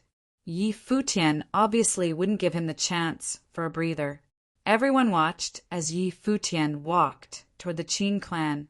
He was so wildly arrogant, seeing no one at his level. One 8-star glory plane disciple of the Qin clan couldn't stand it anymore. He spat out blood and collapsed. With one down, the music grew more chaotic. After that, a second person, a third. They continued to collapse until only Su Mu was still holding on. Finally, Yi Futian waved his arm like the general giving the last decree to wrap up the tragedy. A storm swept by, injuring Su Mu's spiritual mind. He spat out mouthfuls of blood, and his power instantly weakened. The music stopped instantly. Yi Futian's Guqin spirit disappeared. He stood before the Qin clan disciples with a smile. The Qin clan's musical sorcery and disciples are just as the rumors say, he said lightly. Advice taken. Chapter 117. After hearing Yi Futian's words, everyone from the Qin clan had a darkened expression on their face. They were utterly humiliated. The spectators in the air looked at the handsome young man in shock. Yi Futian only had to play one piece to wipe out 7 powerful cultivators from the Qin clan. It was already humiliating enough that the highest level cultivator was in the 9-starred glory plane. The Qin clan's musical sorcery and disciples are just as the rumors say. How were the Qin clan members supposed to feel after Yi Futian said that? The worst thing was the way he said it. Yi Futian's tone was calm and peaceful. A smile was spread across his face. He made it look like he really meant what he said. A silent killer, crawling up from the ground. Su Mu just wanted to dig a hole and bury himself in it. He knew everyone was staring at him. From this point on, whenever anybody would look at him, they would probably think of this battle. It was not hard to tell how Su Mu felt at this moment. Although you have won, there is no need to insult others. I admit that I still have a lot to learn, but you're not going to make it past this round either, said Su Mu. not forgetting to jinx Yi Futian. That's all right. To have been able to get a taste of the Qin clan's musical sorcery. I haven't wasted the trip here, smiled Yi Futian. Sumu wanted to find a hole and hide. His expression darkened. This was a direct quote of what he had said to Yi Futian before the battle. A final jab. No one in the audience had anything to say. Neither did Sumu and the others. Actually, they were too humiliated to say anything else. In a gray mood, they all clumsily scattered off the Fenghua platform. To be honest, Sumu had it coming. When they had first set foot on the platform, he first provoked Yi Futian. Yi Futian had not yet opened his mouth before Sumu ran his. Sumu was so sure that he would win. No one expected the battle to end this way. It was all because Sumu was overly confident. As an occupation class, musical sorcery was different from the rest. It was much harder to make up for a difference in the level of cultivation. Plus, the Qin clan's musical sorcery was the most orthodox in the Kengi kingdom. Sumu was very confident that his musical sorcery was stronger than that of Yi Futian. Unfortunately, it was all a delusion. From in the air, Baiqiu kept his eyes on Yi Futian. Yi Futian had defeated 7 of the Qin clan's best in this battle, hurting the clan's pride. Everyone else was thinking back at yesterday's conversation between Baiqiu and Yi Futian.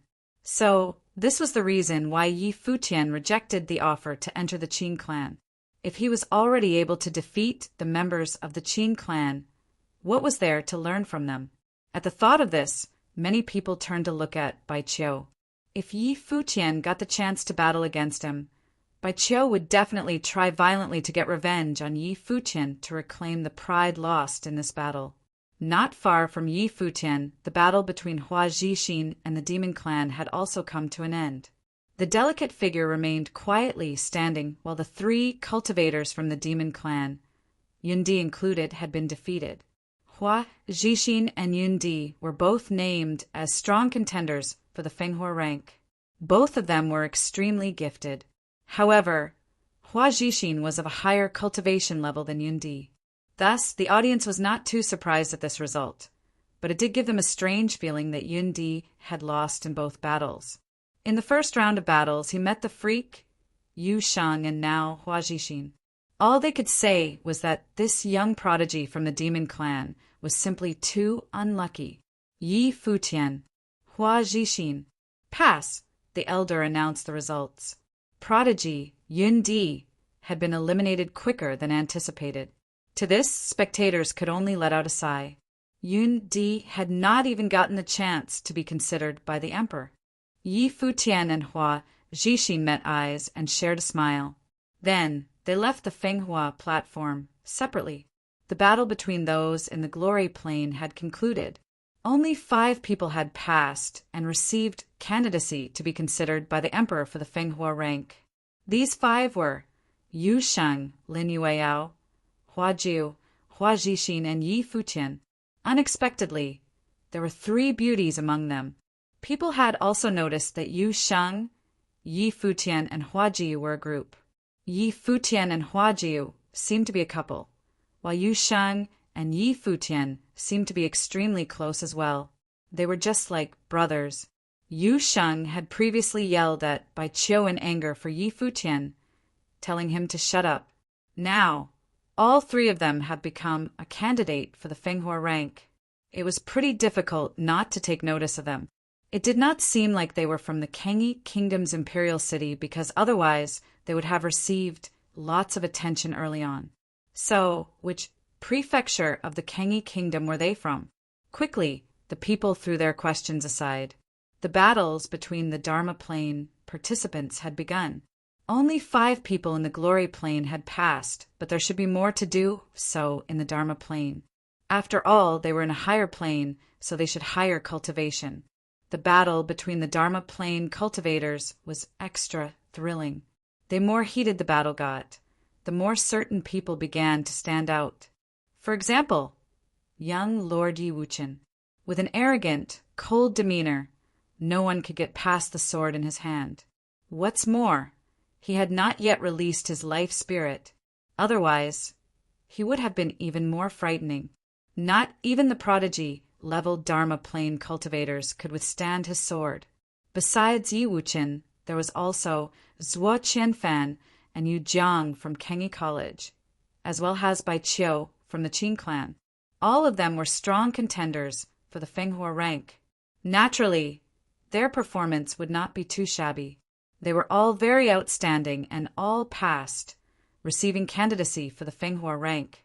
In addition to these participants, others that had passed included one person from the Demon clan, 2 nobles, and 3 people who have come a long way outside of Kangi City. All of them had put on a show-stealing performance. 5 from the Glory Plane and 10 from the Dharma Plane. The candidates for the Fenghua rank consists of a total of 15 cultivators. Among this group, 10 of them would enter the actual rank. The chances were high for everyone now, but it was also more difficult now. In this group of 15, Yi Futian, Hua Jiu, and Yu Sheng had the lowest level of cultivation. They were all 7-starred Glory Plane cultivators. People were amazed at this. If they weren't incredibly gifted, this would not have been possible. Out of the 3, Yu Sheng was the strongest contender for the Fenghua rank. The emperor picked people not solely based on abilities, but also gifts. From the group of 15 people, Yu Sheng's gifts in martial arts stood out the most because it was different from the rest. People with special gifts like him were usually favored. On the other hand, people did not have high hopes for Hua Jiu and Yi Futian. Hua Jiu's opponent might end up being Lin Yueyao. As the Kangi Kingdom's #1 beauty, Lin Yueyao was the best, regardless of looks or gifts and talents. With her shining so brightly, it was going to be difficult for Hua Jiu to outdo her. The reason why Yi Futian wasn't favored was simple. Although he had outstanding gifts, he was a musical sorcerer. Amongst the cultivators in the same occupation class, there was Dharma Plane musical sorcerer Bai Qiu present. Yi Futian may very well be suppressed by him. There was no way the emperor would pick 2 musical sorcerers for the Fenghua rank. Because of this, the possibility that Yi Futian would be eliminated instead of Bai Qiu was very high. Besides, Yi Futian had previously insulted members of the Qin clan. Bai Qiu was going to pick on him for sure. After 6 battles, not too much time had passed. Emperor, you looked up at the sky and then at the crowd. With a smile, he said, "After all that bustling, why don't we all take a rest? You guys can take this time to think about what requests you want to make. Some of you need to be prepared when the time comes later today." Many people began to laugh. The top 3 on the Fenghua rank would get to make a request to the emperor. There was no way anyone would let go of an opportunity like this. They must try their best to fight for it. However, the chances of getting into top 3 would be much harder than getting into the top 10 out of the 15. Although these 15 were all the best of the best, not too many of them had absolute confidence they would make it to the top. After Emperor Yi finished speaking, he left in his carriage. The crowd remained outside of the imperial palace. It was not too long before noon. They were willing to wait where they were. Who would be picked by the emperor? Who would make it into the top 3, the place above all? Everyone started discussing. The skies about the platform became extra loud. Yi Futian and his friends arrived to join Hua Fenglu and Nanda Wenin. "Master, you will be healed very soon." Yi Futian smiled at Hua Fenglu. It seemed like he was sure that had top 3 in the bag. To heal Hua Fenglu had been Yi Futian's biggest wish. After the death of Elder Qin, his will to accomplish this wish became stronger. So, when he heard that the Kangi Kingdom was holding the Fenghua banquet, Yi Futian did not hesitate in his decision to participate. With a chance to request something from the emperor, it would be a waste to ask for my injuries to be healed. Hua Fenglu looked at his disciple. He obviously had no doubts about Yi Futian's abilities. If he really wanted to get into the top 3, he was for sure going to get in. The question was, how much of his gifts was going to be exposed? Simply revealing his gifts as a musical sorcerer was enough to get him candidacy for the Fenghua rank. If Yi Futian revealed any more gifts, he would be a shoo-in for the rank. Top 3 would depend on the circumstances when the time comes. Yeah, it would be a waste, but it's because you're lucky enough to have a good disciple like me, said Yi Futian. Where are your limits? Hua, Fenglu asked with a darkened expression. He was just having a touching moment, but hearing Yi Futian's words rendered him speechless. I only speak the truth, Yi Futian said nonchalantly. Futian is right. You should be happy to have such a disciple, Nanda Wanine said with a smile. Masteress, you're the best. Yi Futian gave her a big, charming smile. Hua Fenglu looked at his wife, then at Huaju, who was standing beside Huaju. A wave of sadness washed over him. Just then, a large crowd headed in their direction. Yi Futian turned to look at them and heard what one of them said. Yi Futian, have you thought about joining a clan for cultivation? Yi Futian looked at the people who had approached. They were separate groups and have seemingly come to recruit new members. No need. I haven't thought about it. Yi Futian shook his head and smiled. He continued, Thank you for asking. Yi Futian thought it was strange. Why did they only invite him and not Yu Sheng? All right. Everyone smiled and nodded. Then they looked to Yu Sheng. A person in the crowd said with a smile, Yu Sheng, I would like to say congratulations in advance. If you get picked by the emperor, please don't let the opportunity go to waste. Yu Sheng looked at him calmly and made no attempts to reply, so the people said their goodbyes and left. Yi Futian finally understood. The reason why they did not invite Yu Sheng was that they knew they weren't worthy. So, did that mean that Yi Futian was looked down on? He suddenly felt very depressed. They had just come to extend an invitation to him, but who would have thought it was because, in their opinion, Yi Futian would not make it into the Fenghua rank. Everyone chit-chatted away. Many of them discussed the candidates of the Fenghua rank. Yu Sheng was a popular choice. However, Yi Futian's name was rarely mentioned.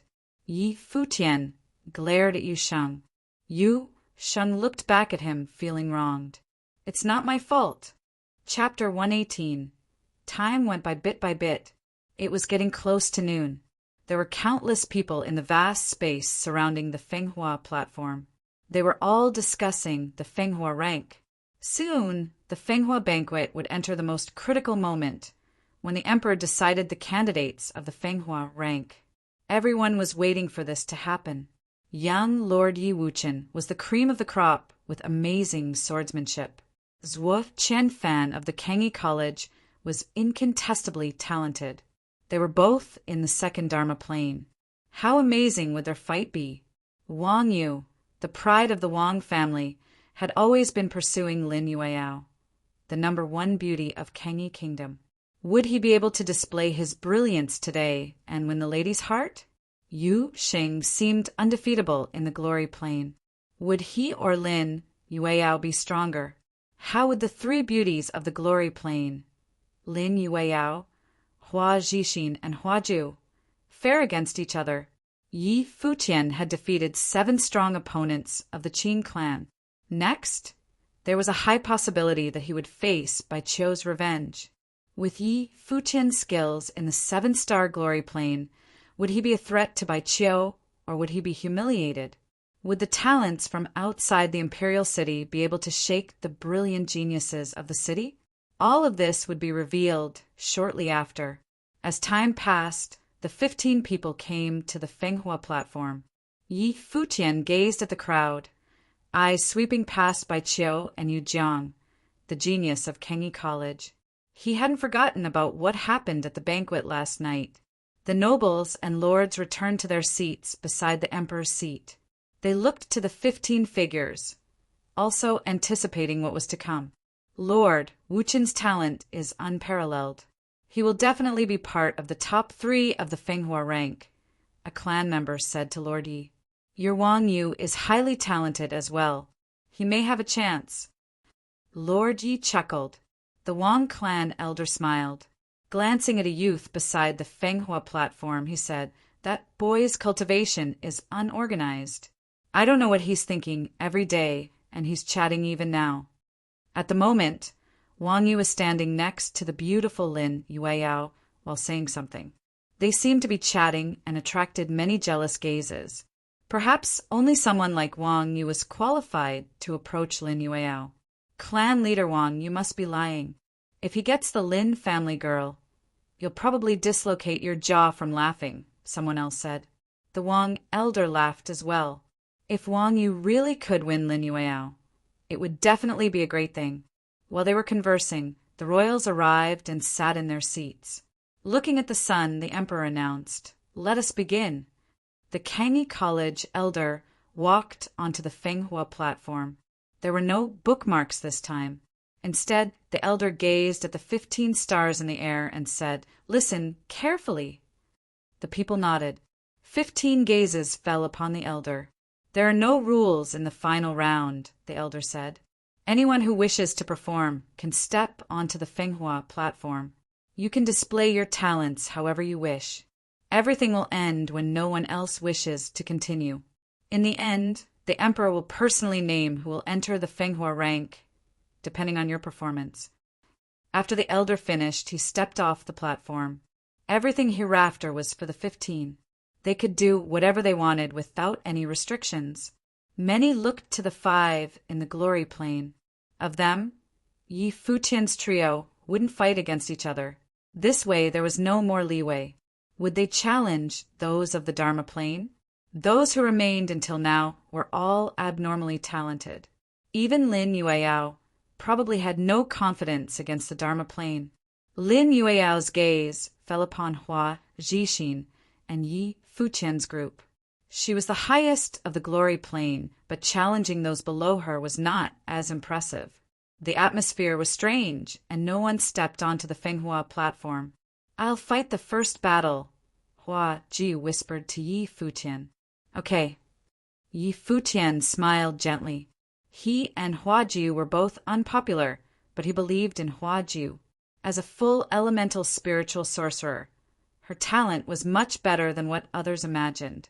Otherwise, the Nanda clan wouldn't have put all their hope on her. Minister Zhou hadn't predicted her fate yet at that time. They had chosen her purely for her talent.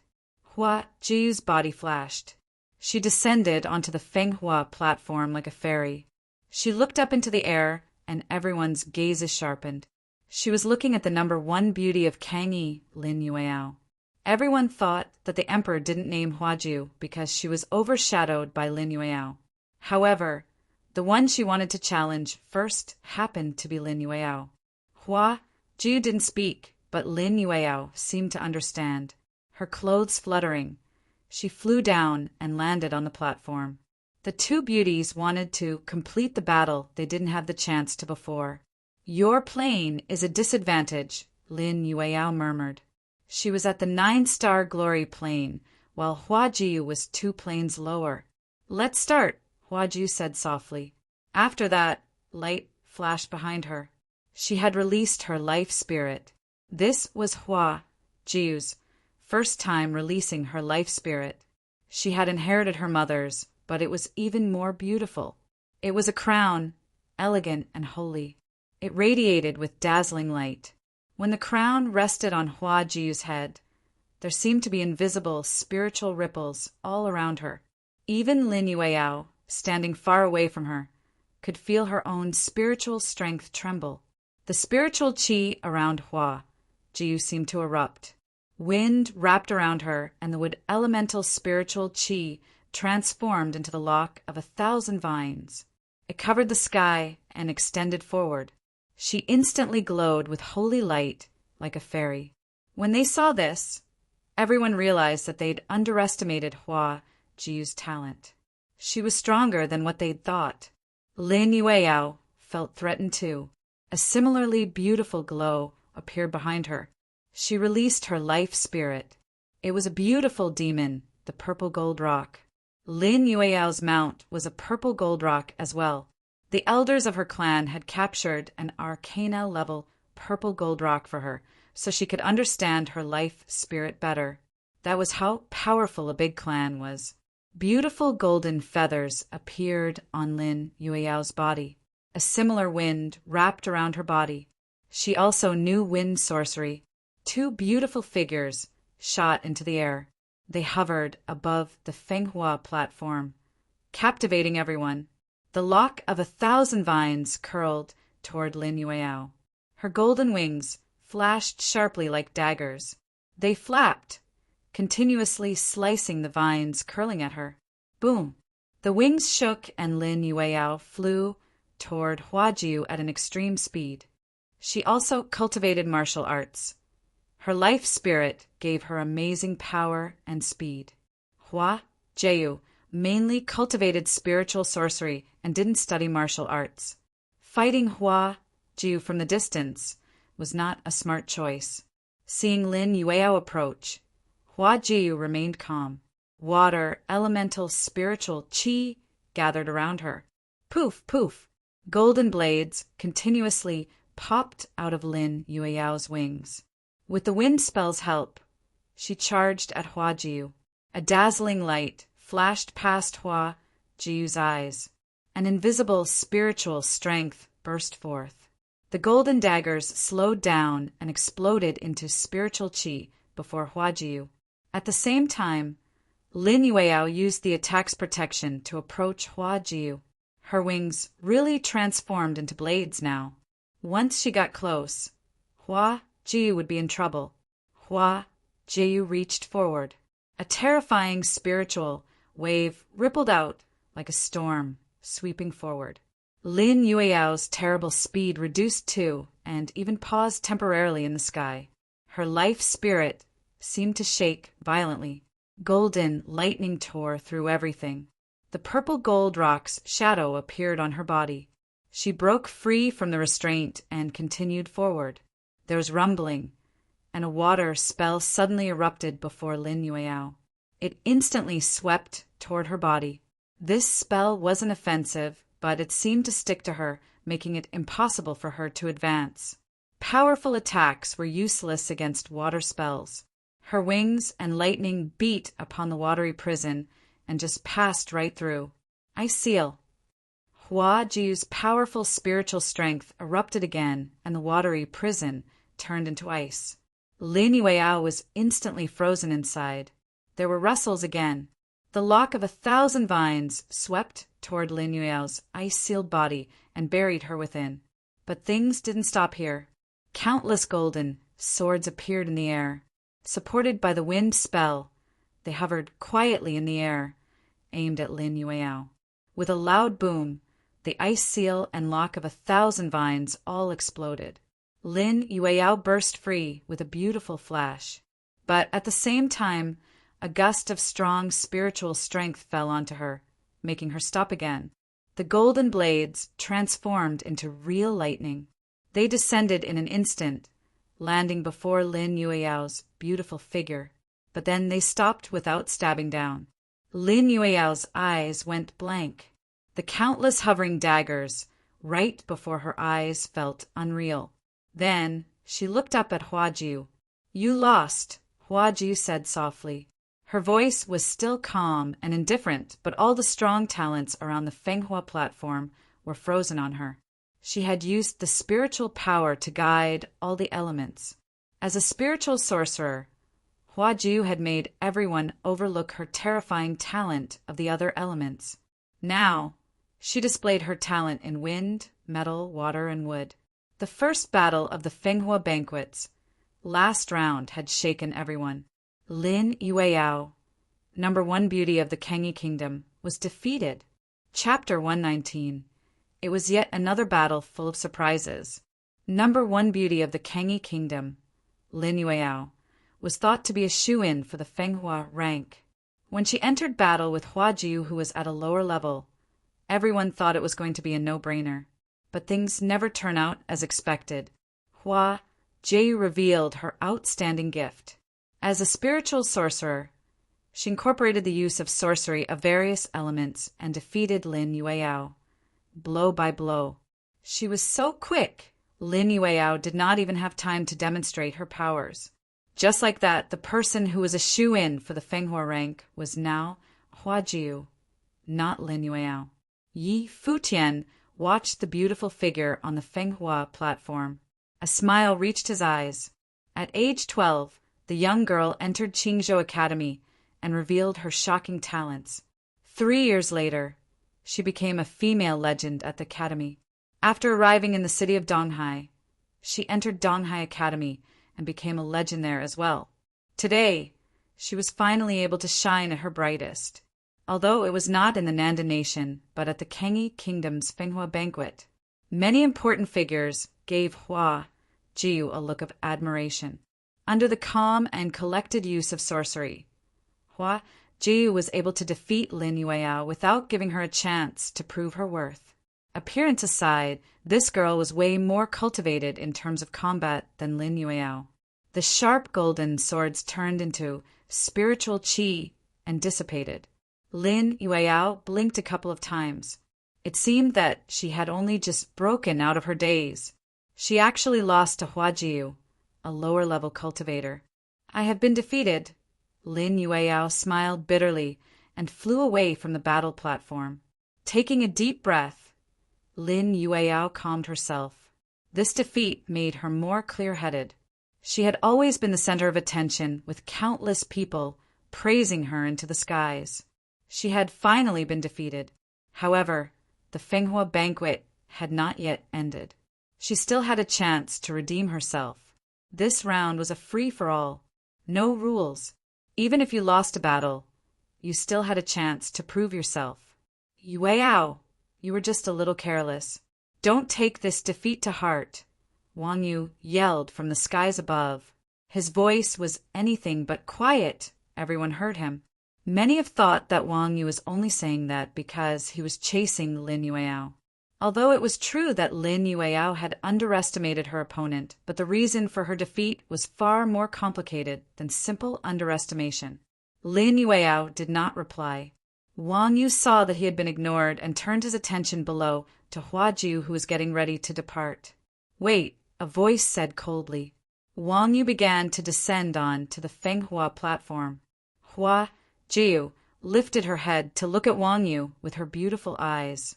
Still in the air, Wang Yu's body became enveloped in flames. He looked extremely domineering. The high temperatures radiating off of him seemed to be able to turn his surroundings into ash. Step by step, he made his way down from the skies. Everyone looked at Wang Yu strangely. At his level of cultivation as a first-level Dharma plane cultivator, he was not supposed to make a move on a mere 7-starred glory plane cultivator like Hua Jiu. However, it was obvious that he was not doing so to prove his worth. He was doing so purely because he wanted to get even for what happened to Lin Yueyao. First-level Dharma plane cultivator Wang Yu. Even if he was victorious in his battle with Hua Jiu, it would not be representative of his talents. He was fighting for the damsel. Lin Yueyao's was dumbfounded. She took a glance at Wang Yu. She did not have any special relationship with him. Neither had she accepted his feelings. However, she also did not do anything to stop Wang Yu. On the other side, Yi Futian was frowning. A cold expression washed over his face. His attention turned toward Hua Jiu once again. Although there were no rules in this round, it was still possible to forfeit. At Hua Jiu's level of cultivation, no one would think any less of her if she rejected this battle. But Hua Jiu did not want to admit defeat before trying. She looked at the approaching figure. He was like a god of fire. Wang Yu was still slowly making his way down. Before he even landed, Hua Jiu already felt the burning heat on her body. Her life spirit appeared once again. A wave of spiritual qi erupted around Hua Jiu. Even though he was in the Dharma plane, she wanted to give it a try. The lock of 1,000 vines shot towards Wang Yu. With one step forward, the flames spread through the air and turned all the attacking vines into ash. Whoosh! A majestic image appeared in the skies.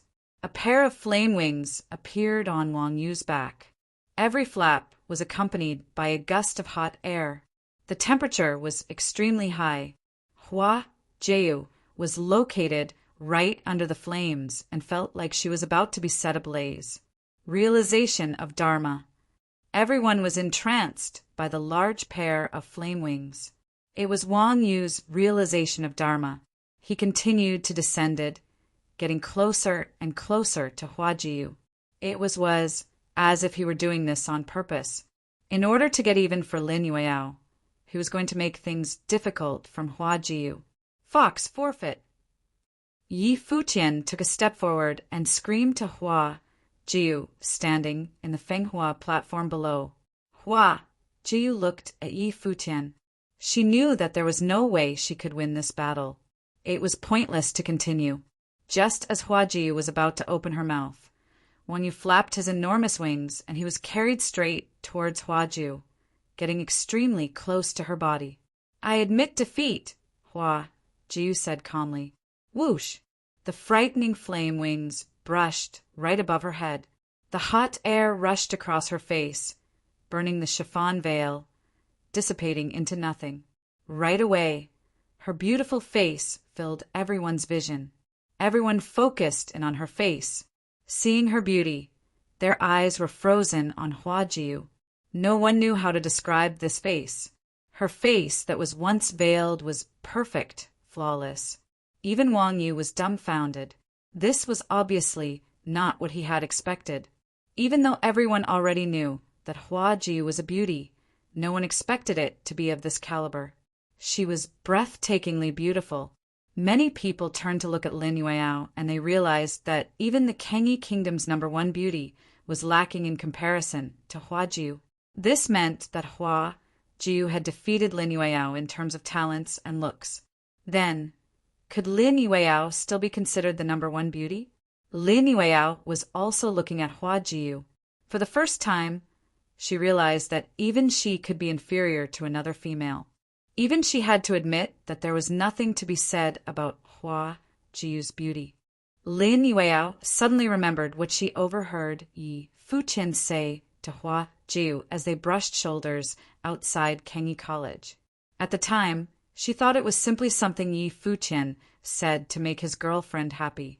It was not until now that she realized that he was serious about what he had said. Princess Yi Lingxi and Hua Jixin were feeling troubled. They could not believe that another girl more beautiful than themselves had appeared. On top of that, her talents were outstanding.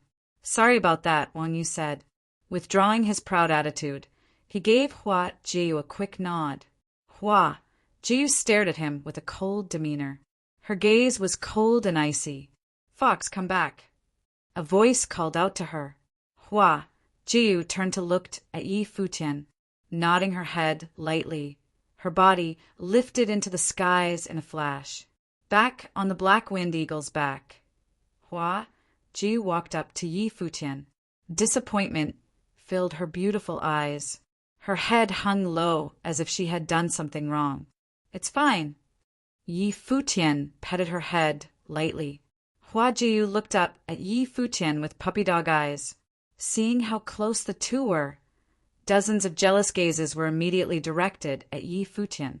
Even Bai Qiu's cold eyes carried a bit of jealousy. Who was Yi Futian to deserve this? Such a brilliant young woman listened to every word he said and acted like a little girl in front of him. That look that she gave Yi Futian could melt the hearts of everyone present. In the Kengi Kingdom, many talented young men had pursued the #1 beauty, Lin Yueyao, but none of them were successful. Now, someone who outshined Lin Yueyao had appeared, but she was already Yi Futian's girlfriend. On top of that, they were being all lovey-dovey in front of everyone. It was clear how everyone felt about this.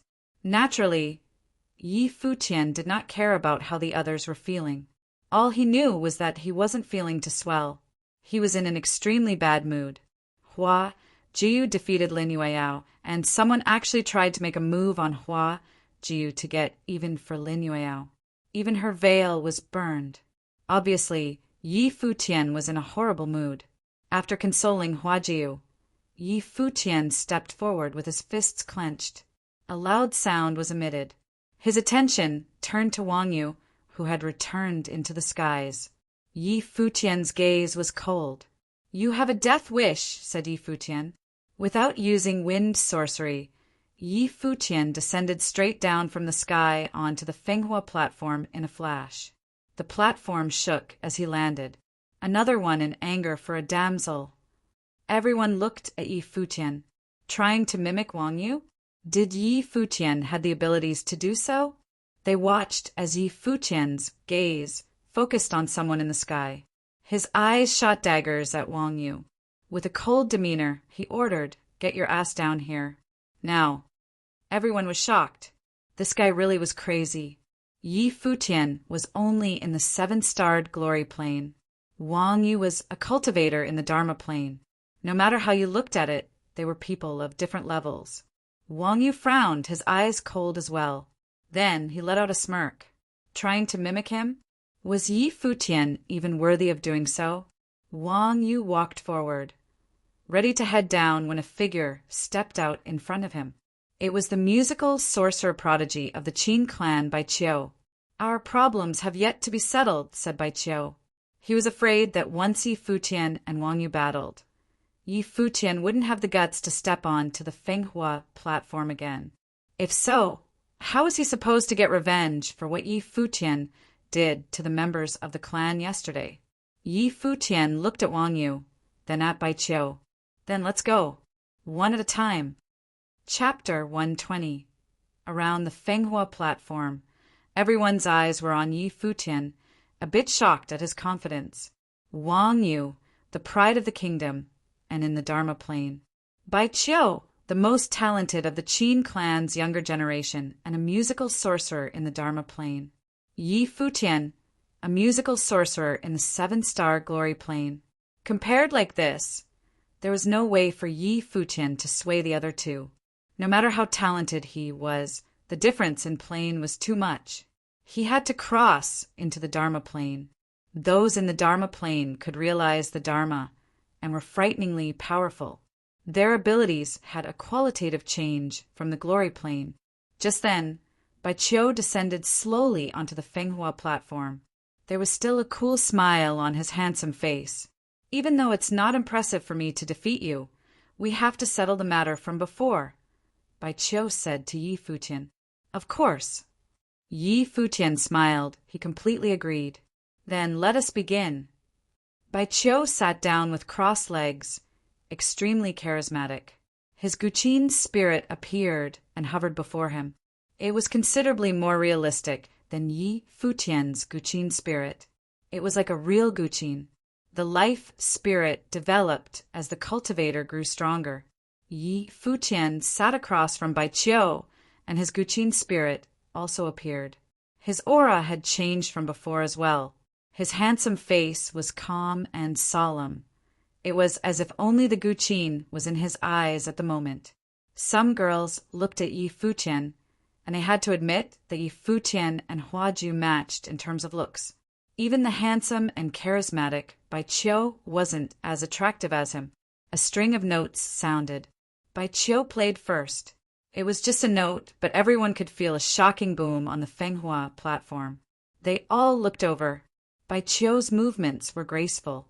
His fingers flitted over the instrument strings gently. As the music entered the audience's ears, they were brought into the artistic conception. It was as if the sky was about to change. Wind rose on the Fenghua platform. Yi Futian was solemn. He also strummed the strings, and there was another boom. His music was resonant like thunder. He closed his eyes, and his memories went back to the Nanda clan. He was on the crane, and his grandmaster played the Guqin. The pair of calloused hands flew wildly over the strings, and the song shook one's heart. Another musical spell sounded on the Fenghua platform. It accompanied Bai Qiu's playing like screaming wind and booming thunder. The crowd discovered with a shock that lightning continuously flashed in the sky above the platform. The sunny day had changed under the music, turning into bad weather. Even the talented ones spectating were dragged into the artistic conception of the storm. There was no more sunlight. Dark clouds covered the sky. No wonder he is the best of the Qin clan's younger generation. Everyone gazed at Bai Qiu, playing his guqin on the Fenghua platform. He hadn't displayed his true ability in the earlier fights. Now he didn't play casually when faced with Yi Futian, who was in a lower plane. Instead, he used his absolute power to obliterate the opponent, letting everyone see the true musical sorcery of the Qin clan to redeem his honor. The Qin clan members all smirked when they saw this scene.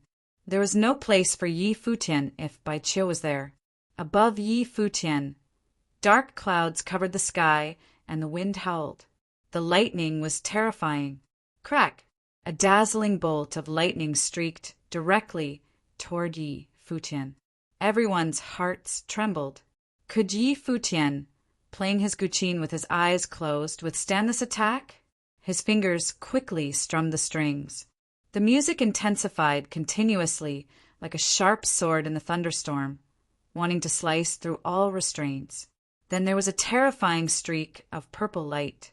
The lightning above Yi Futian's head disappeared as if shattered by the invisible power in Yi Futian's melody. Many people now gazed at him, a bit impressed. For Yi Futian, a 7-star glory plane sorcerer, it was good enough to be able to withstand Bai Qiu's violent musical spell like this. However, this didn't seem enough to change the result. The air currents went wild above Yi Futian's head. His spiritual qi erupted and lightning kept flashing as if a terrible storm was brewing.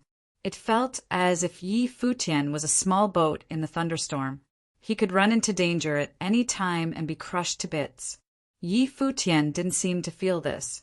His eyes were still closed, unaffected by the opponent's music.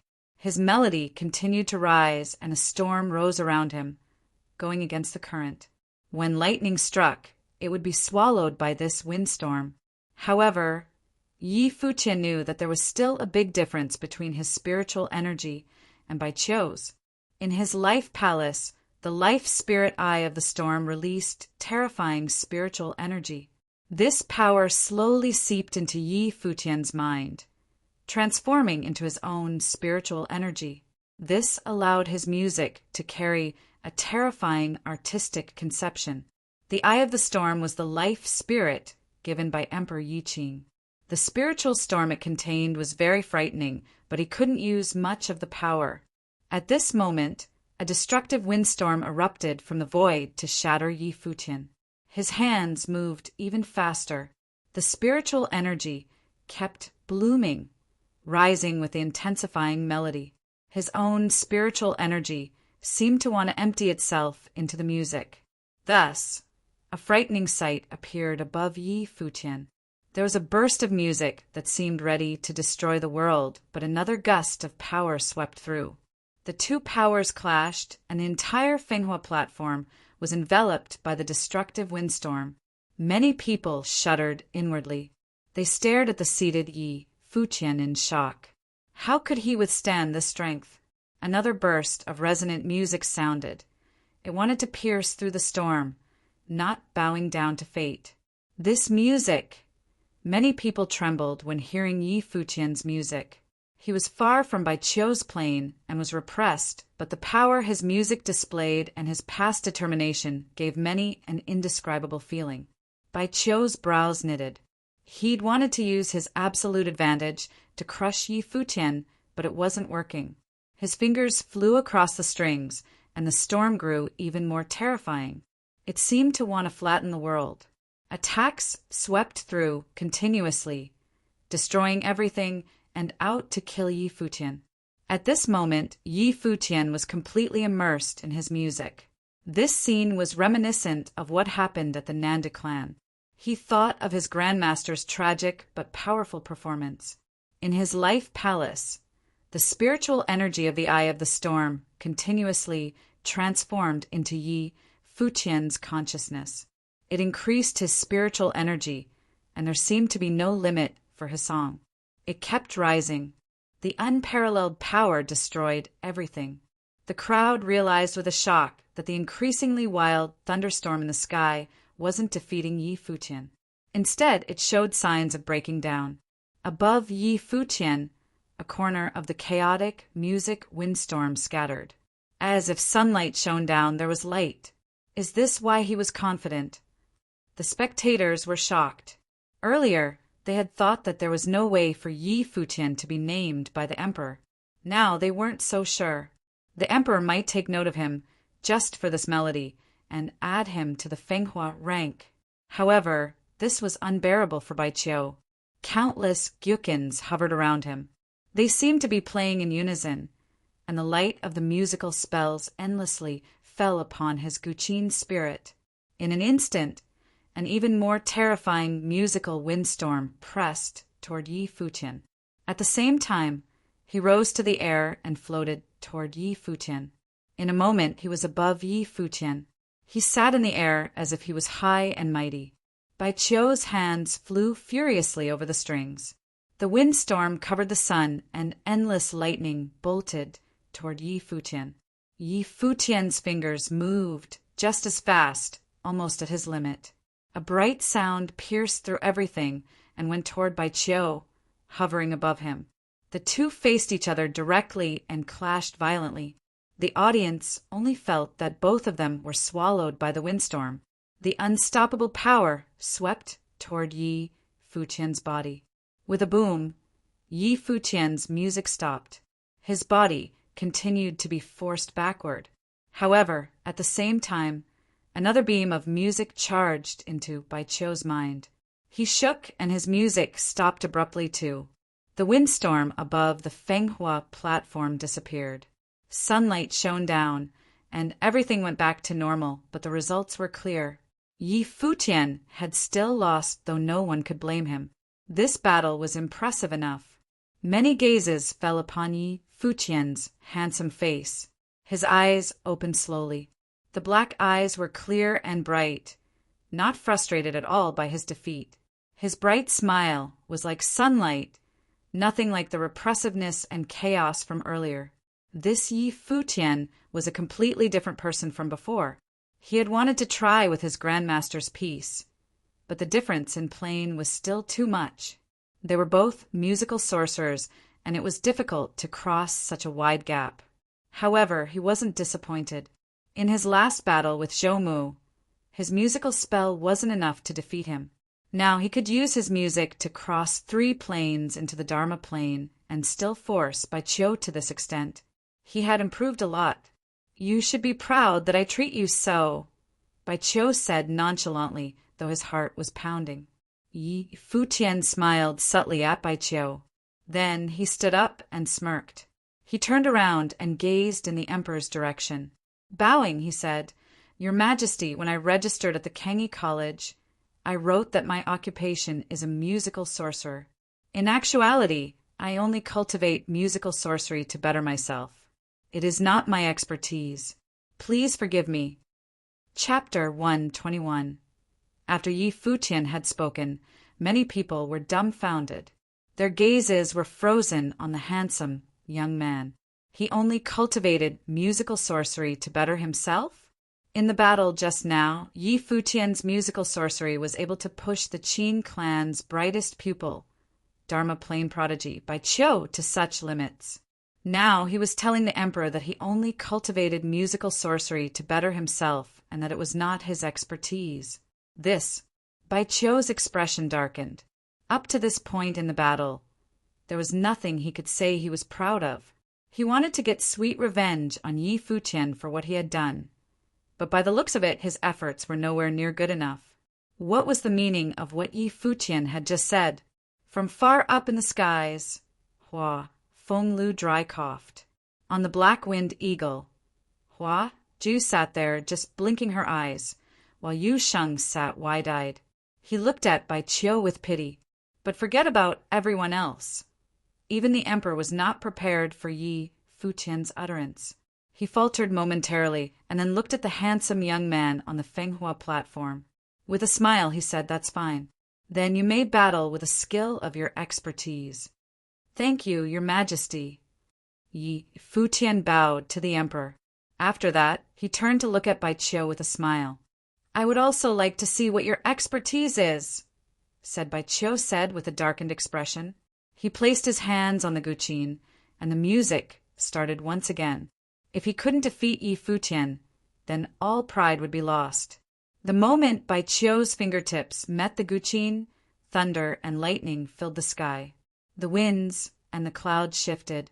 He was playing the same piece as before. Yi Futian stepped forward. A majestic bright light accompanied the release of his golden rock spirit.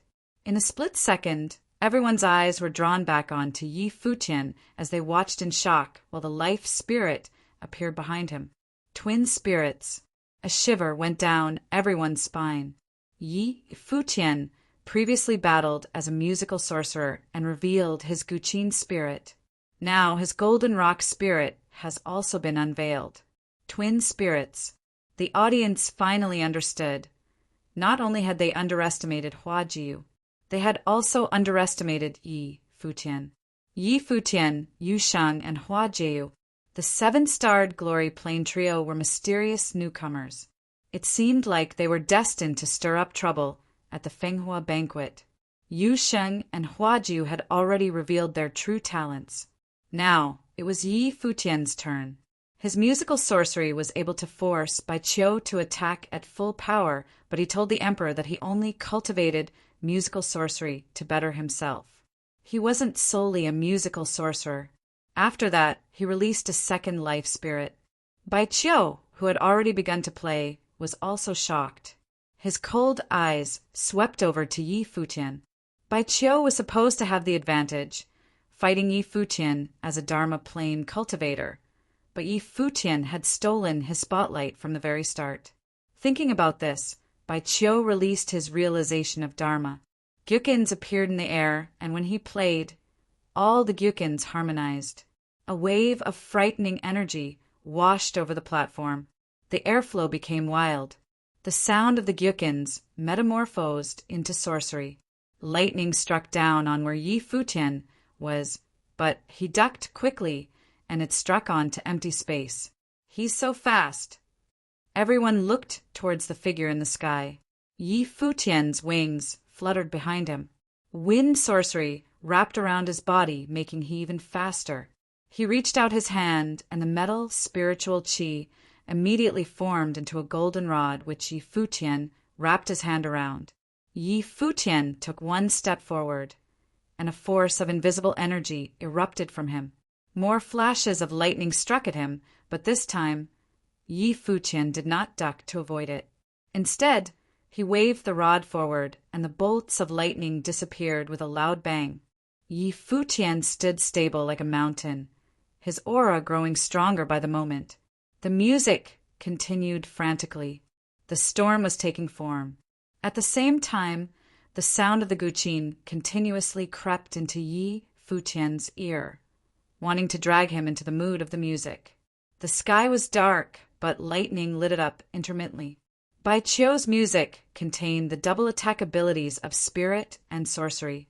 With a peculiar look in his eyes, Yi Futian took advantage of the large force of spiritual energy from the eye of the storm to reject the influence of the music. In a flash, he turned into a bolt of golden lightning and struck toward his opponent.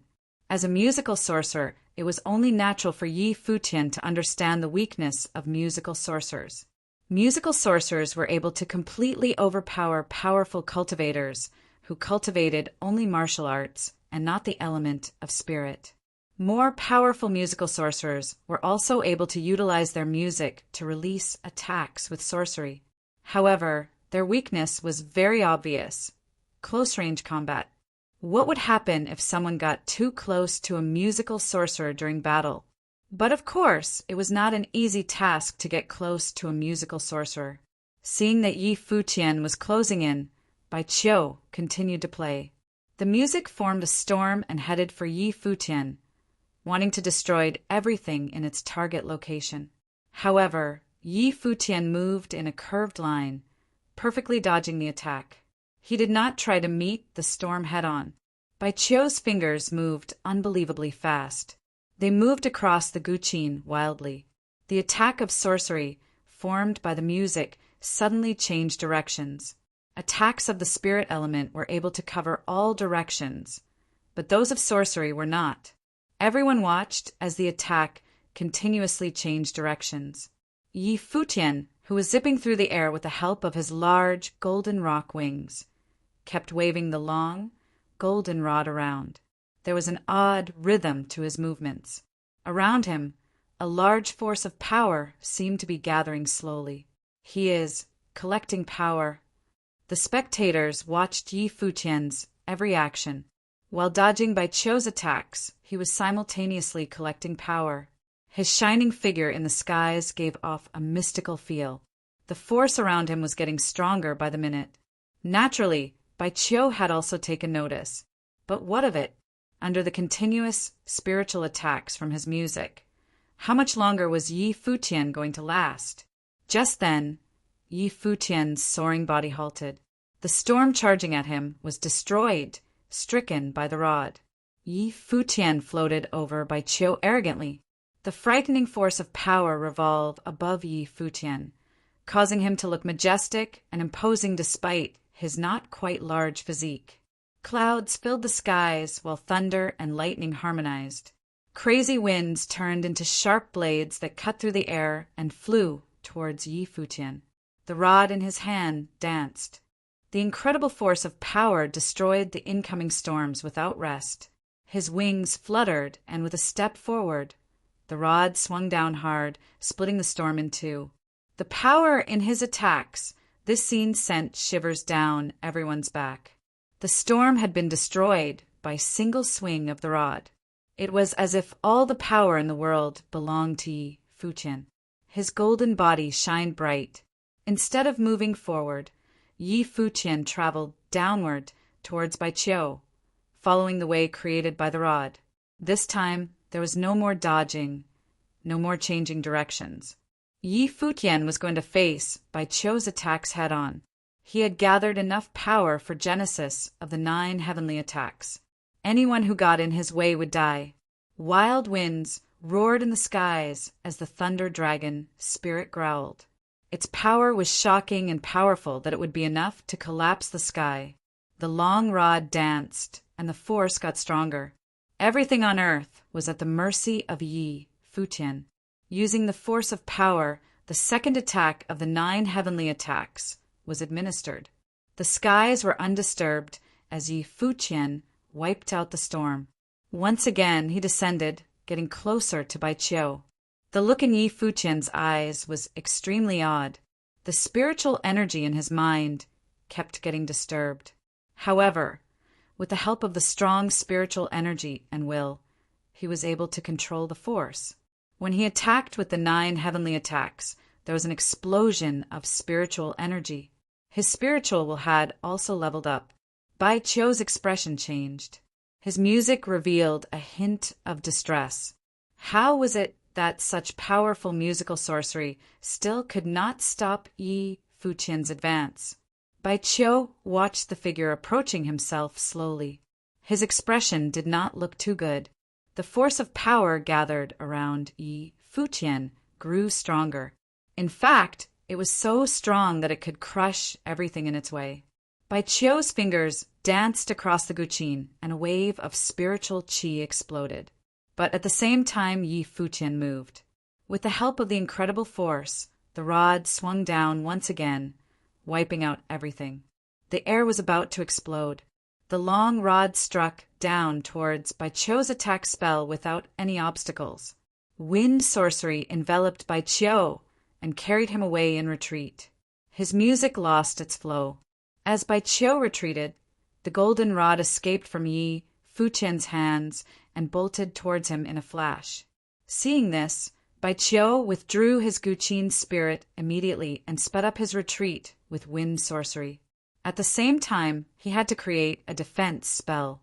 The golden flash zipped through the air, and though its power was slightly diminished by Bai Qiu's defense, the rod still landed an attack on him. With a scream, Bai Qiu spat a mouthful of fresh blood. He lost color in his face in an instant. His body was thrown back and landed at the edge of the Fenghua platform. The crazy storms dissipated slowly. On the battle platform, Yi Futian stood arrogantly. His gifts were like no other.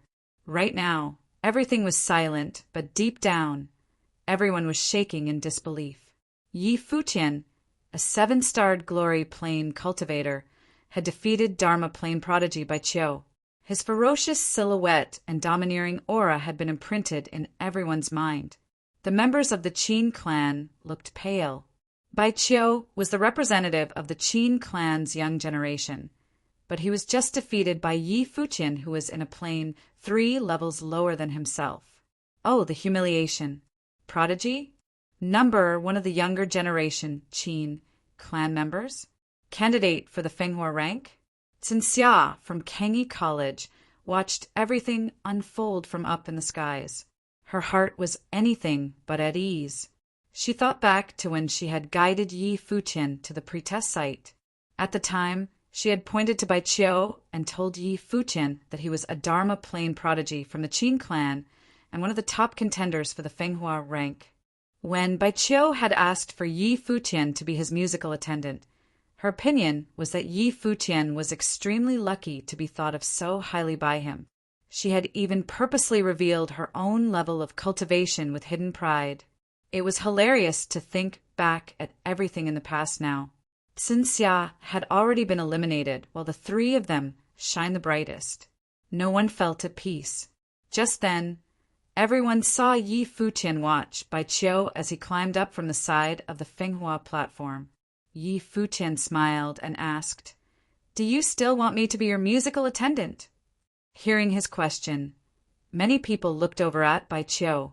Had he actually asked for Yi Futian to be his musical attendant? This was just too. Bai Qiu stared at Yi Futian coldly, only to see Yi Futian's carefree smile. To Bai Qiu, he said, "There's no need to look at me like that.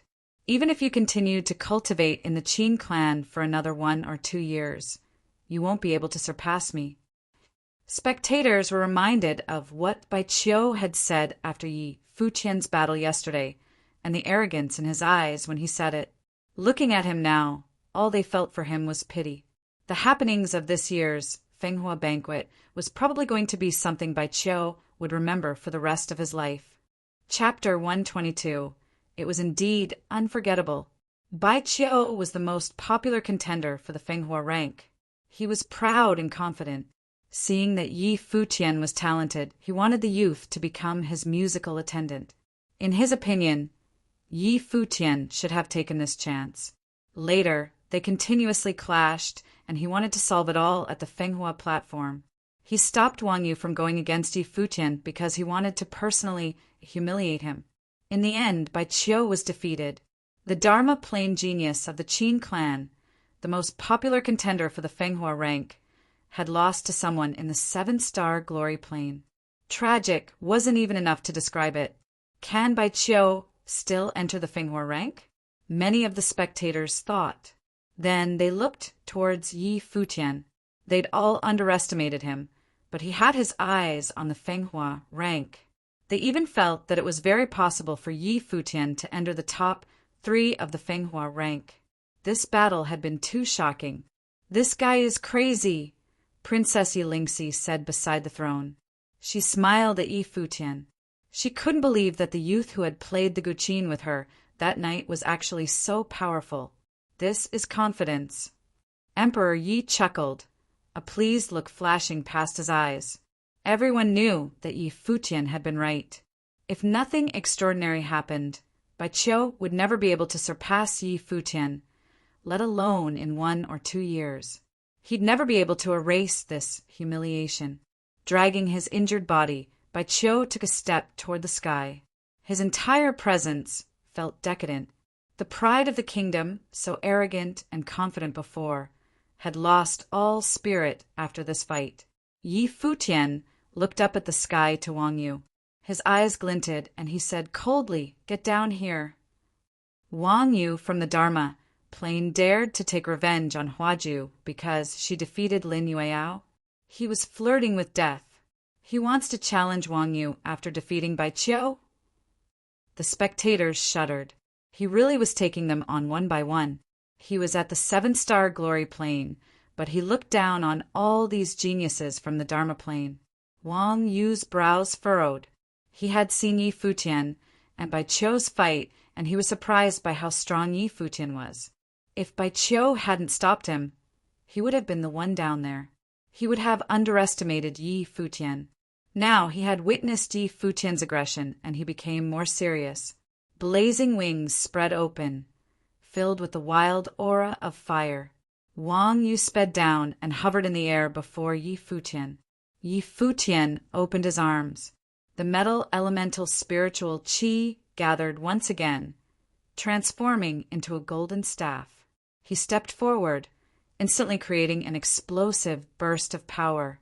Boom! Fire ignited in Wang Yu's body.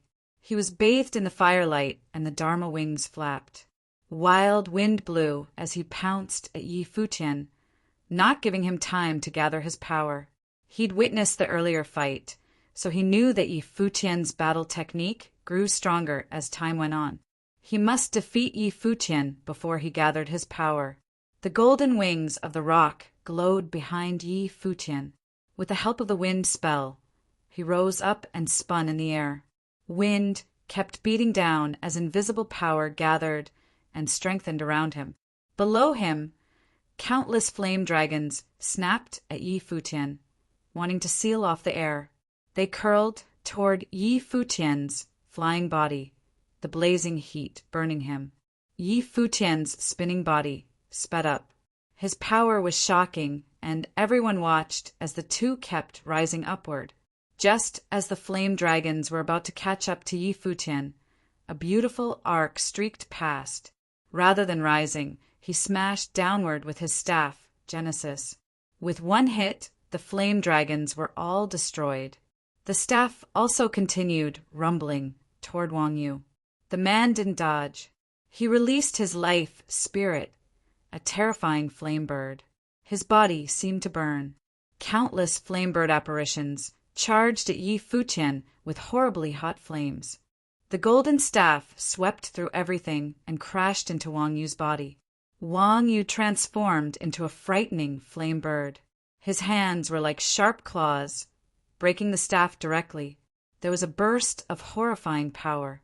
The fire swept up and burned towards Yi Futian.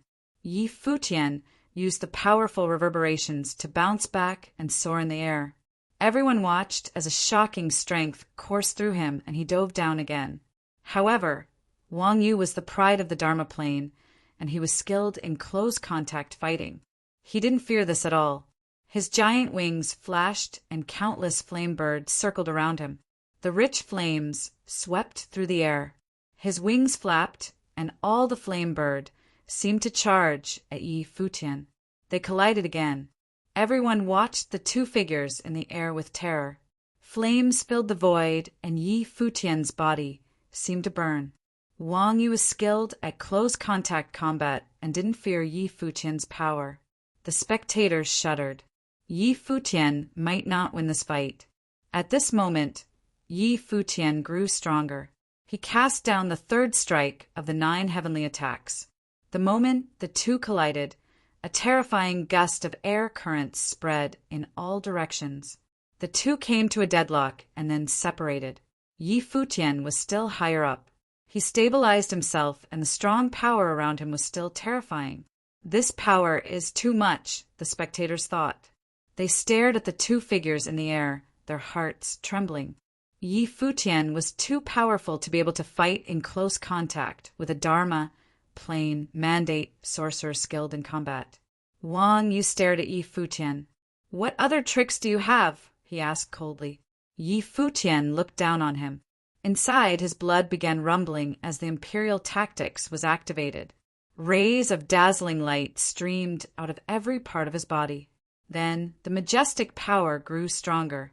It even showed signs of an emperor's power. The frightening intent burst out. Then his staff began spinning again.